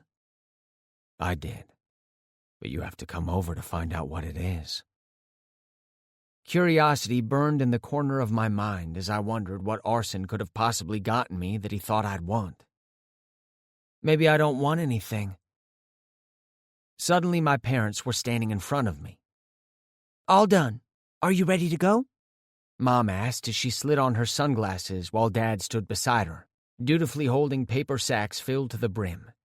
If I knew him, he'd somehow snuck some dried deer jerky in the mix as well. "Tell them yes," Arson said, overhearing my mother. "Come home and meet me at the back door of Ivy's. I'll be waiting." The line went dead, and I ground my molars at his bossy attitude. "Are you ready?" Mom repeated, and I forced a smile. "Whenever you are." She tutted. "I'm telling you, George, it's a girl. It's always over a girl." My dad scoffed. "I never walked around all mopey and confused looking." "Aha!" She pointed at both of us. "See, I told you. Now what did this girl do?" "If he doesn't want to talk about it, he doesn't have to, Becca." My dad offered me a very dignified eye roll. "You don't have to explain a thing to this nosy Nancy." "Nosy?" My mother elbowed him and he grunted. "Good Lord, woman, have you been working out?" And then they were back at it, fighting about absolutely nothing and loving every bit of it. My parents were weird. The car was parked in the lot covered in more dry grass than a cow field, and I scooted into the back seat of my mother's sedan as she claimed the driver's seat and my father sat in front of me. The AC blew hot at first, and I questioned why I hadn't chosen to enroll at a campus further north. Atlanta was no better. "Good grief, it's hotter than Satan's asshole," my dad grumbled, and I snorted. "George!" Mom quickly glanced at me and back at him. "Ears." I sighed. "I'm not a little kid, Mom. I'm 20 years old." "Well, I'm still your mother, and there won't be any talk about Satan's body parts." My dad's shoulders were bouncing, and I knew he was doing a piss-poor job of trying not to laugh. Confirmed when she huffed and played with the dials, amping up the cold, then rolled down the windows to let out the heat that had baked into the car. "Mom?" I cleared my throat. "Dad, Mom was right. Almost." Eager for details, she spun around, sitting almost backward in the seat. She could have a starring role in The Exorcist if they did a remake of that movie. "Honey, what happened?" "It's not a girl." I sucked in a long breath and blew it out slowly as they both eyed me curiously. "It's sort of about a boy. A guy." Silence met my admission before my dad said, Okay. So you're gay?" "Yep." The P popped. "Super gay." He grunted. "The sleepovers at Quinn's?" Mom sighed. "It would be a little late for that whole spiel about the birds and birds." Had that been a gay joke? My mom's lips twitched, proud of herself. "No, Quinn's straight." I set the record straight. "And he's not the guy." "So who is this guy?" My dad frowned. My mom balled her fist, waving it around like she actually knew how to throw a punch. "You gonna go beat him up, babe?" "I'm a lover, not a fighter," he crooned, and she snorted. I sank back in the seat, and they both turned to face me again. My mom's gaze softened. "Do you want to talk about it?" "Nah," I shook my head. The last thing I wanted them to know was that the guy was Arson, who was right next door. They'd watch me like a hawk every time I went outside to make sure I was behaving or something. I'm gay." "We may be getting older, but we aren't hard of hearing yet, honey," my mom teased. "Speak for yourself." My dad grunted. "The minute I acknowledge I haven't lost my hearing, I have to stop pretending not to hear you sometimes." Her jaw dropped as she snapped a scathing look his way, and a laugh caught in my throat, making me choke. "What?" My dad raised his two graying, bushy caterpillar eyebrows. "I thought we were having a family moment of honesty." I don't know why I expected more judgment. My parents weren't like that, but they hadn't even really paused at my admission. My dad, however, had managed to dig himself into a hole with my mom, a normal occurrence in the Swanson household. Mom looked at me one last time. Your father is a liar, honey. More so than I realized, apparently. If you need to talk about this boy, you come to me. What did she say? My dad asked way too loud. I didn't hear her. George Maxwell Swanson, I swear, when we get home. He interrupted her threat with a hearty laugh, before bursting out humming a seriously bad version of the Rocky theme song. Shaking my head, I tuned them out and watched the crowd out the window as my mom pulled away from the market and pointed the car toward home. I wasn't sure what prompted me to tell them, but I was glad I had. It felt as if a weight had been lifted off my shoulders. I only wished I'd done it sooner. My phone vibrated in my hand, and I frowned as I read the text. Arson. Bring your paint stuff. After we'd polished off our lunch of club sandwiches and cold sweet tea, my parents had retreated to the living room. They were cozied up together under a blanket watching a horror flick, so it must have been my mom's turn to choose. Her squeal at whatever had happened on the TV was followed by my father's laughter. The squeals and laughter trailed after me down the hall as I made my way to my room. On my way to grab my art bag, I glanced in the mirror to survey my appearance before taking a detour into the bathroom to shower away the heat and dirt from the farmer's market. Dressing in my favorite khaki shorts and a royal blue Imagine Dragons t-shirt, paired with my most comfortable flip-flops, I was ready to go find out what Arson had up his sleeve. I grabbed my art portfolio bag and checked to see that I had everything I needed, all the while wondering why I was even doing what Arson asked when he refused to give me details.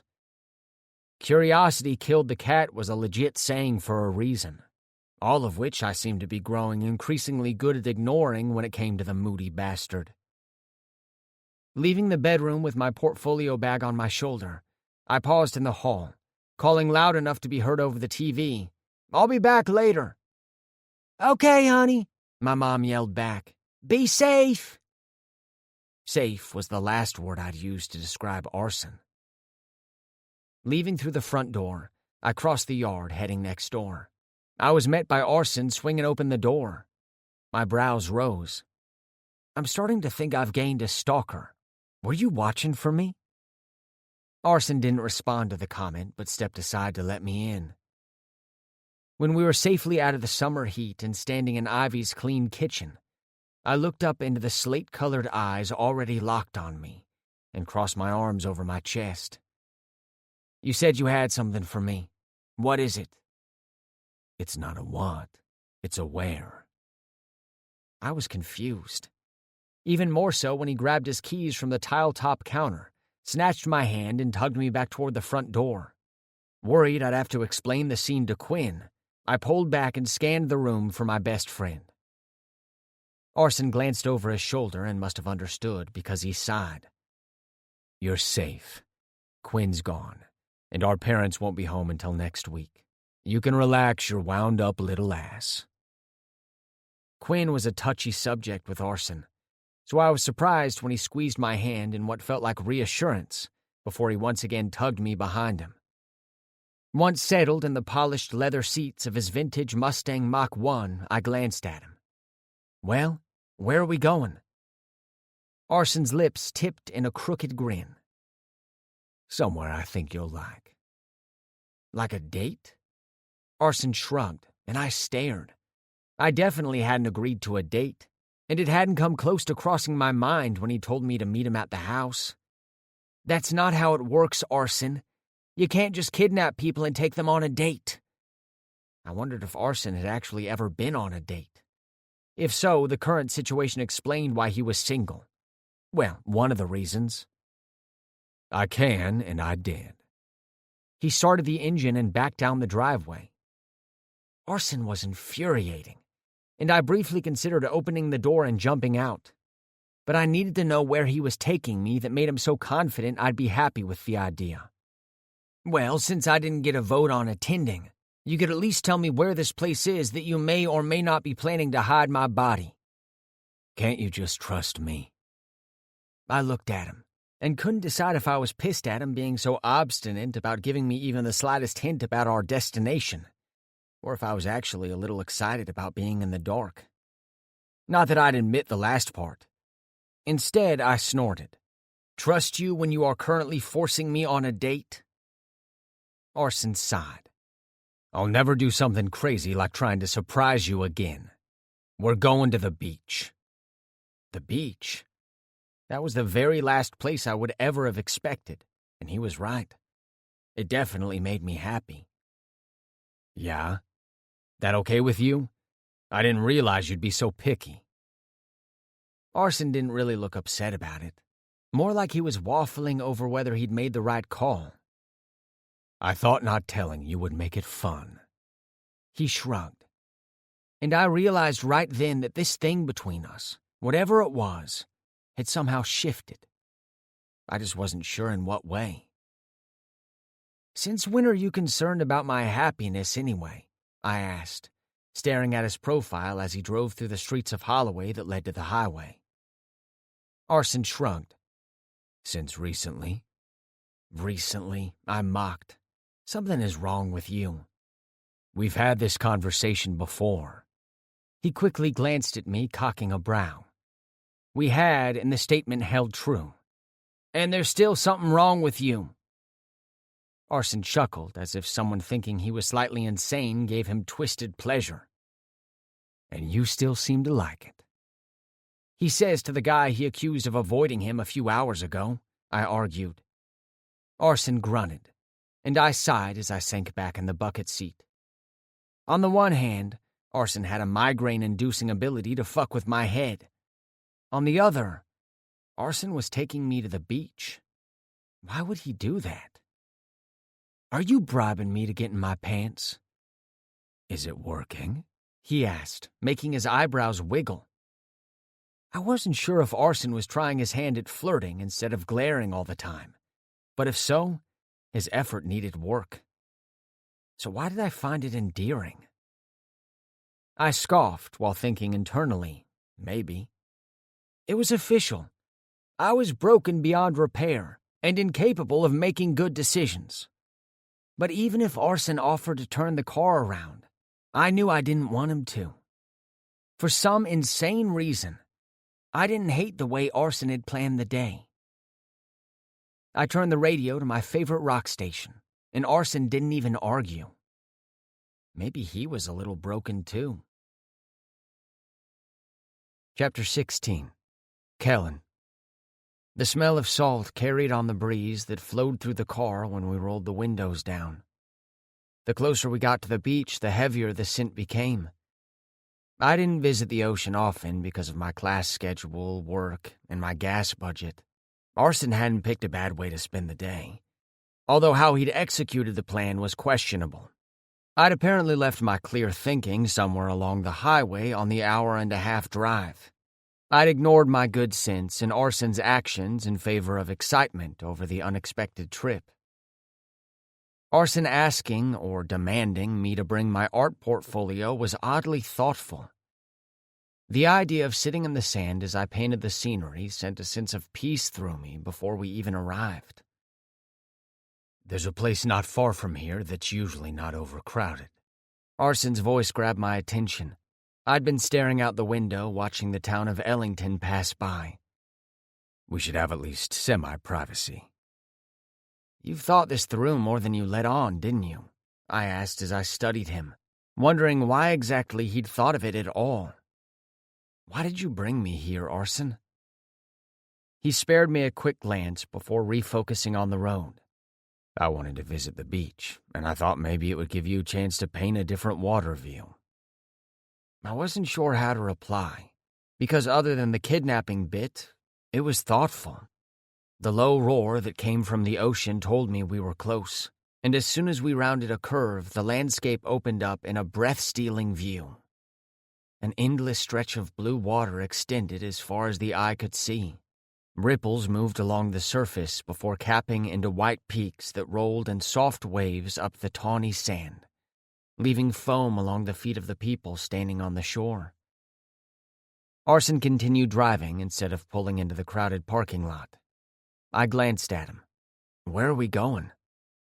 I told you, somewhere more secluded. Unless you want to go back.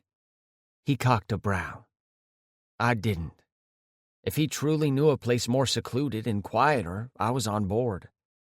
I trust you. The minute the words were out of my mouth, I realized they were true. But regardless, they seemed to catch us both by surprise. Arson shifted uncomfortably and cleared his throat. I've been here a few times, when I wanted to get away. Away from what? I studied his profile as he bit his lip, seeming to debate whether or not to answer the question. He finally sighed. Everything. One word, yet it felt loaded with unspoken stories I found myself wanting to learn. So this is one of your escapes? He nodded. Something like that. Arson was bringing me to a place that was special to him, and that left me questioning why he would do that. I didn't ask, because I wasn't sure if it would ruin the ceasefire that seemed to be taking place between us. Arson slowed the car as we approached a small gap, almost hidden between a tight line of trees.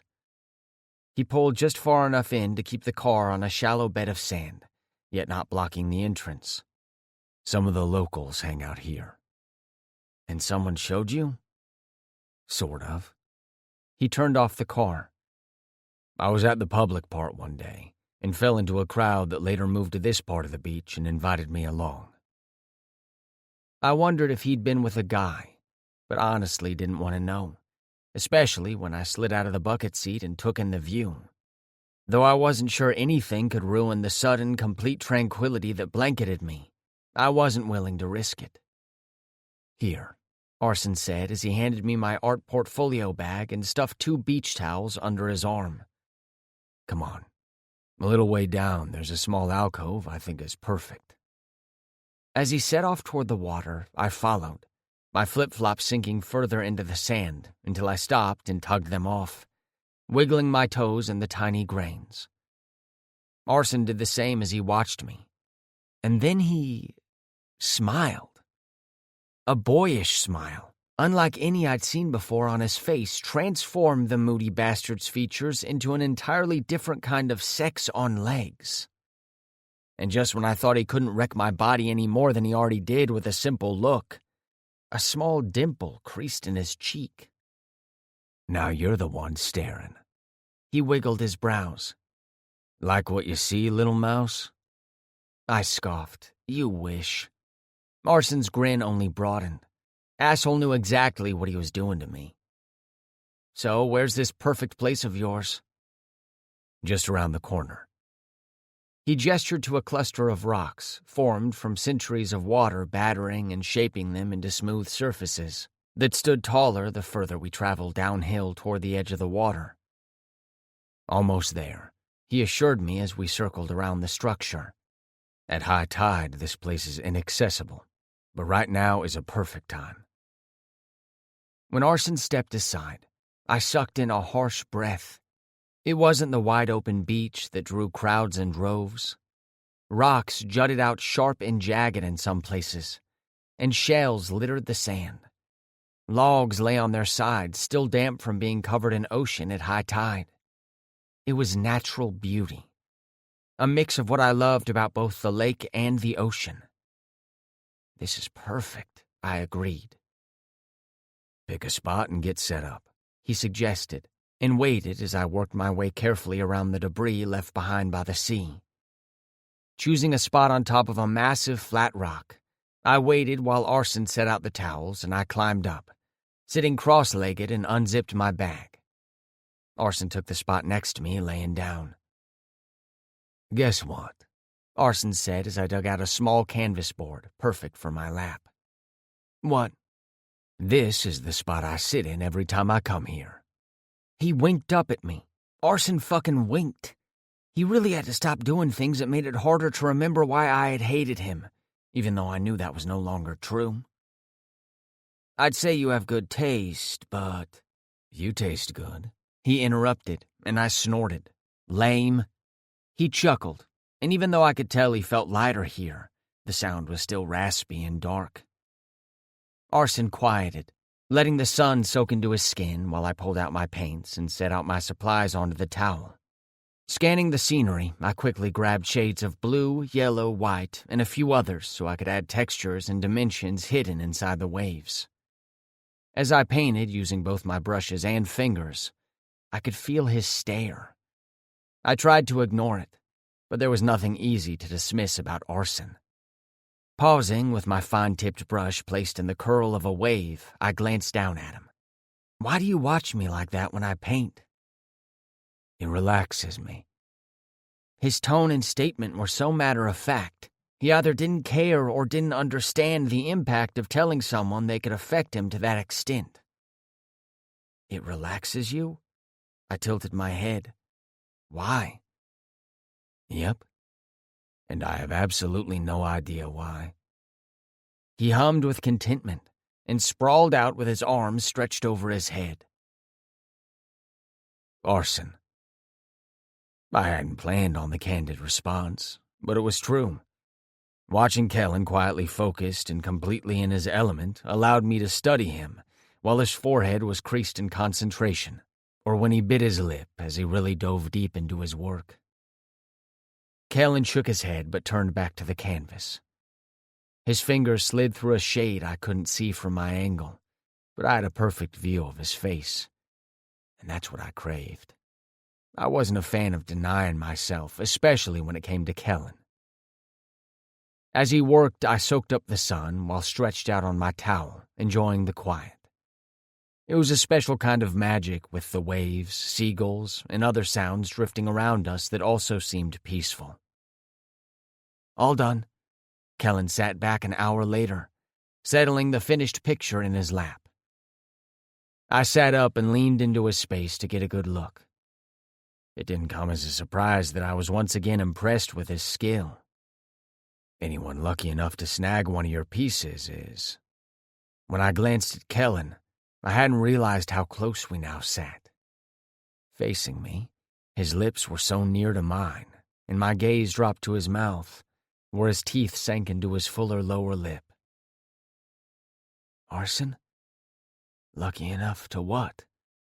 His voice shook, and I knew he was thinking the same thing I was.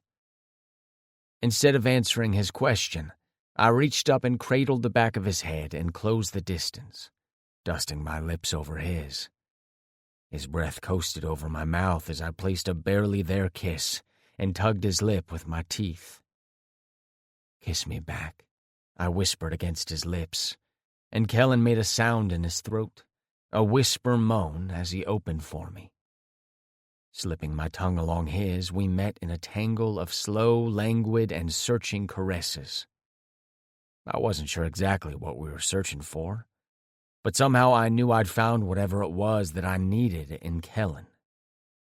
I'd never kissed that way. I'd never wanted to. Even as the need for air forced us apart, it felt like I was truly breathing for the first time. As we separated, I stared into his eyes, searching yet again for the answer to a question I didn't understand. Kellen broke the silence. "I came out to my parents this morning." That hadn't been what I expected him to say at all, and I sensed he needed to talk about it. "How did that go?" "Fine." He shrugged. "They were cool about it, actually, which I think I already knew they would be. Somehow my coming out moment segued into them flirt-arguing over my dad's intentional hearing loss, and Satan's asshole was brought up." I choked on a laugh. "Wow." "Yeah, they are kind of insane." Kellen's lips twitched. "Serious question." I paused, briefly considering that if I asked him to open up, would I be willing to do the same? His blue eyes locked on mine, and I found settling over me that same peace I'd noticed growing more and more frequent when I was around him. "When did you realize you were gay?" He bit his lip and then shrugged. "I guess I've always known, though I tried to ignore it for a while. When we were kids, Quinn and I were kind of scrawny and geeky, Girls weren't really a factor. Then, as we got older, Quinn would talk about girls, and it just never interested me. I never felt any kind of attraction to them. Then one summer, we were swimming at the community pool with some friends, and the boys' swim coach was standing on the deck talking to some of his team. He was tall. Okay, I get it. You were hot for the coach, which I could have done without knowing. Kellen laughed. Fine. From that point, I guess I just accepted it, but didn't share that information with anyone but Quinn, at least until we went to college.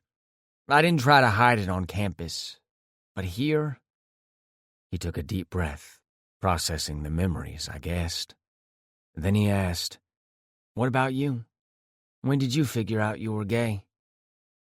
"High school, but I'll spare you the details, unlike you," I glared. And he grinned, which only made me more comfortable in his presence. "My turn for a question." He adjusted his position to face me completely. "What's the deal with your dad?"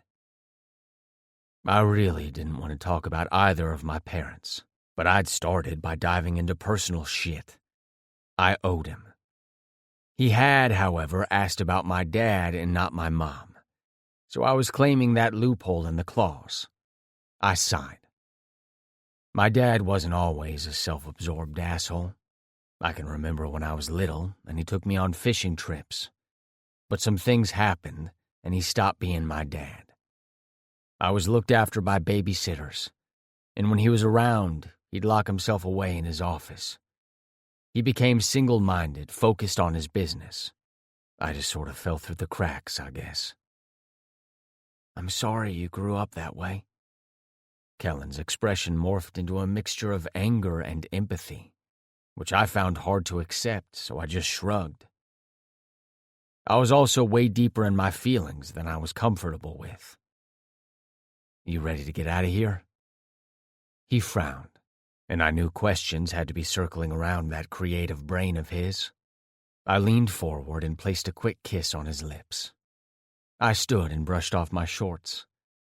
He held out the painting for me to hold as he put away his things and zipped his bag. When I reached down for him, he grabbed my hand and allowed me to pull him to his feet. "Thanks for bringing me here." He shouldered his bag. "Kidnapped and everything, huh?" I grinned, and he snorted. "We'll have to talk about how you approach dates in the future." He climbed off the rock, and I gathered our towels. "Nah, this one turned out okay." He laughed, and it was a sound I wished I could carry with me everywhere. As we headed back up the beach toward my car, I had the sudden realization that I did want to date Kellen, and I had no idea how he'd react if I told him, or how it would possibly work when we both had plans that would separate us by several states soon. Chapter 17. Kellen. In a tangle of limbs, Arson and I tumbled through the back door, making a direct path to the guest room he was staying in. He kicked the door closed as soon as we stepped inside and reached back, pulling his t-shirt over his head. I watched as his hands drifted down to the board shorts he wore. He tugged at the band, letting them fall to the floor. Arson stood before me naked. Then he reached down and stroked his hard cock. "Clothes off," he growled as he stalked forward, then impatiently tore at my own clothes, stripping me naked. Once I was bare, he stepped back, eyes darkening as his gaze trailed a heated path over my body. "Your nipple rings kill me," he rasped. "You want me, little mouse?" "Fuck yes," I whispered. He hummed, pleased with my answer. In a few short strides, Arson gripped my legs. In the next breath, my back hit the mattress that sank beneath our weight, and he crawled over me, his movements slow and calculated, making me wait and driving me crazy. "Stop doing that," I hissed. "Doing what, babe?" He dipped his head, trailing his lips along my neck. "Driving me crazy." I lifted my hips, trying to bring our bodies together, craving his skin on mine. "We can play that game another night. Right now, I need you." He froze, lips still against my neck, his breaths coming in spurts. When he pulled back, he swallowed audibly. "Okay, babe. Tell me what you need." Somewhat curious about his change in demeanor, my gaze traced over his features. "Kiss me." Lowering his head once more, he kissed me slow and deliberate as he had at the beach, but full of heat and need like our first time together. The combination was dizzying, and my cock ached for relief. "You want more?" he whispered. I wanted fucking everything. "Yes," was what I managed, and he took my mouth in a devouring kiss that boiled my blood as he finally lowered his body onto mine. The heat from his skin was intoxicating, and I bathed in the warmth. "I need more." Arson dragged himself down my body, tongue and fingers ghosting over my chest, pausing to suck and tweak my nipple rings until I was a writhing mess, with my dick leaking onto my stomach. He flicked at the jewelry while bringing a hand down to my cock and wrapped his long fingers around my length, stroking me base to tip. My legs spasmed as he set a steady rhythm, matching his manipulations of my nipples in time with his strokes. I wasn't going to last. "Condom!" He quickly pulled back, sliding from the bed. "You need me inside you?" His voice was all gravel and jagged glass, and it sent shivers up my spine. "Now would be good." He groaned and stepped away to his bag on the floor, retrieving a foil wrapper and a small bottle of lube. "That better have been planned for me." "Who the fuck else would it be for?" he asked, as if it should have been a foregone conclusion, making my heart thump an extra beat. He slipped the condom on and moved between my spread legs, applying lube and then slowly sliding one thick finger inside me, stretching me until I grew impatient. "I'm ready." He bit his lip, and my sack drew tight. To be fair, his lips were ridiculous. "You need me. Say it again." Not questioning why he wanted those words, I told him what he wanted to hear, because it was true. "I need you." He shuddered, and my heart ached. The words seemed to affect him on a different level. "I need you," I repeated. He blew out a long breath before crawling over me once more, taking one of my legs and holding it over his arm. He guided his tip to my entrance and paused, staring down at me with eyes I could easily lose myself in if I wasn't careful. "Good. I need you too." And then he thrust inside me hard, dragging out a loud moan from my throat. No other words were exchanged as he drove his body into mine. They weren't necessary. Our bodies moved together until I was on the edge of pure oblivion. "I'm there!" I shouted just as I came. He hammered inside me, lifting up and watching my dick shoot ropes of cum on my stomach. "Fuck yes," he hissed, his movements growing unsteady before he stilled with a low groan that vibrated his chest. A guttural sound, primitive and old as sin itself. Just as he collapsed over me, almost suffocating me beneath his much heavier body, the sound of footsteps in the hall made me freeze, and Arson tensed above me. Only one person would have been in the house, and there was no way Quinn hadn't overheard the most intense experience of my life. I was almost angry about it. That moment belonged to Arson and me alone, but I didn't want to jump to conclusions. It could have been an accident. Except Quinn's room wasn't this far down the hall. Then the sound of the front door slamming shut followed, and my brow furrowed. Sighing, Arson slowly pulled out and scooted off the bed before offering me a hand to pull me up. "Let's go get cleaned up." Apparently, we were both going to avoid talking about Quinn's intrusion. I wasn't even sure exactly what Quinn was so pissed about. He knew Arson and I had hooked up. He didn't know that things had changed, and it had become much more, at least for me. I told myself falling for Arson would leave me nothing more than a pile of rubble and ash, and yet I'd been helpless to stop. It was too late. I'd fallen in love with the devil with a wicked smile. Only he wasn't at all who I'd met by the fire that night. Or at least he wasn't only that. Arson was more than he portrayed to the world. For me, he pulled back those layers little by little, allowing me to see his insecurities and thoughtfulness. Even if the glimpses were brief, I know they were waiting for me to uncover all the pieces he had to offer. And I would. If Arson let me, I'd be the moth to his flame, and I'd go willingly, even with the risk of losing everything. To me, he was worth the chance, because the flip side was that I gained everything. That was a gamble I was willing to take. Now I just had to wait and see what his next move would be, and hope he didn't break my heart. My phone ringing woke me up, and I blinked into the darkness of Arson's room.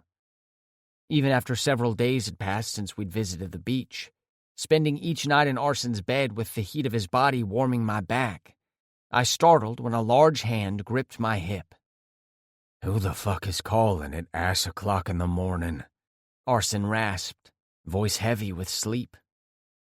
"I don't know," I croaked as I reached for my phone, lighting up and buzzing on the nightstand. My throat was dry after Arson dragged moan after moan from my mouth, so it cracked when I answered the call from an unknown number. "Hello?" "Can you please come pick up your asshole friend?" A girl's voice snapped, and still groggy I had trouble understanding her, but her sharp tone told me it was a call I needed to take. Rubbing my eyes, I lifted onto one elbow. "I'm sorry, what?" She huffed. "Quinn, who came to my party to be with me, got drunk off his ass and fucked some other girl, is currently hurling in my mother's roses. She's going to kill me, by the way. Can you please come get him before he does something else stupid?" I cursed and tossed my legs over the side of the bed. "Where is he?" "What's going on?" Arson asked. I glanced at him and mouthed Quinn. With a sigh, he sat up and ran his fingers through his messy black hair. She rattled off an address to a street I was familiar with and gave me a vague description of the house. "Okay, give me 15. She huffed again. "Fine, but I'm not babysitting him until you get here." She hung up and I stood, stretching as I tried to become fully alert. "I have to go pick up Quinn. He's drunk and pissed off some girl before he started getting sick," I said, and snatched my shorts off the floor and slid them on. I was annoyed that Quinn had put himself and now us in the situation, and fully intended to lay into him once I got his drunk ass in the car. Arson slid from beneath the covers and got out of bed, heading for the closet. "What are you doing?" I asked while stepping into my shoes. Arson pulled a shirt and a pair of shorts from their hangers. Then he looked at me. "I'm going with you." I didn't argue. If Quinn was as trashed as it sounded, I could use the help. We finished dressing silently and quickly before heading to the garage for his car since he insisted on driving. "Where am I going?" Arson asked as he cranked the engine. I gave him directions, and we drove through the dark, quiet streets until we approached a house with all the lights on, a yard full of cars, and music blasting from speakers. Even without her description, I would have been able to pinpoint exactly where Quinn had been partying. Arson pulled down the driveway as close as he could to the house before cutting off the ignition. I called Quinn's phone, but it went straight to voicemail. Blowing out a frustrated breath, I looked at Arson.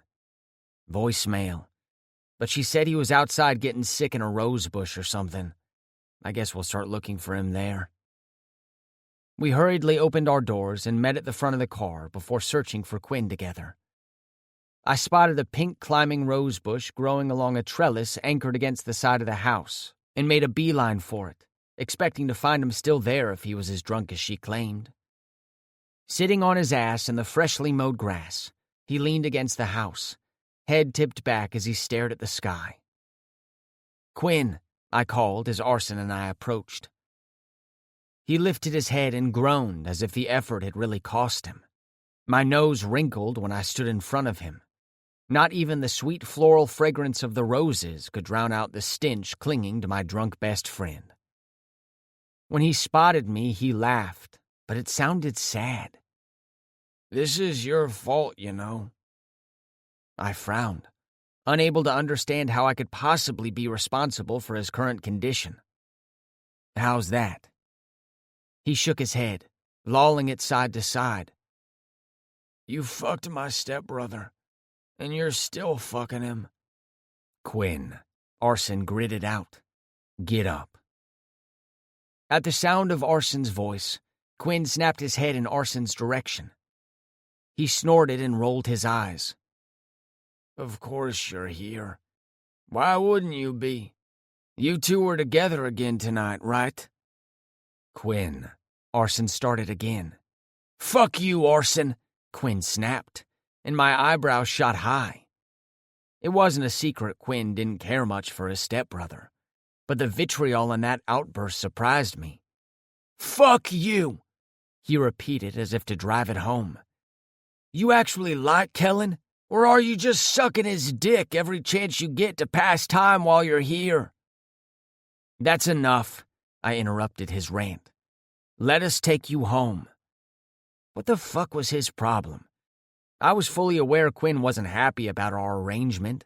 He didn't even know we'd moved beyond that for this very reason. I knew he wouldn't believe me if I told him Arson wasn't as bad as he'd thought. As both of us had thought. I planned on telling him, just not tonight, and definitely not when he was already drunk and pissed off. "He doesn't know, does he? You didn't tell him about the first night we met." Quinn flashed Arson a cocky smile, sloppy because he was hammered, but his words stopped me cold. Arson growled, "That's enough. Let's go before you make any more of a scene." I glanced around, witnessing what Arson was saying. Several people were now looking our way, eavesdropping on the situation and likely hoping for a fight, or at the very least, maybe some drama they could whisper about later. In a small town like Holloway, gossip spread fast, and the last thing I wanted was for us to be at the center of tomorrow's juicy news. I wasn't sure what Quinn was talking about, but I imagined it wasn't something I wanted everyone to hear. "Seriously, Quinn, let's get out of here," I urged, reaching out for him to take my hand so I could pull him to his feet. "No, you need to hear this." He slapped my hand away, and I took a deep breath to calm down. "You want to tell him, brother, or do I get the pleasure?" He turned his all-teeth grin toward Arson, and I tensed for the blow he was ready to deliver. Arson folded his arms over his chest. "Why don't you do it, stepbrother? Don't forget about the best parts. Remember you're part of the conversation?" Suddenly what Arson had told me the night I'd been painting the sky, about the first time he'd seen me, came back in a rush. I had a sinking feeling that there was much more to the story. "I'm confused and feel like I need to be filled in, but not here. Quinn, please get up. Let's take this somewhere else." "No can do, bestie." He glanced at Arson. "Do you remember the night we went to the art gallery over Christmas break?" "Of course I do, but Arson already told me he saw me that night." I wasn't sure now was the time to ask Quinn why he hadn't mentioned it that night. At this point, I wasn't sure that was necessary anyway. Quinn chuckled as if he had a secret, and judging by the tension between the two, I didn't doubt the gut feeling. "Yeah? He told you, huh? Did Arson happen to mention that when you two fucked at the lake house, that he did it just to piss me off?" My back stiffened, because Arson definitely hadn't mentioned that part. I glanced at him, where he stood grinding his teeth. "Is that true?" I couldn't mask the shake in my voice. It made sense. The comment he'd made to Quinn about bringing the snacks came back in a rush. Fuck, it made total sense. "Did you hook up with me because of some bullshit rivalry?" Arson's stare swung toward me, gaze filled with fury, but I knew it wasn't over anything I said. "No, I didn't. Yes, I said that to him the night I saw you for the first time, But it was just to piss him off. I would never do something like that because of Quinn. It was you. And if you really think about it, you know I'm telling you the truth. Did it feel fake? Did it feel like Quinn had jack shit to do with it? The night I saw you hanging lights, that Quinn is so quick to twist into something it wasn't, I was already interested. He knew it and made sure we didn't meet. He turned to face Quinn. Tell him the rest. I wasn't sure I could handle any more new information because I was still processing everything I'd learned. Which stepbrother did I believe? The evidence supporting Quinn's claim was strong, but so was Arson's. The chemistry that had burned between us the night we met couldn't be manufactured to even some score.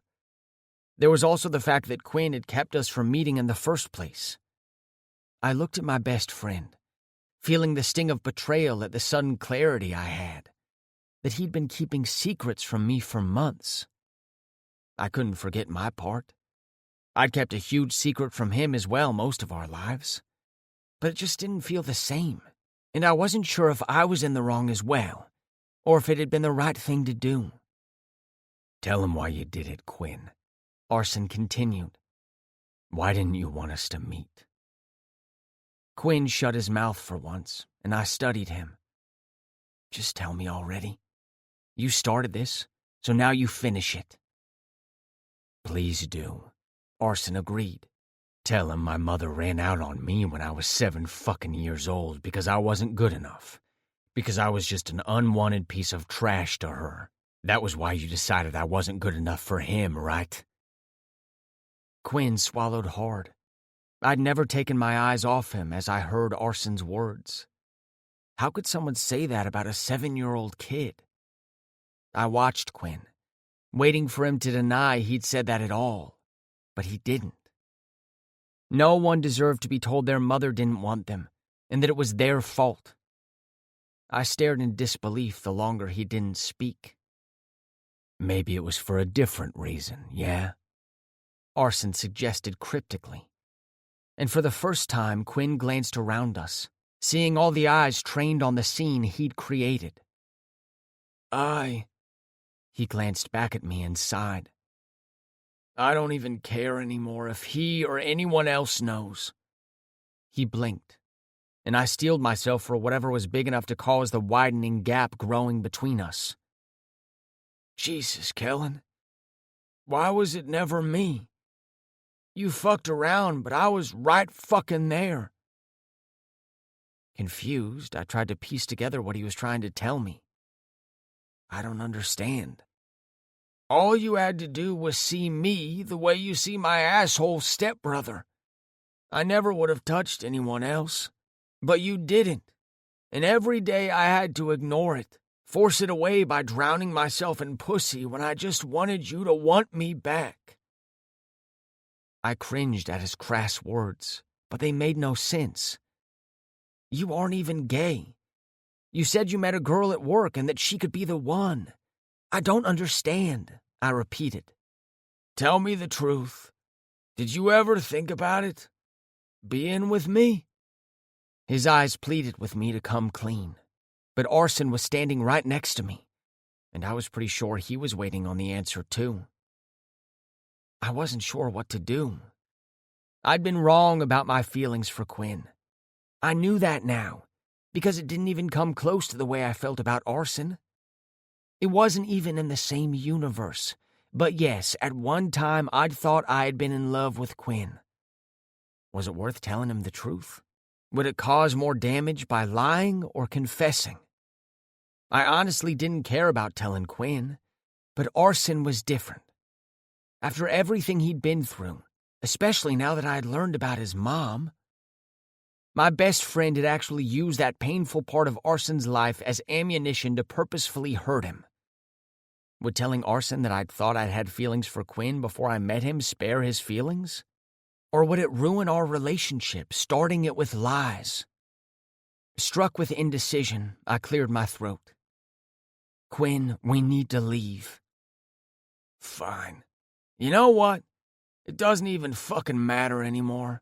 You two are so far up each other's asses, nothing would come of it anyway. He attempted to stand, but promptly collapsed back onto the ground. Quinn was wrong. It did matter. The question was out there now, and Arson had to be thinking about what my answer would be, though he seemed to be brooding over my non-answer. Stepping closer to the drunken asshole, I gripped his arm and attempted to pull him to his feet. Still, he was bigger and heavier than I could manage, especially when he provided no help with his dead weight. "Arson, some help here?" Without uttering a word, he went to Quinn's other side and pulled him off the ground. With stiff movements, Arson led him back to his car while I followed, staring at his back. Had I just ruined everything between us before it had even really started? That wasn't true. It had started, and I was so invested in the growing relationship that a sinking feeling sat heavily in my gut. How could I make this right? Arson still hadn't said anything as we collectively shoved Quinn into the back seat. He appeared really out of it as he flopped down to lay on his side, muttering a slurred curse. I sighed as I slid in the passenger seat, and Arson started the car. The ride back was awkward, with neither of us talking. When Arson pulled into the driveway, he made no move to get out. His hands remained tight on the wheel as he stared through the windshield. "Are you in love with Quinn?" he finally asked. "Do you have feelings for him?" My throat ached with the thought of him walking away, but I found myself unable to lie to Arson. He deserved the truth, and to make his own decision on whether he wanted to end things between us. I blew out a ragged breath. When we were younger, yeah. I thought maybe that was still the case. As we grew older, I couldn't shake the idea, though now I know that wasn't that kind of love I felt for him. It was just the comfort of knowing him our entire lives, the kind of love you feel for a best friend. I guess I had some fear deep down that he would find someone to spend his life with and not be around for me anymore. I hadn't recognized the difference in those feelings until a few weeks ago. It wasn't until... His jaw was set in stone as he continued looking at the house instead of me. "Until what?" "Until I met you," I whispered. Arson remained quiet, and I swallowed hard as I waited for the verdict. Would he walk away? "So the night we met, when we were together in my room, did you still think you were in love with him?" His voice shook, and it really hit home that I'd unintentionally hurt him. It wasn't like that. The last thing I was thinking about was Quinn when I was with you. And afterward, things were different. Being with you was all-consuming. It finally clicked that I'd never been in love with Quinn. You made me realize that. I studied him, waiting for a reaction. Everything I said was true, but I wasn't sure it was enough. Rubbing a finger over his lower lip, he finally looked at me. "So your feelings for him just evaporated? Just like that?" I shook my head. "You're not listening. There were no feelings to evaporate. It cleared the fog that I'd unconsciously clung to. You? Meeting you was like gravity, pulling me in from every direction and holding me in place. Quinn was a wind I was used to flowing with. How I responded to just being near you was so much more than the way I'd ever felt with Quinn." Arson quietly drummed his fingers on the steering wheel. Finally, he popped open his door and hit the lever to move the front seat. "Arson," I started, and he shook his head. "Not now, Kellen. Just go open the door and help me get him inside." He tossed me the keys that he'd borrowed from my parents for the duration of his stay, then reached into the back seat and hefted up Quinn, who at least managed to get his feet on the ground. Kellen. I'd never missed the nickname Little Mouse so much before that moment, but the absence of those words made me shake as I unlocked the door. I dropped his keys on the table beside the door so that I could help get Quinn to his room. After dragging him down the hall, Arson unceremoniously dumped him on the bed and walked out, leaving me standing in the hall as I tried to steady my breathing. The sound of the front door slamming, followed by the purr of Arson's engine, got my feet moving. By the time I reached the front door, all I saw were taillights. My throat constricted as I watched the red lights fade the further he drove away from me. From us. I couldn't have anticipated meeting Arson, and hadn't done anything wrong, but I'd hurt him anyway. And with his abrupt reaction, he'd hurt me too. Maybe we were just two people who hadn't expected to meet, much less fall into a relationship that may as well have been doomed from the start. "Okay?" Quinn's slur came from down the hall, and I closed my eyes as I took a deep inhale. I didn't want to deal with him, not after everything I'd learned, and definitely not while I was struggling with how to handle Arson taking off without so much as looking back. A thump came from Quinn's room. "Okay, I'm sorry." With a sigh, I turned and headed back down the hall, stopping in Quinn's doorway. "About what?" He blew out a ragged breath. "I heard it all. I'm just so fucked up. My head and my heart, it's all just fucked." I wasn't in the mood for drunk ramblings from Quinn, who'd caused enough problems for one night. "I didn't mean to ruin your thing with Arson." He gave a very drunk version of a scowl. "I just wish it had been me. But when I wake up tomorrow, can we pretend this never happened?" I glanced at Quinn and shook my head. "I'm not sure." Quinn's expression fell. "I fucked up so fucking bad. I'm so sorry." Leaning against the door frame, I crossed my arms over my chest. "I'm not even worried about him finding out that I had a thing for you. I was telling the truth when I told him it wasn't the same. But the shit you said to him about his mom, Quinn? What the fuck?" "I know, okay? I fucking know. Jeez." He propped his head on his bent arm, yawning as his words began running together. "On a scale of 1 to 10, how forgivable am I right now?" I pushed off the wall. "I need to go home. If Arson comes back, tell him..." Quinn's snore met my ears, and I sighed as I backed out of his room. Chapter 18. Arson.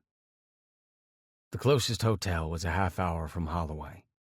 Without having a change of clothes when I'd left, my clothes still smelled of the bland air freshener they sprayed the room with as I pulled into Ivy's driveway.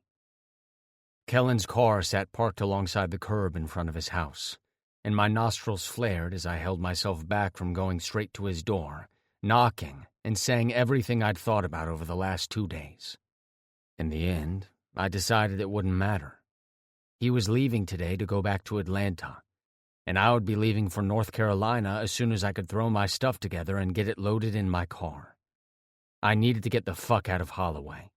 Being this close to Kellen and not making the situation harder was impossible. Nothing could come of us being together when we'd lived several states apart, and things between us were already so fucked up. I still wasn't happy about the situation with Quinn and Kellen's past feelings for him, but I'd let go of the misplaced knee-jerk thoughts of betrayal. Forcing myself to look away, I ignored the ache in my chest as I got out of the car and headed for the front door of what I was reluctantly beginning to recognize as my dad's house, too.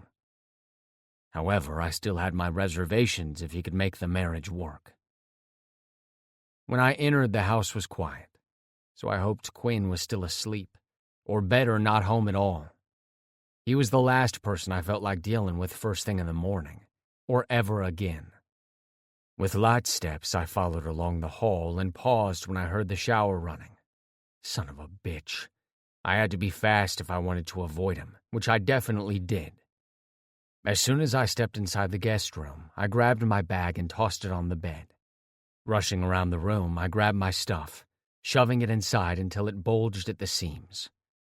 I tossed the strap over my shoulder and turned to leave, coming face to face with Quinn, who stood in the doorway, hair soaking wet, and wearing nothing but a loose pair of basketball shorts. He appeared as if he'd known my plans and rushed out of the bathroom. "You're just going to leave?" he asked, crossing his arms over his chest. I grabbed my keys off the dresser. "Why do you care?" "I don't give a shit, except my best friend has been avoiding me and moping around outside since you up and left without a word. I'm guessing you haven't talked to him at all since you left either, have you?" "And I'm sure you have." I gritted through my teeth. He'd likely taken advantage of my absence, and even though I believed Kellen when he said he didn't have a thing for Quinn, I wasn't sure I trusted my stepbrother. He scowled. "What part of he's avoiding me didn't you understand?" "I have to go." I pushed past him and headed for the front door. Quinn was hot on my heels. "If you leave him, you don't fucking deserve him." "You made it clear I didn't deserve him anyway."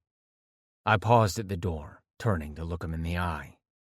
"You made it perfectly fucking clear that you thought I wasn't good enough for him. So this should be good news that I'm leaving." "That was before I realized he was in love with you for some unknown reason, and you make him happy. You feel the same way too, right?" Quinn didn't give me time to respond, though I wasn't sure what I would have said anyway. "Am I thrilled about it? Not even a little bit. But believe it or not, despite how I feel about him and the fact that he doesn't feel the same way, I want him to be happy. And I repeat, you, for some fucked up reason, can do that for him."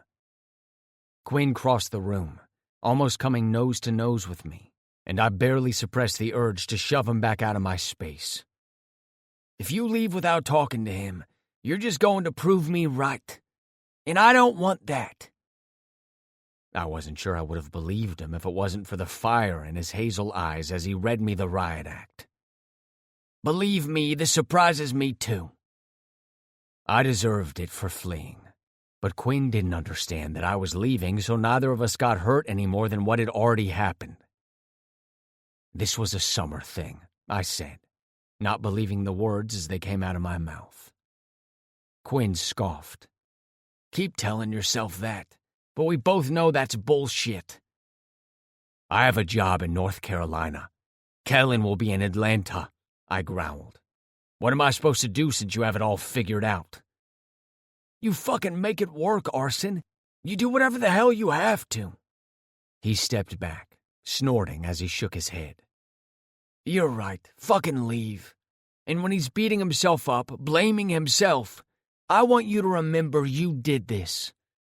You have the power to fix it and make it work, but you copped out and took the easy way out. What are you so fucking afraid of? Is it what I said about your mom? I'm sorry, okay? I was pissed and didn't even mean it. I know that doesn't make it okay, but I can't take it back. I saw it in your eyes the second you laid eyes on Kellen, that I was going to lose him. I knew it then, and surprise, I was right. You won, and you aren't doing a damn thing about it, so leave." He cocked a brow. "Maybe I'll be there for him, picking up the pieces."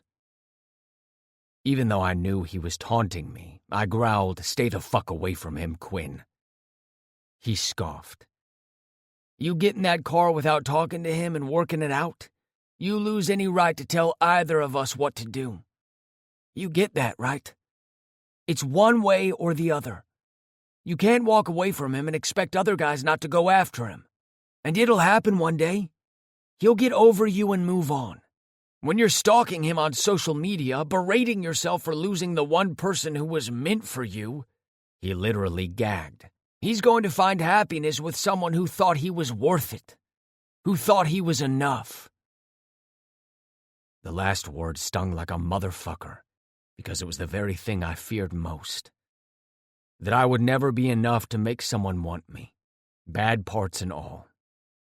But Kellen, he knew more about me than anyone. And if I could believe Quinn, loved me anyway. How could I believe Quinn, though? How do you know how he feels about me? Because it's seriously obvious with the way he looks at you. Were you even paying attention? Or are you so stuck up your own ass you don't see what's right in front of you? Have you ever taken a step back to examine your own shit? That's all I've been doing for days now. I seethed. You think this is easy for me? It's not. But it's the right thing. Quinn sighed and sucked in a frustrated breath. Just leave, Arson. Get the fuck out. Jaw set, I jerked open the door and headed for my car. With my hand on the door handle, I took one last look toward Kellen's house, and then forced myself to throw my bag in the back seat and get on the road.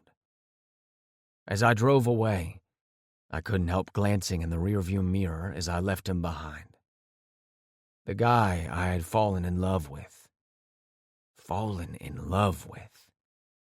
The thought circulated through my thoughts over and over. When had I fallen for my little mouse? I briefly closed my eyes before refocusing on the road as I reminded myself I was doing the right thing. I had a job waiting, and Kellen had college. If I faced him, the only thing it would achieve was making the separation harder. Maybe he'd leave me one day anyway. That's what it really boiled down to. My fear of rejection, I guessed. So I ran away from him. I ran from my heart that only beat for him. And I ran from any potential happiness I might find with him. Happiness I'd already found. But I'd also found heartbreak, and I just couldn't deal with that. Not again. People left. They just did. And if Kellen left, my throat constricted. I made it to the downtown area before I drove into a gas station parking lot and pulled out my phone. Blowing out a deep breath, I texted Piper. Me. I don't know what to do. Piper. Tell me what happened. Chapter 19. Kellen. My first day back at work was dragging. There had been a total of 3 customers in the last 2 hours, and I was running out of ways to keep busy. I was really just trying to distract myself from thinking about arson. The only customer in the store stood across the counter from me as I pulled a video game off the shelf, stuck it in the empty case, closed it, and set it next to the register. "Do you have a rewards card with us?" The guy couldn't have been older than 16, but I was required to ask everyone. "Do I need one?" He brushed his shaggy brown hair aside and squinted through his square-framed glasses. "Nah, you're good. Need anything else?" I forced a smile I didn't feel, and it must have not been very convincing, because he quickly shook his head. I glanced at the screen and gave him his total. After he paid, I put his game in a plastic bag and handed it over the counter. "See you next time." I had no idea if there would be a next time, but again with the required spiel. Once he left, I reached under the counter to grab the bin filled with used games that had been traded in throughout the day, then started taking inventory. "Kellen, can I talk to you for a second?" My boss Parker called from the stockroom door. Placing the remaining games back in the bin, I rose to my feet and stepped toward the man wearing the same store uniform I was. A red polo shirt with the store's logo and khaki pants. He was a big guy, tall and bulky, with pale skin and dirty blonde hair that he refused to do more than brush. He looked at me with concern. "Everything okay with you? You seem different since you came back." I breathed out a sigh. "Sorry, yeah, everything's fine." Parker didn't appear convinced, scrutinizing my face. "We're slow. You need to take a break?" A break would only free up more mental space to think about arson, so I shook my head. I needed the distraction, so I tipped my head back to where I'd left off my task of inventory. "I'd rather keep busy, if that's cool." Parker frowned. "That doesn't sound like nothing's wrong. You know I like you. But dude, whatever's eating you is killing the vibe here and seems to be making customers uncomfortable. If I looked half as shitty as I felt, he was probably right. No one wanted to be affected by my negative energy, and it would probably be best to step away for a bit. Some personal things happened while I was gone. You're right. Maybe a break would be helpful. Parker dug in his pocket and pulled out his Pac-Man wallet, retrieving a $5 bill. Head next door and grab a coffee. See if it helps. I'm not taking your money. I removed the lanyard with the register key from my neck and pushed past him to hang it on the hook in the stockroom/break room. Grabbing my wallet from my locker, I glanced at him. Thanks for the offer, but I got it. Be back in 15. No rush. He leaned against the door. Just do whatever you need to get your head in the right place, so you don't scare off any more customers. He smirked and I rolled my eyes. Yes, sir. As far as bosses went, Parker was cool and worked with me around my class schedule. Part of his relaxed nature likely came from the fact that he smelled like weed more often than not. I headed for the front door, passing rows of games and other merchandise. The chime went off as I stepped outside onto the busy sidewalk, bustling with people heading to the surrounding shops and restaurants for early dinner. This part of town, being so close to campus, was always teeming with students and staff from the college. I barely avoided colliding with a group of girls who were giggling about something as they glanced over their shoulders. Before I could find out what had grabbed their attention, my phone vibrated in my pocket, and I pulled it out, disappointed when I saw who the text was from. I wasn't expecting Arson to message me. Things had ended between us with a finality that had him taking off to another state. Still, it hadn't stopped the wild thump in my chest at the possibility. Instead, it was the other stepbrother, Quinn. Want to hit up the arcade tonight when you get off work? I hesitated to answer. Things were awkward between us, especially because we lived together, and I knew he was trying to make things right again. I just wasn't there yet, and didn't know when or if our friendship would survive what had happened over the last few weeks. He'd withheld information about not only himself, which he was entitled to, but also about Arson. And the worst thing, the one I just couldn't seem to move past, was knowing what he'd said to Arson the night they'd first met. I'd never thought my best friend was capable of being deliberately cruel. Still, Quinn and I had history, spanning from my first memory. Now I wasn't sure what to do. My fingers hovered over the screen while I debated how to answer. Little mouse? A shadow covered my feet, and I startled at the roughened voice I never expected to hear again. Lifting my head slowly, I froze when I came face to face with the last person I thought I'd see today or any other. Unable to think, much less talk, I simply stared as I tried to gather my thoughts. Arson stood there, hand shoved into a pair of stonewashed jeans, wearing a black t-shirt that hugged his body in all the right ways. His midnight hair was a tousled mess of careless waves, and he looked tired. Still, for someone who had broken my heart, he looked better than he should. If I was honest, I wanted him to be as miserable as I was. Arson sighed when I didn't respond. Can we talk? Anger and hurt spun a confusing web in my chest, leaving an ache that he'd caused by leaving without so much as a goodbye. Now he wanted to talk? What was there to talk about? What are you doing here, Arson? I whispered. Shouldn't you be in North Carolina? He rubbed his eyes, shadows looming beneath his steely gaze. I never left Georgia. Stunned, I squinted. Why not? If he hadn't left Georgia, I wondered where he'd spent the last few days. Arson stepped toward me to move out of the way of two men dressed in slacks and tweed jackets. His closeness brought the scent of his earth and spice body wash that I'd missed. Even though it had only been a few days since the last time I breathed him in, it had felt like an eternity. He gazed down at me, a hint of determination in his eyes. That job was taking me 405 miles away from you. 400 and... I paused. Did you look it up? Arson laughed, but the sound was quiet and steeped in exhaustion. I might have. Are you just ignoring the away from you part? Maybe. I licked my lips, and his gaze dipped, sharpening on my mouth. Even dead on his feet, Arson had the ability to set my body on fire with a single look.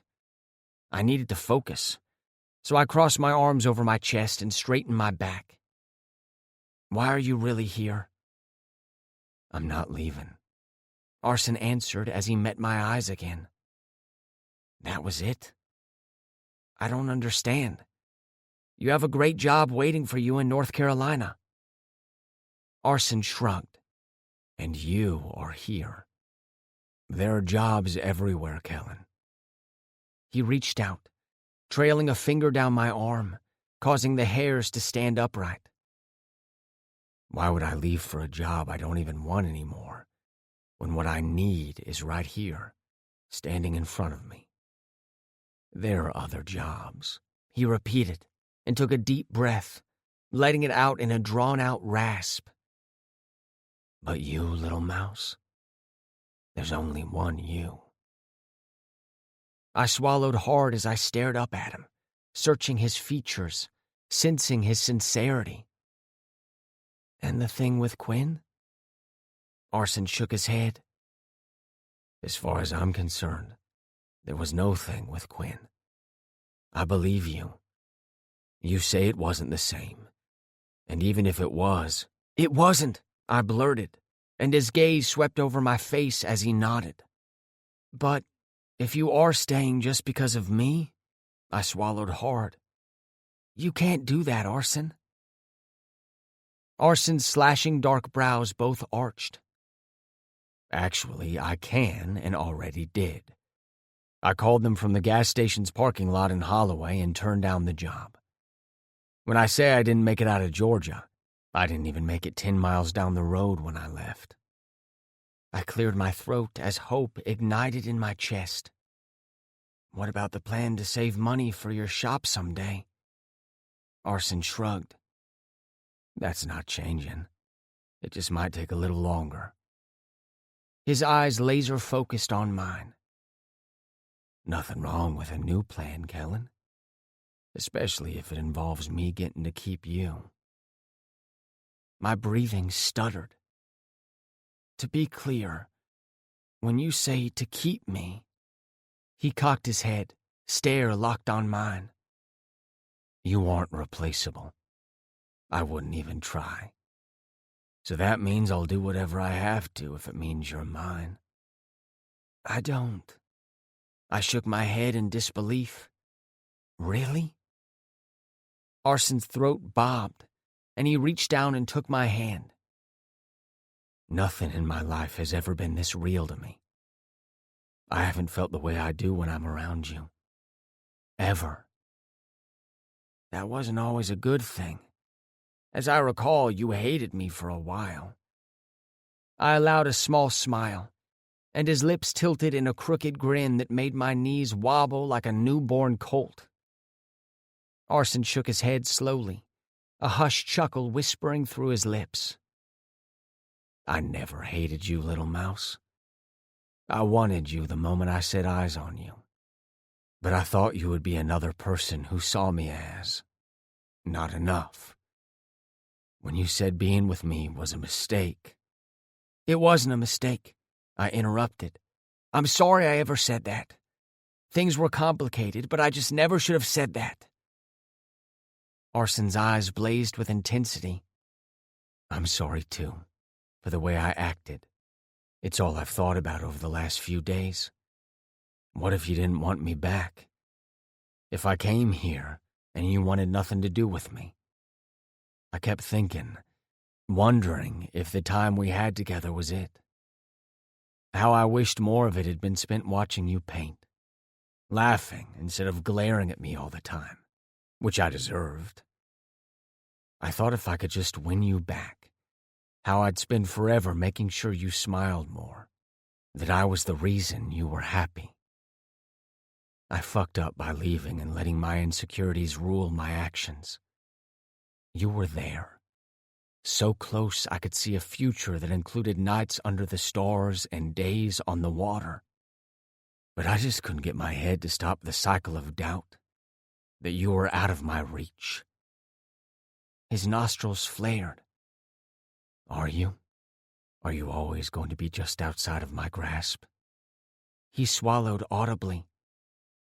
Because I love you, little mouse. I'll do whatever it takes. Arson.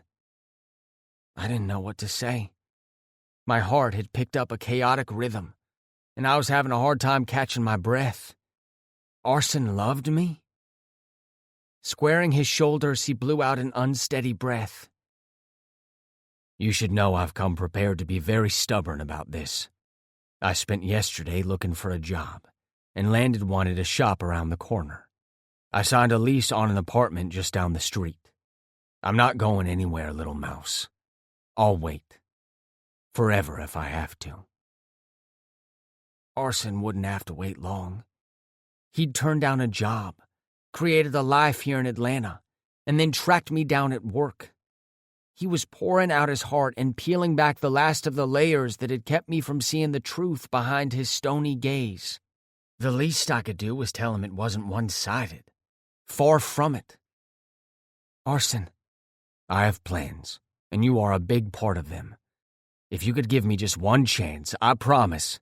Arson, I shouted while laughing. Shut up. I get it. You've come prepared to stalk me to the ends of the earth until I cave to your demands for us to be together. He paused, and just when he appeared to be ready to start talking again, I reached up, circling my arms around his neck.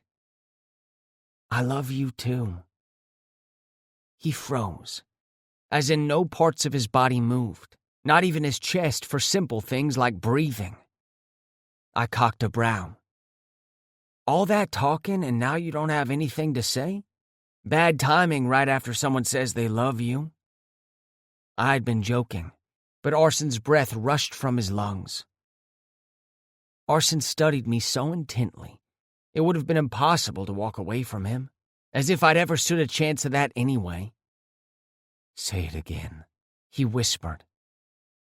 Weaving my hands through his hair the shade of obsidian, I tugged him down. He came willingly until our bodies were almost touching, and lips a hair's breadth apart. I love you, Arson Scott. You have been a serious pain in my ass at times, but I'm honestly not sure if I could go back to something so mundane as my life without you in it. It's the same for me, you know? There will never be another you. You lit a fire in me I'd never known was possible. To go from that, the all-consuming rush from just being near you, to simply existing? I shook my head as it really hit home how much my life would have changed if he'd taken that job. I love you. I shrugged and offered a small smile. It really was that simple. Gnawing on his lips, he stared down at me. So what do we do now? I glanced behind him, catching sight of his car parked along the sidewalk. I hadn't even noticed it when I'd walked outside. You go home and catch some sleep. I finish my shift at work. And then, I shrugged. We figure the rest out. As long as you're in my life, everything else is just details. Important details. His eyebrows scrunched tight. I have an extra key. And there's plenty of closet room. I think you'd like the view. I got a unit on the 16th floor so you could see the sunset if you wanted to paint. I barked a laugh. You really thought everything through.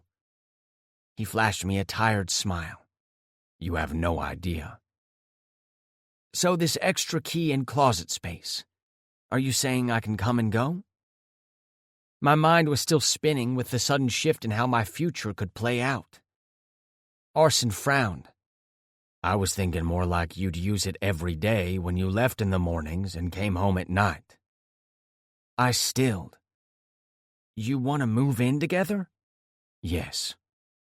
The word was so casual that I knew he meant it, and my breath stuttered.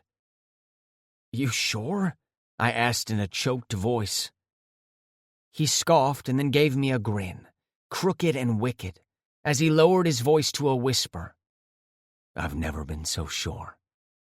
I want you in my bed every night. I want you beneath me as you make those sounds that drive me crazy. Yes, little mouse, I'm sure. I sucked on my bottom lip as I replayed every moment from the time I stepped out of the store. In a short span of mere minutes, everything had changed, and I was stupid happy. Did any part of your plan include kissing me? I think that's supposed to happen. Are you saying yes? He asked, and I wondered how he could think otherwise. I'm definitely saying yes. Arson let out a ragged breath. Okay, yeah. Then this is where I kiss you. Arson moved so fast, backing me against the brick wall, that I didn't have time to register what he was doing until he brought his mouth down on mine. His full lips worshipped mine as he wove his fingers through my hair. Passers-by whistled, but I didn't care. All I could think, touch, taste, and see was arson. I'd almost lost this. Instead, I was being handed a promise of so much more. I kissed him back, pouring every ounce of love I had for the moody bastard into each touch of his mouth on mine. When he pulled back, I chased his lips, and he chuckled. Maybe we should save some things for later. I sighed as if I was really put out about it, and truthfully, I kinda was. Fine. Text me the address of our new place, and I'll head there after work. Arson's lips tilted in a crooked grin as he stepped back toward his car. I'll see you soon. Not soon enough, I thought. I watched as he slid into the car and pulled out onto the busy road, biting my lip as I tried to wrap my head around everything. Finally, I slid my phone from my pocket and pulled up the thread of texts with Quinn. Me. Actually, we need to talk. Epilogue. Kellen. 2 years later. I slide my fingers between Arson's where our hands rest between us on the bench seat of the bright yellow box truck, filled with packed boxes and furniture from our Atlanta apartment. Almost there. Arson squeezes my hand as he takes the ramp off the highway just after passing a Welcome to Warsaw marquee. I yawn and cast my boyfriend a tired smile. The drive has only taken an hour, but after days of packing, I was beat. I vote we set up the mattress first and sleep. We can worry about unpacking the rest later. He chuckles. Sounds like a plan. You've been nodding off for 30 minutes. Look. Arson points out the window as we turn into Main Street. The town is much bigger than Holloway, but still rural in comparison to Atlanta. I follow the directions he points out as we pass a mini shopping center, taking note of the stores we have at our disposal. A pack and ship center, a few quaint restaurants, and a grocery store. Really anything we need. But those places aren't why my face splits with a wide smile. Arson's brand new shop sits on a corner lot, ready for the grand opening in a few weeks.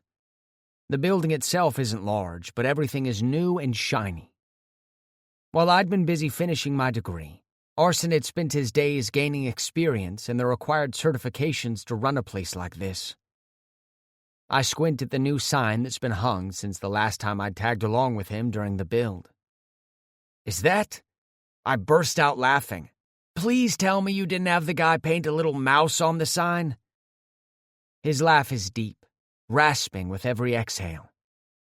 Now I can have you with me at work, too. You are so fucking weird.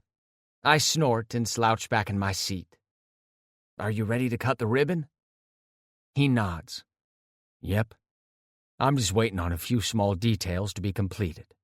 But otherwise, she's ready to go. She?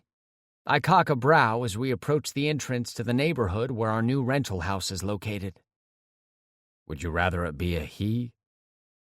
I would rather not refer to a brick-and-mortar building as a... My brow furrows when Arson doesn't pull into the neighborhood. He didn't even slow down. I think you missed our turn. No, I didn't. Arson doesn't spare me a look, which I find odd because some might consider it creepy with how intensely he seems to watch my every move. I still love it, and don't really care what others think.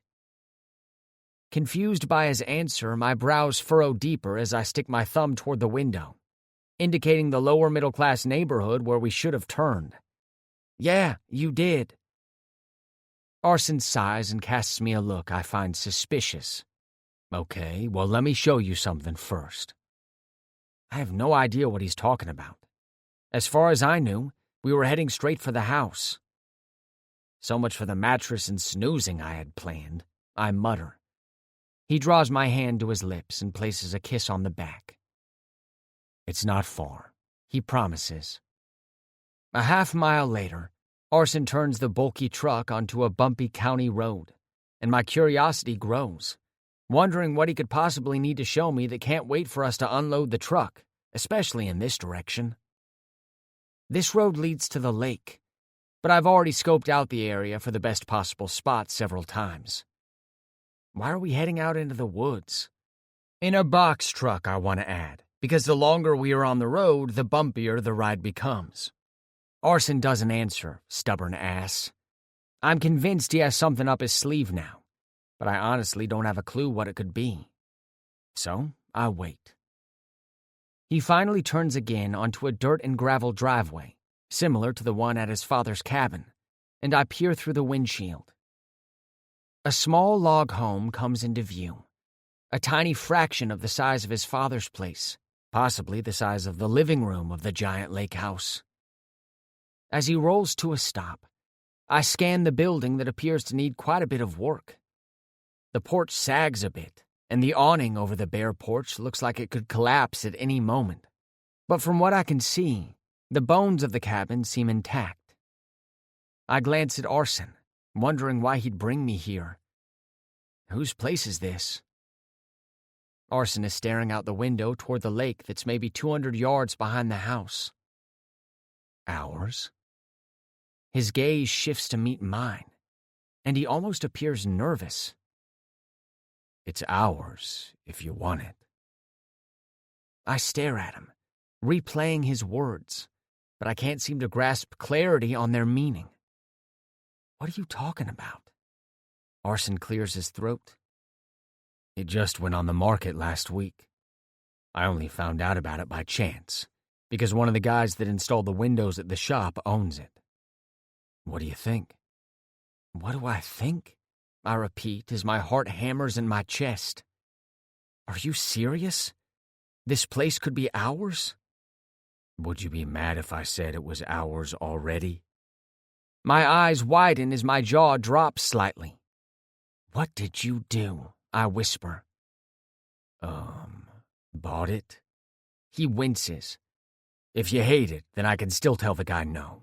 He's willing to do a rent-to-own option, and I'm sure he'd understand if you... If I hate it? I shake my head because the opposite is true. Arson, I can't believe you did this, but I love it.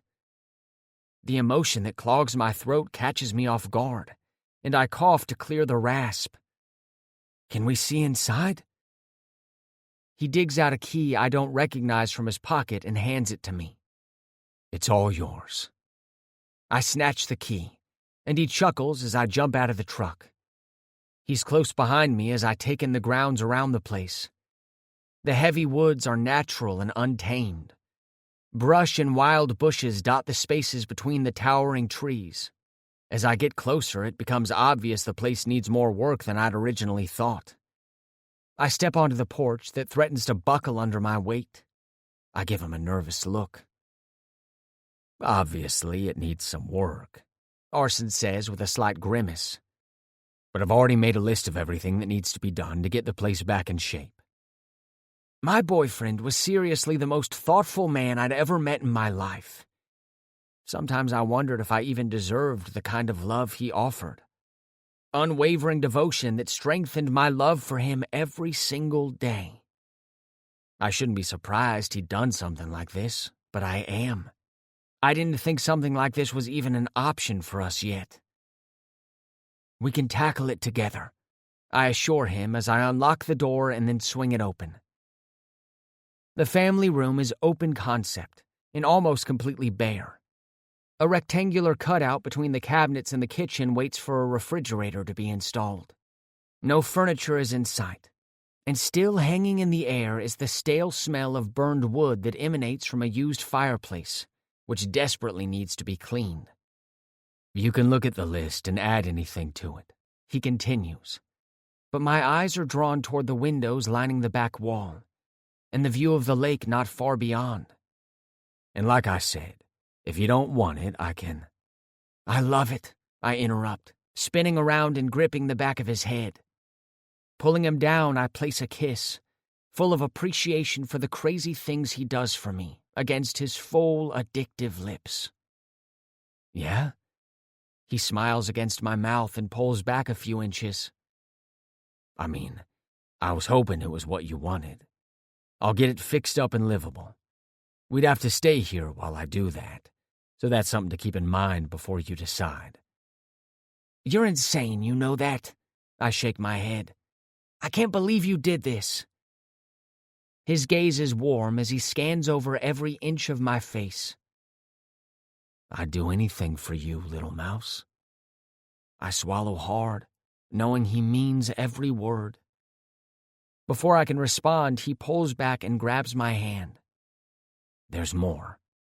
At this point, I'm not sure what he could show me that would make me any happier than I am, but I allow him to drag me down the hall with scuffed wood flooring. He pushes open the door to a bedroom. This would be our room, but it isn't what I want to show you. The room has to be swept out in the worst way. The floors are covered in dust and in need of a couple coats of polyurethane. The windows are filthy, and yet all I see are possibilities. It's perfect. Arson scans the room. I wanted to get out here sooner and get it ready, but I ran out of time with the shop and everything. I'm glad you didn't, I answer as I glance up at him. I think it would be fun to take on together. He has a strange look on his face I can only describe as guilty. Actually, I did start without you, but only on one thing, I promise. Curious, I tilt my head. Okay, what is it? He steps back, tugging me with him. I'll show you. Interested, I follow him to the door directly across the hall, and freeze the moment he swings open the door. My chest aches, and my throat constricts as I step inside. The room is spotless, or as spotless as the room could be, without a fresh coat of paint and several other things that will need to be done. None of those things really register as more than an afterthought. The room has one window, but it makes up most of the wall that faces the most gorgeous lake view. Inside the room, there's a desk and a full freestanding easel, along with a smaller desktop version. Stacks of canvas boards in every size lean against the wall, and beside it is an art portfolio bag larger than the one I own. Without opening it, I already know it's perfect, because Arson has taken a genuine interest in my art from the day he discovered me painting. It's a struggle to force words through the ache in my throat as I glance over my shoulder at Arson. You made me a painting studio? He's standing with his hands stuffed into his pockets, looking a little unsure. This is why I bought the place.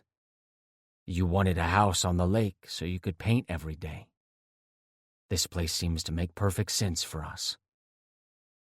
The casual tone, as if it isn't a big deal, makes me shake my head. It's a huge deal. This is better than perfect, I whisper. It's everything. So, we're taking it? He grins, and I snort, though it sounds choked. I move next to him and soak up the heat of his body as he wraps his arms around me. I glance up. Are we moving in today? He shrugs. Your call.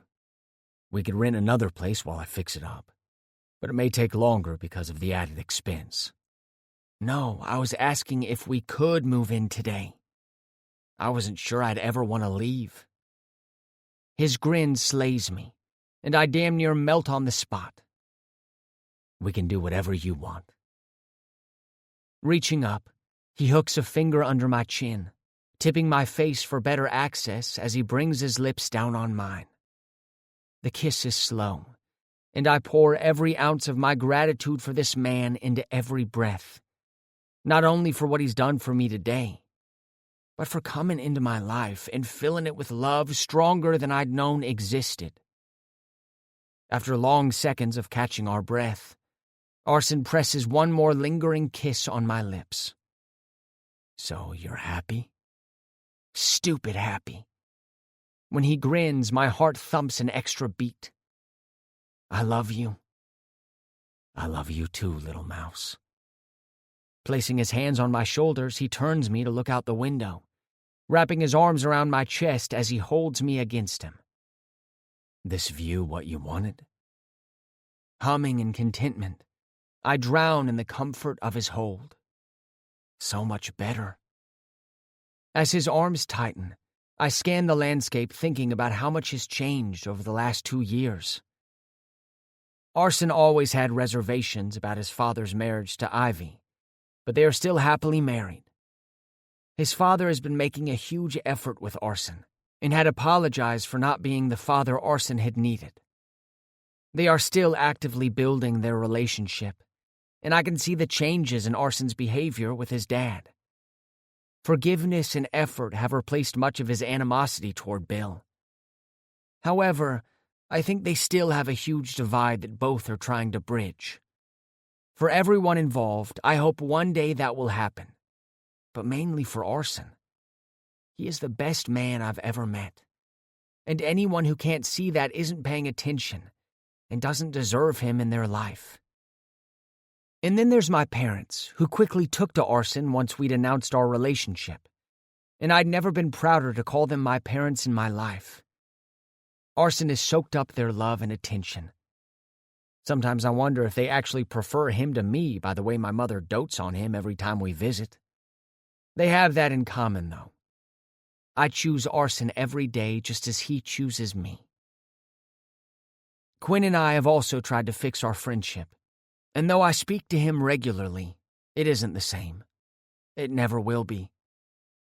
He'd only fed Arson's insecurities about his self-worth, and I just can't get past it. He'd hurt Arson, purposefully. And above all else, I want Arson to know he comes first. Always will. Piper and Blake happily married 6 months ago, with Arson as the best man. And fuck me, that man in a suit is hot as sin. And Arson and I, we're building a life together. And with each passing day, it only gets better. Arson loosens his hold on me and then steps back, pulling me from my musings. When I turn to face him, he reaches out, hand ready to take mine. Ready for the next chapter? I bite my lip and weave our fingers together. Ready when you are. This concludes Sweetest Hate by Balin Crow. Narrated by Iggy Toma. Copyright 2021 by Balin Crow.